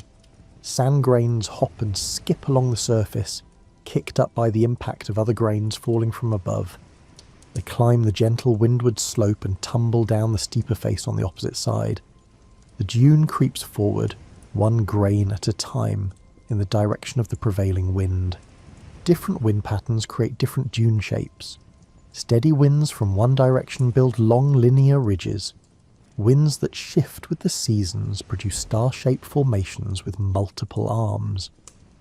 In areas where wind speed varies, crescent-shaped dunes form, their horns pointing downwind. Each shape reflects years of consistent conditions, a readable record of atmospheric patterns. Between the dunes, flat areas of exposed bedrock or hard-packed soil stretch out in patterns determined by erosion. Water, during its infrequent appearances, flows across these surfaces in sheets rather than channels. It picks up loose material and carries it to lower elevations, slowly levelling high spots and filling depressions. The exposed rock itself changes texture over time. Daily temperature swings cause expansion and contraction, creating stress within the stone. In the heat of midday, the surface can be too hot to touch comfortably. At night, especially under clear skies, it radiates heat away and cools significantly. This repeated cycling weakens the bonds between mineral grains. Eventually thin layers flake away from the surface in a process so gradual that individual events are barely noticeable. But over centuries, these small losses reshape boulders and cliffs. Rounded forms emerge where sharp edges once stood. Surfaces become smooth, polished by wind-borne sand acting as a gentle abrasive. In areas where harder and softer rock layers alternate, erosion creates distinctive stepped landscapes. The softer material wears away faster, undercutting the harder layers above. Eventually, slabs of the harder rock break free along natural fracture lines and tumble down, coming to rest in jumbled piles at the base of cliffs. These rockfalls happen infrequently enough that witnessing one is noteworthy, yet frequently enough that the landscape is constantly being reshaped. Valleys that once carried regular water flow begin to fill with sediment when the water stops coming. The material washes in from surrounding slopes during occasional rainstorms, spreading out across the valley floor in thin layers. Over many repetitions, these deposits can bury what were once deeply incised channels, creating flat surfaces where water once carved deep. Ancient stream beds remain visible as slight depressions or lines of different vegetation, marking where underground water still flows even though the surface has gone dry. These buried channels become crucial resources, places where digging down just a few arm lengths can reach moisture that sustains life. The colour of the landscape shifts as different minerals concentrate on the surface. Iron compounds oxidize in the heat and dryness, creating rusty reds and oranges. Calcium carbonate forms white crusts where water evaporates. Dark desert varnish develops on rock surfaces where manganese and other minerals, carried in dew and occasional moisture, slowly accumulate over thousands of years. Salt flats emerge in low areas where water has no outlet. Any moisture that collects here evaporates, leaving behind dissolved minerals. Over time, these deposits build up, creating surfaces that are alternately hard and crunchy or soft and muddy depending on recent rainfall. They reflect light intensely, creating shimmering effects that can be seen from great distances. The formation of these distinctive landscapes follows predictable patterns, but each area develops its own unique character based on local conditions. The composition of underlying rock, the direction of prevailing winds, The amount and timing of rainfall and countless other factors combine to create variations on common themes. Mesas and buttes stand as remnants of once continuous layers, isolated by the removal of surrounding material. Their flat tops preserve the original surface level, showing how much has been worn away from the adjacent land. The steep sides expose layers of different rock types, creating striped patterns that record ancient environments, lake beds, river deposits, volcanic flows, all stacked in chronological order. Canyons develop where occasional water flow concentrates along fractures in the rock. Each flood, rare as it may be, cuts a little deeper. Between floods nothing seems to happen, but the patient work of erosion continues through chemical weathering and the gradual weakening of rock structure. Over immense time, these episodes of activity separated by long quiet periods carve impressive gorges. The land maintains a kind of balance even as it changes. Material removed from one place accumulates in another. Energy from the sun drives the heating and cooling that breaks rock down. Wind and water transport the resulting fragments.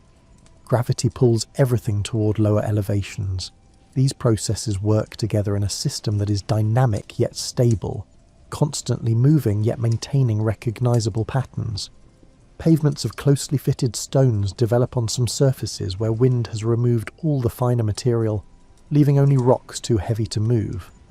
These areas become remarkably stable, protecting the soil beneath from further erosion.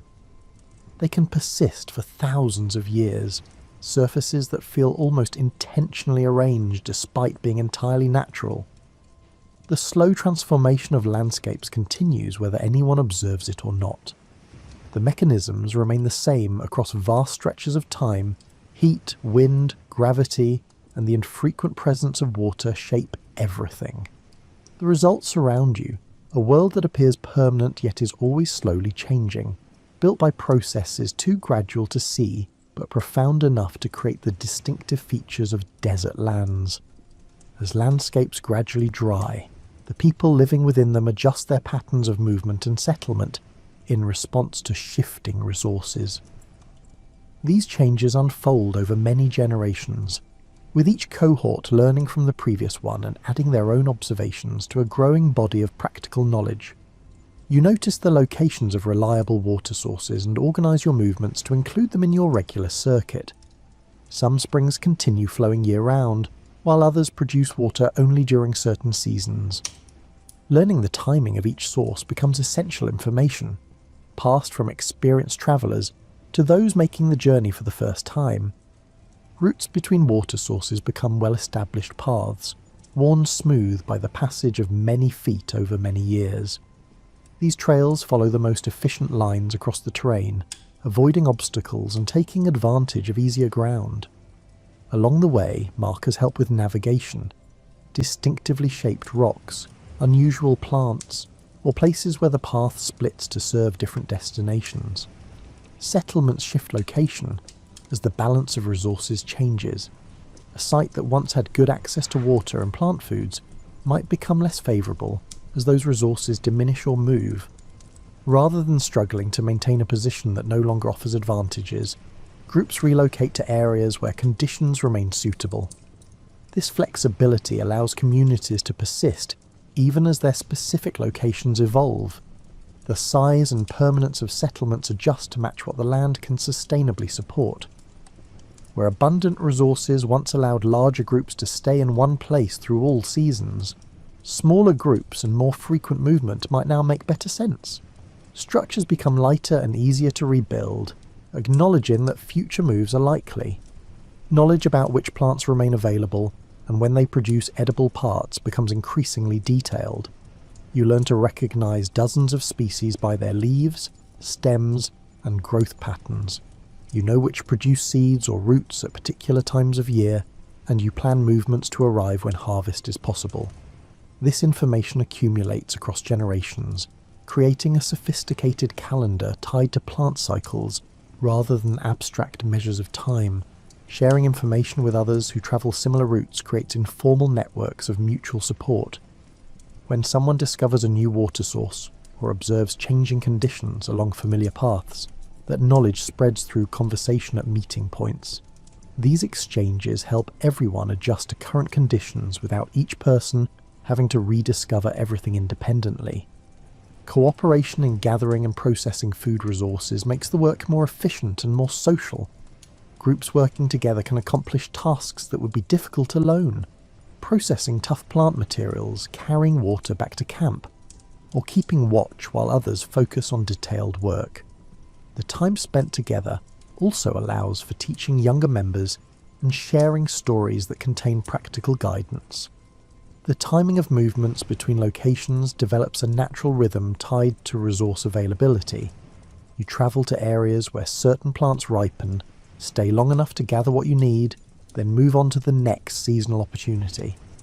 This circuit might cover considerable distances over the course of a year, but each segment is manageable and the pattern becomes familiar through repetition. Temporary camps at resource-rich locations might be used repeatedly over many years, with each group adding small improvements or repairs to existing structures.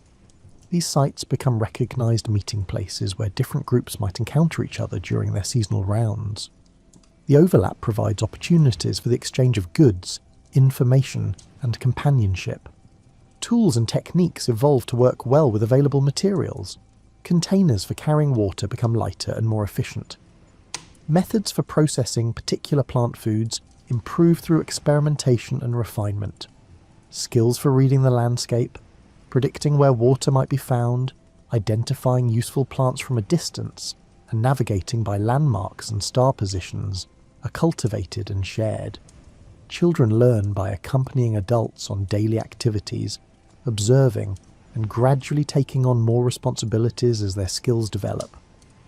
This hands-on education transmits not just techniques, but also the reasoning behind choices. Why camp in this spot rather than another? When is it time to move on? How do you decide which route to take? The answers embed practical wisdom developed over many lifetimes. Rest periods during the heat of the day provide time for maintenance of equipment, processing of gathered materials, and social interaction. People gather in whatever shade is available, working on tasks that don't require much physical exertion. This regular pause in activity helps manage energy expenditure in hot conditions, while still keeping everyone productively engaged. The gradual drying of the landscape creates some challenges, but also opens new possibilities. Areas that were once too wet or too densely vegetated might become more accessible. New resources can be discovered as the plant community shifts. The changes require flexibility, but they don't necessarily make life harder, just different from how it was before. Some groups develop closer relationships with particular areas, becoming experts on local conditions and seasonal patterns there. Others maintain broader territories and more varied knowledge, trading depth for breadth. Both strategies can work well depending on specific circumstances and personal preferences. Exchange networks allow specialised resources from different areas to reach people who value them. Stone useful for making tools, pigments for decoration, or particularly productive patches of favoured plants can be shared across distances through chains of giving and receiving. These connections create ties between groups and spread innovations in technique or technology. Stories about the land and its history carry practical information wrapped in memorable narratives. A tale about ancestors finding water in an unlikely place might also teach observation skills useful for finding similar situations. Accounts of long journeys preserve knowledge about distant areas and the routes to reach them. The entertainment value of storytelling ensures the information gets transmitted even when it's not immediately needed. Adaptation happens through small, incremental adjustments rather than dramatic transformations. Each generation inherits a working system and makes minor modifications based on current conditions. The accumulation of these small changes over time allows human communities to maintain themselves across shifting environmental circumstances without crisis or upheaval. The intensity of midday heat shapes daily patterns of activity and rest in drying landscapes. As the sun climbs higher and temperatures rise, it makes sense to pause strenuous work and find shade for a period of relative quiet. This rest time becomes a natural feature of each day, as predictable as the sun's movement across the sky. You seek out whatever shade is available, beneath a rock overhang, under the spreading branches of a hardy tree, or in simple shelters designed to block direct sunlight. The relief is immediate and significant. Air temperature and shade can be noticeably cooler than in direct sun, and the absence of solar radiation hitting your skin reduces the sensation of heat even more. During these rest periods, activity slows but doesn't stop entirely. Small tasks that don't require much movement or exertion can be accomplished while waiting out the worst of the heat. Repairing equipment, preparing food gathered earlier, or working on crafts that involve careful attention rather than physical labour all fit well into these quieter hours. Conversation flows easily during midday rest, creating social time that strengthens bonds between people sharing the same space. Stories are exchanged, plans are discussed, and observations about the land and its resources are shared. This regular opportunity for communication helps maintain group cohesion and ensures that knowledge circulates among all members. Children who might have been energetic during the cooler morning hours often nap during midday heat. The quiet time allows them to rest while adults remain nearby, attentive but not actively engaged in demanding work. This pattern of activity and rest teaches the young ones natural rhythms that will serve them throughout their lives. The position of the sun provides a reliable indicator of when the hottest part of the day has passed and movement can resume. As it begins its descent toward the horizon, the intensity of heat gradually diminishes. Shadows lengthen, providing more areas of shade. The transition is gradual enough that there's no single moment when activity must restart, but rather a general resumption as comfort increases. Evening hours become productive and pleasant for work that requires movement and effort. The fading heat makes travel comfortable, gathering tasks feel less taxing, and physical work more enjoyable. This late-day activity period can extend well past sunset in many seasons, as cooler air and softer light create ideal conditions. The rhythm of rest during peak heat and activity during cooler hours repeats itself day after day, creating a natural structure that requires no conscious planning once established. Your body becomes attuned to this pattern, naturally feeling ready to pause when the sun reaches its zenith and ready to move again as it descends. Seasonal variations adjust the timing and duration of rest periods. During the hottest months, midday breaks might extend longer, while cooler seasons might require only a brief pause or none at all. The flexibility of the pattern allows it to accommodate different conditions while maintaining its basic logic. Water consumption increases during rest periods in heat, as your body continues to use moisture for cooling even when you're not moving much. Having water available during these times is important, and the knowledge of how much you'll need over the course of a day, including rest periods, informs decisions about how much to carry and when to seek replenishment. Shade-providing features in the landscape become recognised and valued stopping points. A particular cluster of rocks that casts a good shadow, a tree with wide-spreading branches, or a cave with a cool interior might be regularly visited by many different travellers. These spots can develop into informal gathering places where paths naturally converge. The practice of resting during heat is something you observe in animals as well. Lizards retreat under rocks, birds become quiet in whatever cover they can find, and larger animals seek shade or remain still to conserve energy and reduce heat generation. This shared response to temperature creates a kind of quiet across the landscape during the hottest hours. Rest time also provides an opportunity for simply observing your surroundings without the distraction of active tasks. Details you might not notice while focused on movement or work become apparent when you're sitting still. The pattern of light filtering through leaves, the texture of rock surfaces, the small movements of insects going about their business. The value of rest becomes clear through its effects. After a period of sitting quietly in the shade, you feel refreshed and ready to continue. Without these breaks, sustained activity in heat would be much harder to maintain. The rest periods aren't interruptions to productivity, but rather essential components of it, allowing for consistent effort across the full day. In cooler months or cloudy conditions, the urgency of midday rest decreases, but the habit often persists as a social custom, even when it's not strictly necessary for comfort. The regular gathering time has value beyond just avoiding heat, creating predictable opportunities for connection and communication. Different landscapes offer different opportunities for shade and rest. In rockier areas, overhangs and crevices provide numerous options. In flatter, more open terrain, you might need to create your own shade using materials at hand or carry simple structures. This variation adds to the skills required for moving through different types of dry country.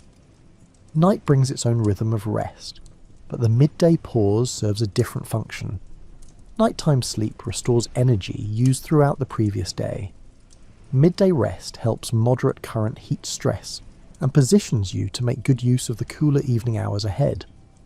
Together, these rest periods bracket the day's activities in a sustainable pattern. The quiet that settles during midday rest feels peaceful rather than empty. It's a chosen pause, a recognition of natural conditions, and a sensible response that makes the rest of the day more pleasant and productive. This balance between activity and rest becomes second nature, woven into the way you experience time in landscapes shaped by heat and dryness. Managing food and water in drying landscapes requires attention to patterns, careful planning, and knowledge built across generations. The abundance of resources varies by season and location, creating a complex map of when and where different foods become available. Learning this map and moving accordingly becomes essential. Water sources, springs, seeps, and places where digging reveals moisture are known locations that you revisit regularly. The amount each produces might vary from season to season, but their positions remain consistent. You learn to recognize the subtle signs that indicate water nearby. Certain plant species, patterns in the rock, or slight changes in soil color. When you reach a water source, you drink your fill and replenish containers for the journey ahead. The amount you carry depends on the distance to the next reliable source and the temperature you expect to encounter. Experience teaches you to calculate these needs accurately, avoiding both the burden of carrying excess and the risk of running short. Some locations allow for staying near water for extended periods, while gathering other resources in the surrounding area. These sites become seasonal camps where you might remain for many days, taking advantage of the security that comes from having water readily available. Daily tasks can be planned without constant concern about water supply. Between water sources, conservation becomes important but not difficult. You drink when thirsty, but awareness of supply helps moderate consumption naturally. Travelling during cooler parts of the day reduces water needs. Resting during peak heat minimises the amount lost through perspiration. These practices are sensible responses to conditions rather than hardship measures. Plant foods require knowledge of which species are edible when they produce usable parts, and how to process them if needed. Some plants offer edible leaves or shoots during their growing season. Others produce seeds that can be gathered and stored. Roots and tubers from certain species provide nourishment when other options are scarce. The variety is considerable for those who know what to look for. Gathering techniques develop to make efficient use of time and effort. You learn to spot productive patches from a distance and move directly to them, rather than searching randomly. Processing methods passed down through generations make tough plant materials more digestible and improve flavour.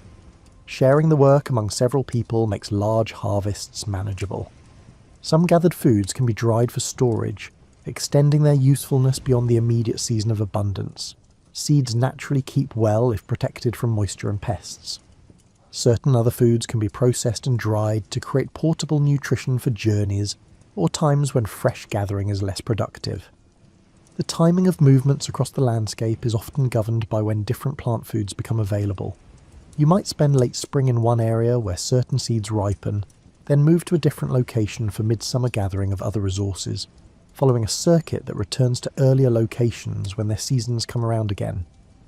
This pattern of movement means you rarely deplete any single area. By the time you return to a gathering location, plants have had time to grow back, produce new seeds, or otherwise recover from previous harvesting. The natural regeneration cycle matches your pattern of use, maintaining productivity over many years. Sharing food within groups ensures everyone has enough regardless of daily variations in individual gathering success. What you collect today supplements what others gathered yesterday. Over time, these exchanges balance out, providing stability and security for all members. Cooperation makes more sense than strict individual accounting. Knowledge about where to find emergency resources, plants that produce edible parts even in less favourable seasons, locations where water can be found through digging, areas that reliably support animal life that might be hunted, provides backup options if primary resources fall short. This information is valued and carefully maintained. Processing areas near camps might show signs of repeated use, accumulations of nutshells, areas worn smooth from grinding activities, or cleared spaces where people regularly work. These locations become familiar spots that future visitors recognise and continue to use, adding their own marks to the accumulated evidence of long human presence. Water found at different sources has distinct qualities. Some taste slightly mineral, others are perfectly sweet. Some runs cool even in hot seasons. Others feel lukewarm. Preferences develop, and you might detour slightly to reach a particularly pleasant spring if time allows. These small choices add character to journeys that might otherwise seem purely functional. Food preferences exist as well, both personal tastes and broader seasonal cravings. After many days of eating preserved foods, fresh greens might be particularly welcome. Certain flavours become associated with specific times of year or places, creating positive memories that link sensory experience with landscape and season. Teaching younger people about food and water management happens through participation, rather than formal instruction. Children accompany adults on gathering trips, learning to recognise useful plants and good digging spots. They help carry water and watch how it's rationed during travel. Through repeated experience, they absorb the knowledge they'll need to manage these resources independently. The landscape provides enough for those who understand it well and move with its rhythms. Scarcity is rare when you know what to look for and time your presence to match availability. The system works through knowledge, flexibility, and the maintenance of patterns that have proven sustainable over long periods. Gratitude for food and water comes naturally when you are aware of the effort required to locate and gather them. Nothing is taken for granted, yet nothing needs to feel desperately precious either. The balance between appreciation and confidence in continued availability creates a healthier relationship with resources. Careful use isn't about anxiety or deprivation, but about respect and intelligence. You use what you need, gather what makes sense, and move on when it's time. The land continues to provide because its use is calibrated to match what it can sustainably offer. This equilibrium, maintained through generations of accumulated wisdom, supports ongoing human presence in drying landscapes. As the sun descends toward the horizon, the quality of light across dry landscapes shifts from the harsh brightness of midday to softer, warmer tones. Long shadows stretch across the ground, creating patterns that change moment by moment. The intensity of heat begins to fade, replaced by air that feels gentler and more forgiving. This transition from day to evening brings renewed energy for activity after the quiet of midday rest. People move about more freely, resuming tasks or beginning new ones in the pleasant conditions. The coolness is relative. Evening temperatures might still feel warm by some standards, but the relief from peak heat is noticeable and welcome. Gathering tasks that were postponed during the hot hours can be completed in evening comfort. You might walk to nearby plant patches to collect items for the next day's meals, moving with easy efficiency now that exertion doesn't bring overwhelming heat. The lower light angle can actually make certain plants easier to spot, their shapes standing out against long shadows. Evening is a good time for longer walks to check on familiar landmarks or visit nearby areas of interest. The cooler air makes distance feel less daunting. You can cover ground at a steady pace without the need for frequent breaks. The changing light reveals the landscape in different ways than midday sun, highlighting textures and contours that weren't as visible earlier. Social life expands in the evening hours. As individual tasks conclude and people return to shared spaces, conversation increases. There's time to discuss what was observed during the day, share information about resources or conditions, and make plans for tomorrow. The communal atmosphere grows stronger as night approaches. Food preparation often happens in the evening, creating pleasant aromas that drift through the camp. Fires might be lit if fuel is available, and there's a need for cooking or warmth later in the night. The process of preparing and sharing a meal provides structure to the evening, a familiar sequence of activities that marks the transition toward rest. Children who napped during midday heat might be particularly lively in the evening, playing in the cooler air while adults work nearby. Their games and interactions add energy and sound to the camp, creating a different atmosphere than the quieter midday period. This burst of activity helps tire them out before nighttime sleep. The sky transforms as the sun continues its descent. Colours intensify. Oranges, pinks, and purples spread across the horizon, where dust and distance create vivid displays. These sunsets can be spectacular in dry air that holds little moisture to diffuse the light. The show is brief but memorable, a daily gift from the interaction of sun, atmosphere, and landscape. As darkness begins to gather, birds that were quiet during the heat become active again. Their calls mark territories or communicate with mates. The sounds add another layer to the evening, natural background music that signals the healthy presence of life in the landscape. Different species have distinct calls that you learn to recognize without conscious thought. Stars begin to appear in the darkening sky. First the brightest ones, then gradually more and more as night deepens. In dry climates with little artificial light, the number of visible stars can be astonishing.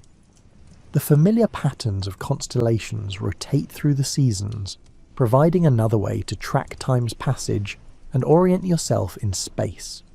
Evening temperatures continue to drop as heat absorbed during the day radiates back into the night sky.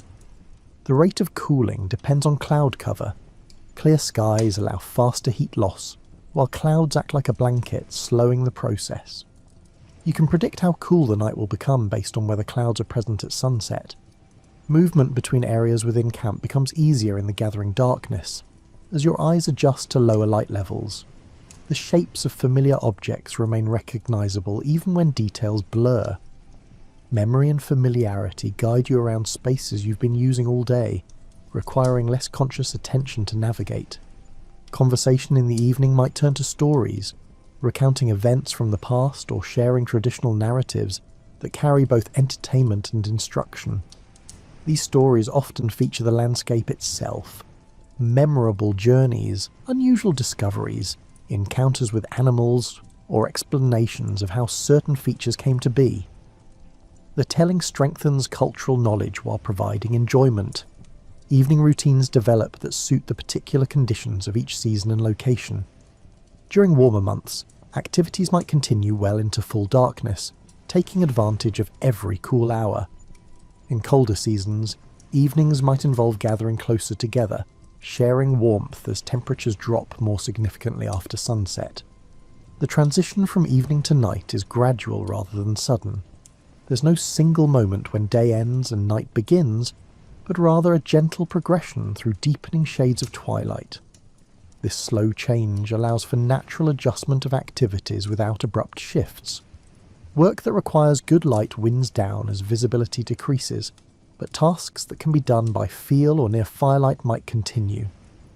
Hands stay busy with familiar work, repairing equipment, preparing materials for tomorrow, or crafting items that don't require fine visual detail.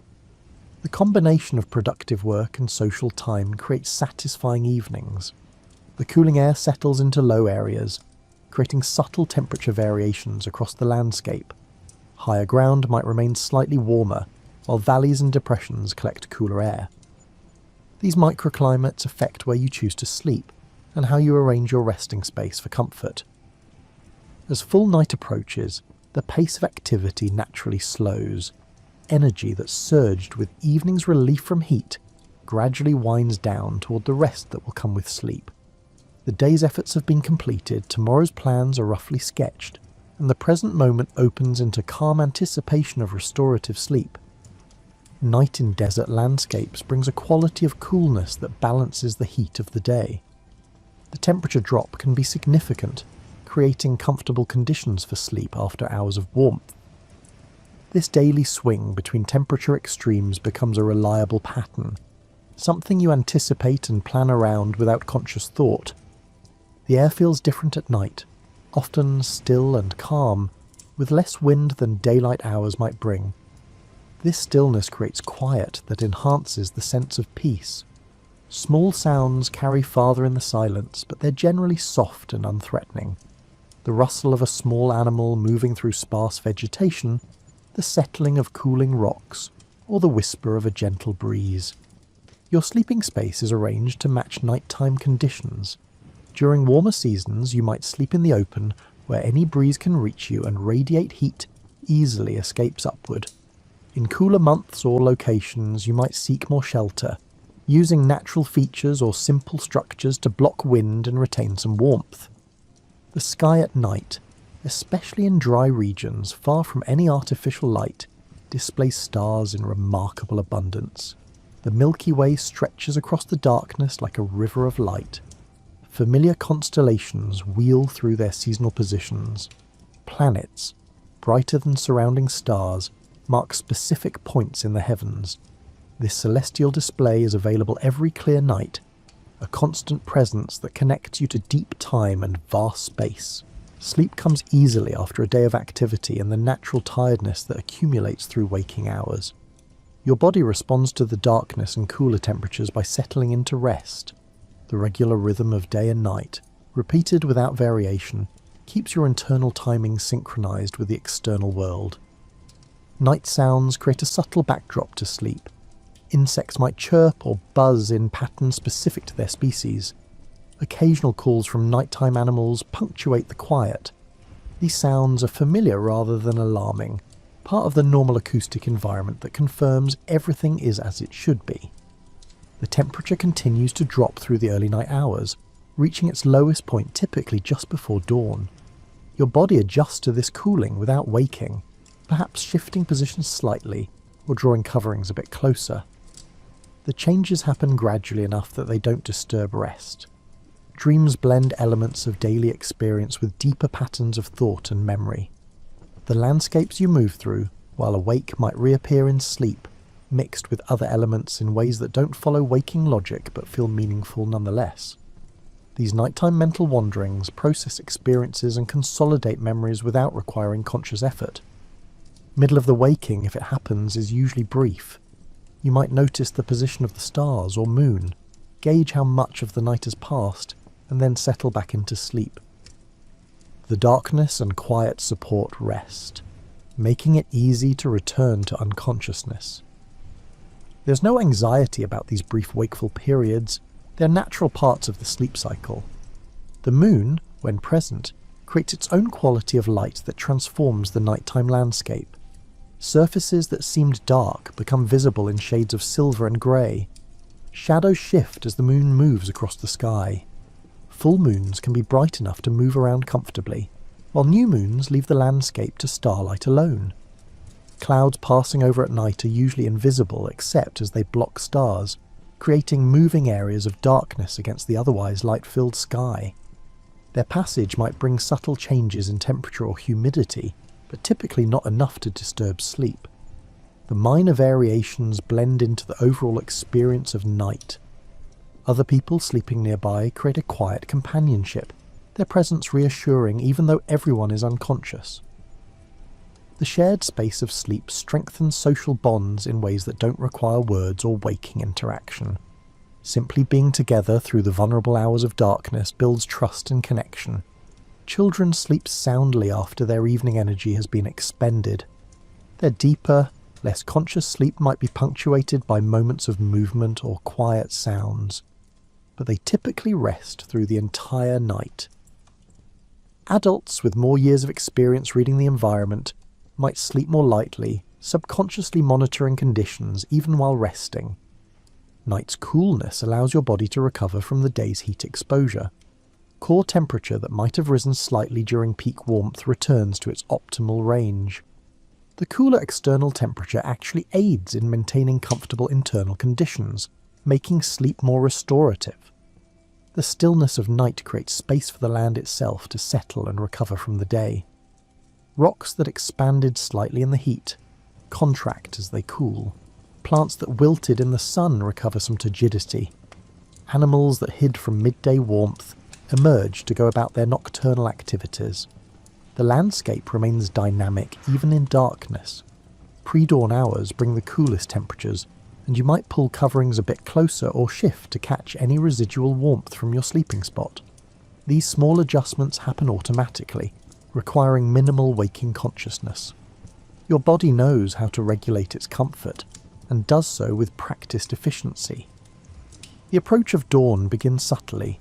The eastern sky might lighten almost imperceptibly at first, and the coolest air seems to deepen just before this hint of coming light. Stars begin to fade in areas where the sky brightens. The transition is so gradual that pinpointing the exact moment day begins is impossible, but the overall shift is unmistakable. Night has provided the rest needed to meet another day. Your body has restored energy, processed the previous day's experiences, and prepared for whatever the coming hours will bring. The cycle of activity and rest, heat and cool, waking and sleep continues in reliable patterns that support ongoing life in desert landscapes. Desert landscapes, once fully formed, continue to shape human experience across countless generations. The patterns established during the long drying period persist, creating conditions that influence how people move, gather resources and organise their lives. This influence is subtle but pervasive, woven into daily routines and long-term planning. Trade routes develop along paths that connect water sources across arid regions. These routes become increasingly important as the value of moving goods between distant areas grows. Caravans follow trails established over many generations, each journey adding slightly to the knowledge of optimal timing, reliable stopping points, and potential hazards along the way. The goods that move along these routes include items not available in all regions: salt from dry lake beds, obsidian or other tool-making stone from specific outcrops, dried foods that travel well, and crafted items that showcase particular skills or local styles. The exchange creates connections between people separated by considerable distances. Desert crossings require planning and preparation that become refined through repeated experience. You learn to travel during cooler seasons when water needs are reduced. You memorize the locations of every reliable spring and seep along your route. You prepare for the specific conditions you'll encounter: loose sand that slows movement, rocky ground that demands careful footing, or areas where navigation is tricky due to few landmarks. Stories about desert travel accumulate, carrying practical information wrapped in memorable narratives. Tales of successful crossings note the timing, route choices, and preparations that worked well. Accounts of difficult journeys identify what went wrong and what might have prevented problems. This collective knowledge base makes each subsequent journey safer and more efficient. Settlements along desert edges and near reliable water sources become meeting points where different groups exchange goods, information, and social connections. These locations might host seasonal gatherings when the weather is favourable and resources are abundant enough to support larger groups temporarily. The interactions strengthen networks that span beyond any single community. Architecture develops that responds intelligently to desert conditions. Structures use thick walls to moderate temperature swings, small windows to reduce heat gain while still allowing light and air, and designs that create shade while catching any breeze. These features become standard elements, refined over many building cycles. Water management techniques grow increasingly sophisticated. Systems for collecting and storing rainwater make the most of infrequent precipitation. Wells are dug with knowledge passed down about where to find underground sources and how to maintain them. Channels direct water to areas where it's most needed, creating productive patches within otherwise dry landscapes. Plant cultivation begins in some areas where water can be controlled reliably. Certain species that naturally grow in desert margins respond well to a bit of extra water and attention. Gardens near water sources supplement gathered wild foods, adding security and variety to diets. The knowledge of which plants can be encouraged and how to care for them develops through patient experimentation. Cultural practices reflect desert realities.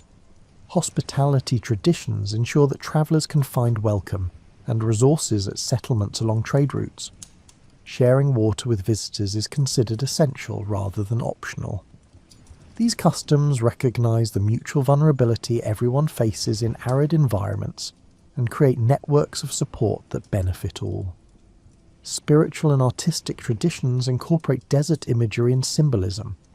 The stark beauty of desert landscapes, the clarity of night skies, and the drama of rare rainstorms all find expression in stories, songs, and visual arts. The physical environment shapes cultural identity in ways both obvious and subtle.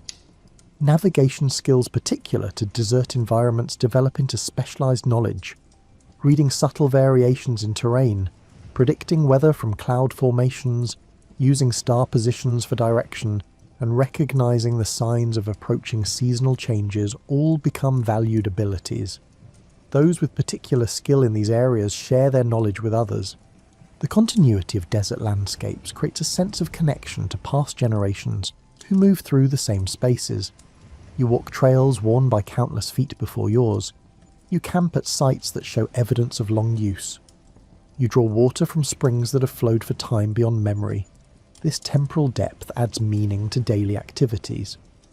Adaptation to desert conditions becomes so thoroughly integrated into ways of living that it feels natural rather than imposed. The rhythms of movement, the patterns of work and rest, and the social customs that facilitate survival and comfort. All of these simply are the way things are done. The desert has shaped culture to match its requirements, and the fit feels comfortable. Changes continue even after deserts reach their current extents. Climate variations bring wetter and drier periods over decades and centuries. Water sources might shift location or change their productivity. Plant communities adjust their ranges and abundances. People respond to these changes with the same flexibility that served their ancestors during the initial drying periods. The knowledge required to thrive in desert landscapes remains valuable and continues to be transmitted from experienced individuals to learners. Each generation adds their own observations and innovations to the accumulated wisdom. The tradition is living and dynamic rather than static and fixed. Desert crossings that once seemed daunting become familiar journeys for those who make them regularly. The distances don't shrink, the challenges don't disappear, but experience makes them manageable. What required intense focus the first time becomes routine on the 10th or 20th crossing. Confidence builds with repetition.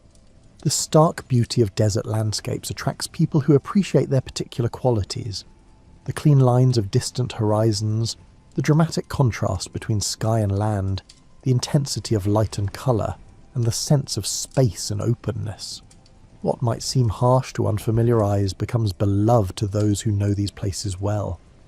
Evening light in deserts continues to transform the view with the same reliable magic it has shown for thousands of years. The colours, the lengthening shadows, the gradual cooling, these daily events maintain their appeal through countless repetitions. Each sunset is unique in its details, yet familiar in its pattern. As you settle into sleep tonight, the desert landscapes that took thousands of years to form continue their patient existence. They've shaped human history not through dramatic events, but through steady influence on the practical details of life, where people travel, how they gather resources when they rest, and what they value. The quiet persistence of these dry lands has proven as influential as any dramatic historical force, working its effects through the accumulated weight of daily choices and adaptations across generations beyond counting. The world's deserts hold their shape, neither expanding nor contracting in any way you would notice within a lifetime. They continue offering their particular challenges and rewards to those who learn their patterns. and in the cool darkness of night, beneath stars that have watched these lands for far longer than humans have walked them, the balance holds between heat and cool, activity and rest, movement and staying, all the rhythms that make life possible in these remarkable places.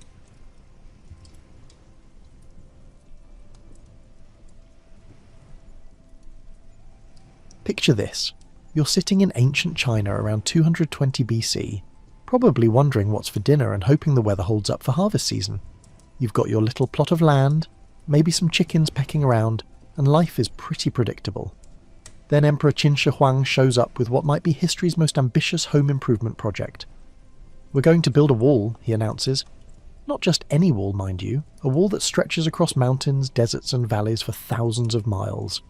Your neighbours probably thought he'd been sampling too much rice wine, but this emperor was dead serious. He had already conquered 6 other kingdoms to unite China, so building an impossibly long wall seemed like a simple task. Tuesday afternoon's project. The thing is, walls already existed. Various kingdoms had been building defensive barriers for centuries, like having a really impressive fence to keep the neighbours' goats out of your garden. But Qin Shi Huang looked at these scattered walls the way you might look at mismatched furniture in your living room. Functional, but lacking a unified vision. His plan was brilliant in its audacity. Connect the existing walls, extend them, and create one continuous barrier along China's northern border. Imagine this as the world's first massive renovation project, where instead of demolishing walls, they were constructing the ultimate wall to end all walls. The emperor's motivation wasn't just showing off, though that was certainly part of it. The Mongols and other nomadic tribes from the north were habituated to dropping by uninvited, usually with swords and an attitude problem. These weren't friendly social calls. They were more like aggressive house parties, where the guests take everything and leave the place in shambles. So you can understand the emperor's thinking. Build a wall so impressive, so formidable, that these northern neighbours would take one look and decide maybe they'd rather stay home and tend their horses instead. It was like installing the world's most elaborate security system, except the cameras were guard towers and the alarm was a very loud horn. But here's where it gets intriguing for regular folks like you. This project wasn't going to be built by magic or imperial decree alone. This undertaking was going to require hands, millions of them. Suddenly, your quiet life of farming and chicken tending was about to get a lot more complicated. The recruitment process was about as subtle as an earthquake. Local officials would show up in villages with scrolls and serious expressions, essentially conducting a very involuntary job fair. "Congratulations," they'd say. "You've been selected for a wonderful opportunity to serve your emperor and build something truly historic." The fact that you hadn't applied for this opportunity was considered irrelevant. Now, before you start feeling too sorry for yourself in this scenario, consider the alternative. The emperor had just finished unifying China through a series of wars that made Game of Thrones look like a peaceful afternoon tea. Building a wall, even an impossibly long one, was actually the peaceful option. Still, knowing you're part of the calmer solution doesn't make the prospect of hauling stones across mountains any more appealing. The scale of this project was something no one had ever attempted. Imagine trying to coordinate a construction project that spans the distance from New York to Denver, except there are no trucks, no power tools, and no Home Depot. Everything had to be done with human muscle, animal power, and whatever clever engineering solutions people could devise with the technology of 220 BC. And so began one of history's greatest adventures in construction management, community cooperation, and sheer human stubbornness. You were about to become part of something that would still be visible. So here you are, standing with your hastily packed belongings and wondering how your life took such an unexpected turn. The recruitment officer has assured you that the job is a temporary assignment, just a few months, maybe a year at most. You'll be back home before you know it, he says, with the confidence of someone who's never actually built a wall. Your first glimpse of the construction site is like nothing you've ever seen. Imagine an anthill the size of a city, except the ants are people and they're all carrying rocks. Thousands of workers stretch across the landscape, creating a human chain that disappears into the distance. The noise is incredible. Hammering, shouting, the scrape of stone against stone, and the occasional creative curse word that probably shouldn't be repeated in polite company. You're assigned to a work crew that becomes your new family, whether you like it or not. There's old Chen, who claims he helped build the Emperor's palace and has strong opinions about proper mortar mixing. Young Liu bounces around with the enthusiasm of someone who thinks this whole wall business might actually be fun. Wang the Quiet barely speaks but can carry stones that would make a donkey jealous. And there's you, trying to figure out which end of a hammer to hold. The living arrangements are, shall we say, cosy. Your new home is a tent shared with 5 other men, which sounds awful until you realise some crews are sleeping 12 to a shelter. Privacy becomes a fond memory, like a favourite dish from home that you can almost taste if you concentrate hard enough. The good news is that everyone snores, so at least the noise is evenly distributed. Your daily routine starts before dawn, because apparently whoever designed this schedule believed that sunlight was a luxury rather than a necessity. You stumble out of your shared tent, grab some rice and maybe a pickled vegetable if you're lucky, and report to your section chief. This is a man who has elevated shouting into an art form, and seems to believe that volume is directly proportional to work efficiency. The work itself is simpler in concept than execution. You're building a wall, which sounds straightforward until you realise this wall needs to be tall enough to stop mounted warriors, strong enough to withstand siege engines, and long enough to protect an entire frontier. It's like being asked to build a fence around your property, except your property is the size of several states and the fence needs to stop an army. The foundation work is backbreaking in the most literal sense. You spend days moving earth, laying stones, and creating the base that everything else will rest on. Each stone needs to be placed just so, because a wobbly foundation today means a collapsed wall tomorrow, and nobody wants to explain to the Emperor why his wall has developed a lean. But here's the thing about shared misery. It has a way of bringing people together. By the end of your first week, you and your tent mates have developed an effortless camaraderie born of mutual exhaustion. Old Chen shares techniques he learned from previous construction projects. Young Liu invents games to make the repetitive work more bearable. Wang the Quiet turns out to be an excellent cook who can make rice taste almost intriguing. The engineers overseeing the project are a fascinating bunch. They've had to solve problems no one has ever faced before, like how to build a uniform wall across terrain that varies from desert sand to mountain granite. Watching them work is like seeing puzzle masters tackle a jigsaw with a million pieces, none of which seem to fit together properly. Supply lines stretch back towards civilization like the world's longest grocery delivery route. Wagons arrive with fresh stone, timber, rice, and replacement tools. Occasionally they bring news from home, which everyone gathers around to hear like it's the evening entertainment. Occasionally they bring new workers to replace those who've completed their service, or, more grimly, those who won't be going home at all. Despite the hardships, there's something oddly satisfying about the work. Each day you can see progress. The wall grows taller, stronger, and more impressive. You begin to take pride in your section, competing informally with other crews to see who can lay the straightest line or build the most solid foundation. It's like the world's most exhausting team sport. After a few weeks on the wall, you've developed what your grandmother might charitably call character. Your hands, once soft from farm work, now sport calluses in places you didn't know could grow calluses. Your back has adapted to a permanent slight hunch from lifting stones, and you've learned to identify different types of rock by their weight and the specific way they make your shoulders ache. The workday starts with what the section chief optimistically calls morning coordination, but which everyone else recognises as the daily ritual of figuring out who's going to do what and how badly it might go wrong. Today, your crew is assigned to mortar mixing, which sounds easy until you realise that getting the consistency right is like trying to bake bread while blindfolded during an earthquake. Old Chen takes this opportunity to share his philosophy on mortar, which apparently involves the same level of precision that other people reserve for poetry. If the mixture is too wet, it runs like water from a broken bucket, he explains, while stirring the mixture with a wooden paddle that has seen better days. Too dry, and it crumbles like a promise from a politician. You're beginning to suspect that Old Chen has strong opinions about everything, which makes him either very wise or very annoying, depending on how early in the morning it is. The stones themselves come from quarries that seem impossibly far away, yet somehow keep producing an endless supply of building material. Watching the stonecutters work is mesmerising. They can look at a rough boulder and somehow see the perfectly shaped block hiding inside like sculptors working in reverse. Their hammers ring against chisels with a rhythm that becomes the soundtrack of construction, a percussion section for the symphony of building. Transportation of materials has evolved into a complex dance of human efficiency.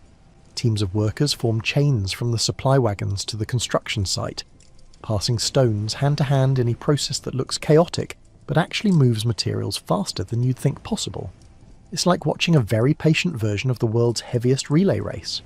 Young Liu has invented a game where you try to predict which stone will be the most awkward to carry based on its shape.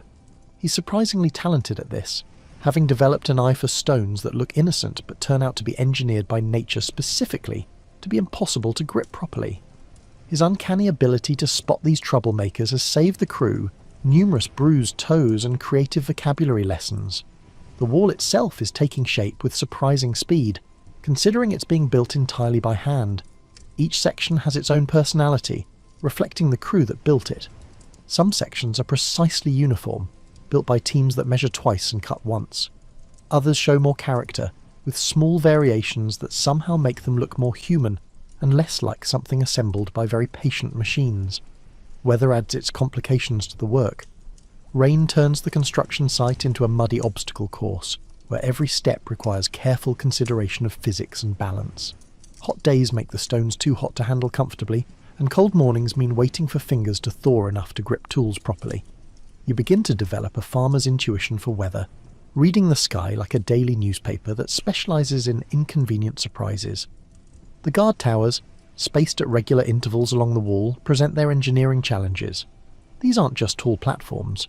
They're sophisticated observation and communication posts that need to be sturdy enough to withstand attacks, while remaining tall enough to provide commanding views of the surrounding territory. Building them requires a combination of masonry, carpentry, and what might generously be called optimistic physics. Food becomes both fuel and entertainment. The camp cooks have mastered the art of making large quantities of rice interesting through creative use of whatever vegetables, meat, or seasonings happen to be available. Sometimes you have lucky and there's pork. Other times, you learn to appreciate the subtle flavours of turnips and hope. Crews gather during meal times to share stories, voice complaints, and occasionally speculate about the potential completion date of this project. Your tent mates have developed distinct personalities that make the cramped living quarters more bearable. Old Chen tells stories from his construction days that may or may not be entirely true, but are always entertaining. Young Liu practices writing characters in the dirt, determined to return home more educated than when he left. Wang the Quiet has revealed a talent for repairing tools and equipment, making him the most popular person in a 100-yard radius. By now you've realised that building the Great Wall isn't just construction, it's engineering on a scale that makes regular building projects look like children's blocks. Every day brings new problems that require solutions no one has ever had to figure out before, and you're starting to appreciate the complexity of what seemed like a simple concept. Take, for instance, the challenge of building a wall across a mountain ridge. You can't just pile stones in a straight line and hope for the best. The wall needs to follow the natural contours of the land while maintaining its defensive capabilities, which means constantly adjusting height, thickness, and angle. It's like trying to draw a straight line on a crumpled piece of paper while wearing mittens. The foundation work varies dramatically depending on terrain. In rocky areas, you're essentially building on nature's concrete, which sounds great until you realise that rocky often means uneven, unpredictable, and determined to make your life difficult. In sandy or soft soil areas, the foundation needs to go much deeper, which means more digging and more stone, but at least the digging is easier. In marshy areas, well, everyone tries to avoid thinking about marshy areas.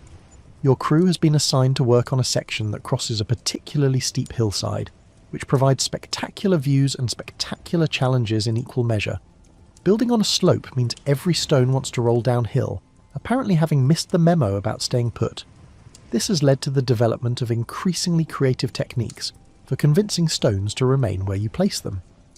Old Chen has become something of a master at reading stone behaviour.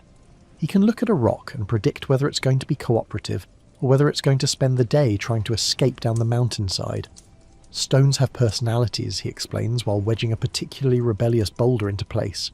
Some want to work, some want to wander, and some just want to cause trouble. You're starting to suspect he might be right. The mortar mixing has evolved into something approaching science. Different weather conditions require different consistencies, and the local materials, limestone here, clay there, all react differently to mixing and setting.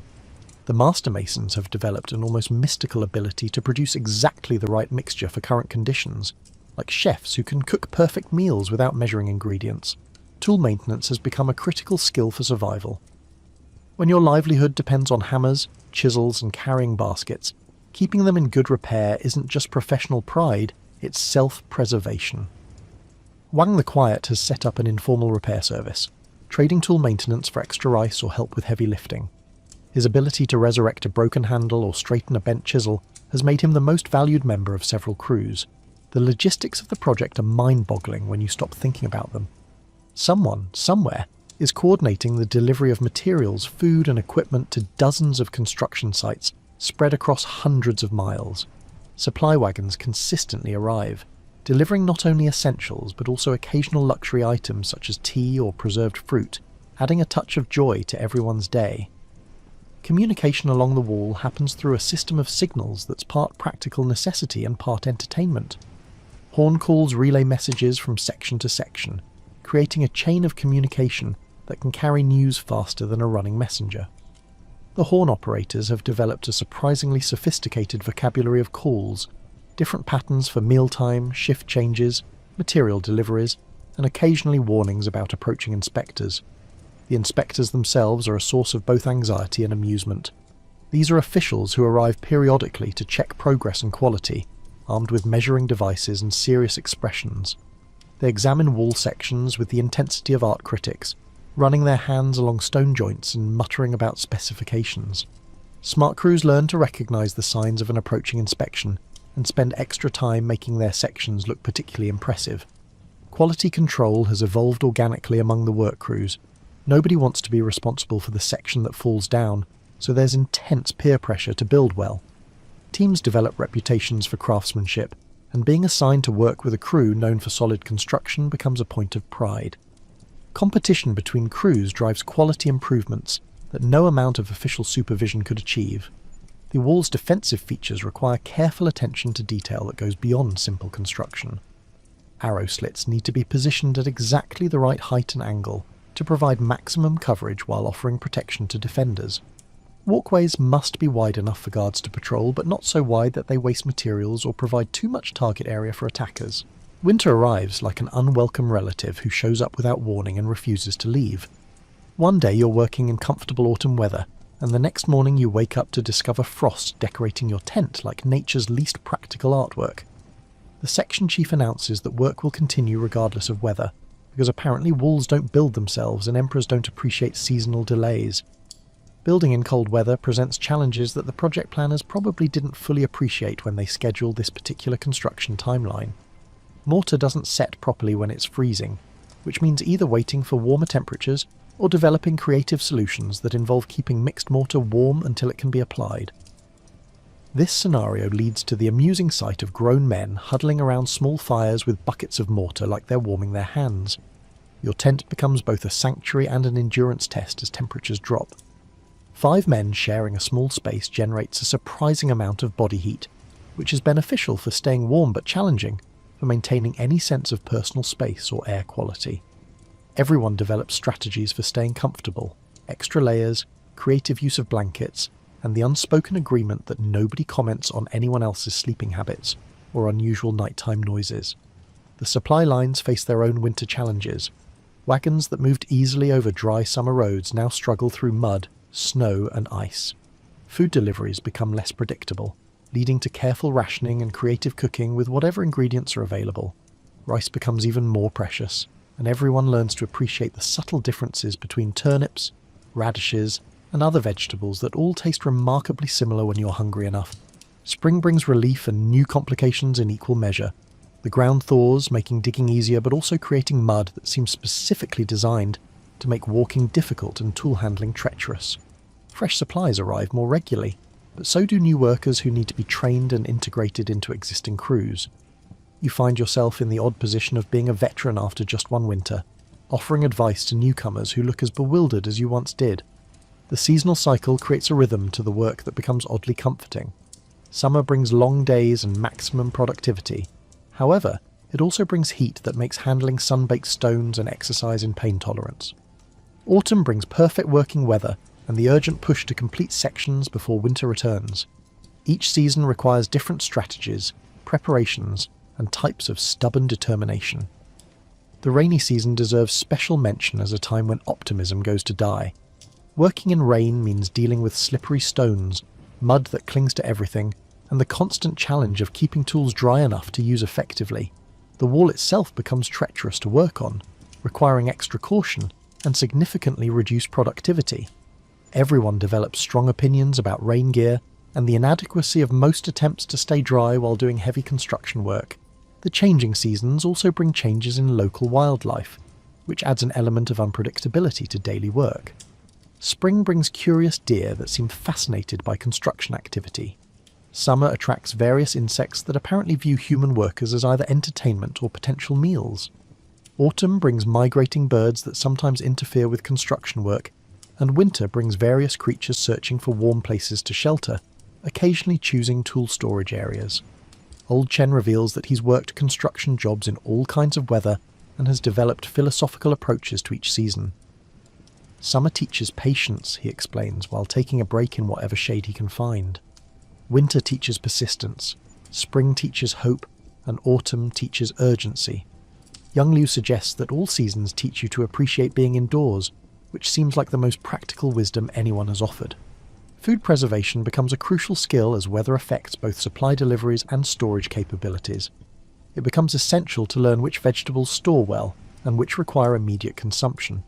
Based on available ingredients and safe storage methods, the camp cooks create seasonal menus that result in surprisingly diverse meals. Tool performance varies significantly with weather conditions. Wooden handles shrink and expand, metal parts rust or become brittle, and carrying baskets develop holes or weak spots that seem to appear overnight. Maintenance becomes an ongoing project rather than an occasional necessity, and everyone learns basic repair skills that weren't part of the original job description. Weather prediction becomes a valuable skill set that everyone develops to some degree. Cloud reading, wind pattern recognition, and understanding seasonal patterns all contribute to better planning and preparation. The ability to predict weather changes helps crews plan work schedules, prepare for supply delays, and generally make life more manageable in an environment where comfort is largely dependent on being ready for whatever nature decides to provide. Living and working in close quarters with hundreds of other people creates a unique social environment that's part construction site, part small town, and part extended family reunion, where nobody can leave early. The Wall Project has brought together people from different regions, social classes and backgrounds, creating a temporary community that develops its own customs, jokes and social structure. Your tent has evolved into something resembling a household, with everyone settling into informal roles that make shared living more manageable. Old Chen has become the unofficial leader, settling disputes and offering advice based on his extensive experience with group living situations. Young Liu serves as entertainment coordinator, inventing games and keeping spirits up during difficult days. Wang the Quiet handles practical matters like tool maintenance and small repairs that keep daily life functioning smoothly. The evening routine after work has become a social ritual that everyone looks forward to. Crews gather around small fires to share meals, stories and complaints about the day's challenges. These conversations range from practical discussions about construction techniques to elaborate storytelling sessions where facts and entertainment blend together in ways that probably wouldn't pass strict historical scrutiny, but make for engaging listening. Regional differences create intriguing cultural exchanges as workers from different areas share their local customs, foods, and approaches to problem solving. Someone from the northern provinces might introduce techniques for working in cold weather, while workers from southern regions contribute knowledge about building in wet conditions. It's like a practical education program where everyone is both teacher and student. Games and entertainment develop organically to fill the hours between work and sleep. Simple gambling games using stones or sticks provide excitement and social interaction. Storytelling competitions emerge, with workers sharing tales from home or inventing elaborate fictional adventures. Physical competitions, who can carry the heaviest stone, who can work longest without rest, add elements of friendly rivalry that make work more engaging. The development of informal leadership structures within work crews demonstrates how people naturally organise themselves when faced with shared challenges. Some workers emerge as natural organisers, others as technical experts, and still others as mediators who help resolve conflicts before they become serious problems. These unofficial roles often prove more important than formal hierarchy in determining how well crews function. Trade and barter systems develop to supplement official supply distributions. Workers with particular skills, cooking, tool repair, storytelling, letter writing, find themselves able to trade services for extra food, better sleeping arrangements, or other small luxuries that make life more bearable. These informal economies create networks of mutual support that extend beyond individual work crews. The challenge of maintaining morale during difficult periods brings out creative solutions from the worker community. During particularly tough stretches, bad weather, equipment shortages, especially demanding work assignments, crews develop strategies for supporting each other emotionally as well as practically. Shared hardship creates bonds that probably wouldn't form under normal circumstances. Communication with families back home becomes a valued service that brings the community together. Workers who can write often compose letters for those who can't, creating connections between the wall project and the outside world. These letters serve multiple purposes, maintaining family relationships, sharing news from the construction site, and providing an emotional outlet for homesickness and anxiety about the future. Religious and cultural observances continue despite the challenging work environment, adapted to fit the constraints of construction life. Festival celebrations happen on a smaller scale, but with no less enthusiasm, creating opportunities for workers to maintain connections to their cultural traditions while building new shared experiences with their fellow workers. The gradual development of construction site traditions creates a sense of continuity and belonging that helps workers feel part of something larger than their individual daily struggles. These might include ceremonies for completing wall sections, rituals for welcoming new workers, or informal celebrations when supply wagons arrive with particularly welcome deliveries. Conflicts, when they arise, tend to be resolved through community pressure rather than formal authority, as everyone recognises that cooperation is essential for both work efficiency and personal survival. The shared experience of difficult working conditions creates strong incentives for people to work out their differences rather than let disputes escalate into serious problems that could affect entire crews. The knowledge that this assignment is temporary gives the community a unique character. Everyone knows they're here for a limited time, which creates both a sense of urgency about forming relationships and a practical focus on making the best of the current situation rather than building permanent social structures. Months have passed since you first arrived at the wall site, and the changes are remarkable, both in the wall itself and in yourself. What started as scattered construction sites has grown into a continuous barrier that stretches beyond what you can see from any single vantage point. Standing on a completed section and looking along the wall's path, you can hardly believe that human hands and stubborn determination created something so massive and permanent. The wall sections your crew has built bear the subtle marks of their creators, slightly different stone patterns, variations in mortar joints, and the accumulated character that comes from being constructed by real people rather than perfect machines. You can identify your work from a distance, recognising the particular rhythm and style your crew developed over months of working together. It's like being able to recognise your own handwriting on a massive scale. Completion of individual sections brings mixed emotions. There's pride in the craftsmanship and satisfaction in seeing a job well done, but also awareness that completion means eventual departure from this temporary community that has become unexpectedly important. The relationships forged through shared hardship and common purpose don't necessarily translate easily back to normal life, creating a bittersweet quality to finishing the work. Old Chen, who has worked on various imperial projects throughout his career, offers perspective on the historical significance of what you've all accomplished. Most things people build get torn down eventually, he observes, while surveying a newly completed tower. But walls like this become part of the landscape. Your grandchildren's grandchildren will walk along sections you built with your hands. It's an oddly comforting thought that adds meaning to all those days of carrying stones and mixing mortar.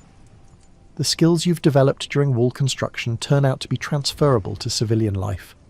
Understanding stone and mortar, reading terrain, coordinating group work and managing projects under difficult conditions are valuable abilities that will serve you well back home.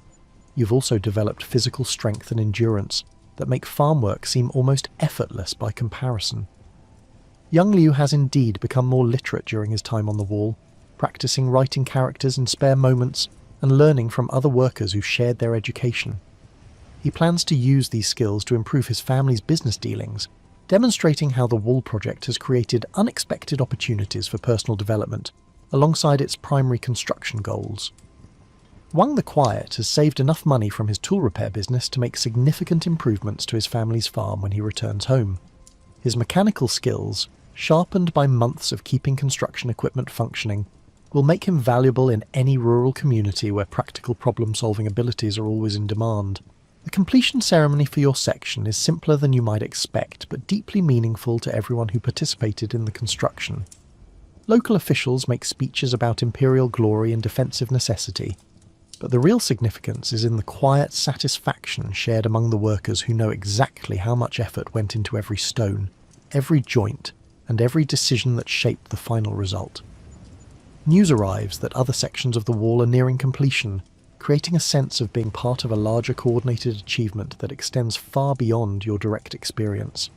The project that seemed impossibly large when you first arrived has been broken down into manageable pieces by thousands of work crews like yours, demonstrating how even the most ambitious goals can be achieved through patient, persistent effort. Preparations for departure begin with mixed feelings. There's eagerness to return home to family, familiar surroundings, and the comfortable routines of normal life.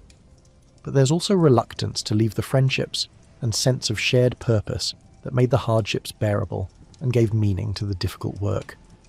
The journey home provides time to reflect on the experience and process what you've learned about yourself, about cooperation, and about what people can accomplish when they work together toward common goals.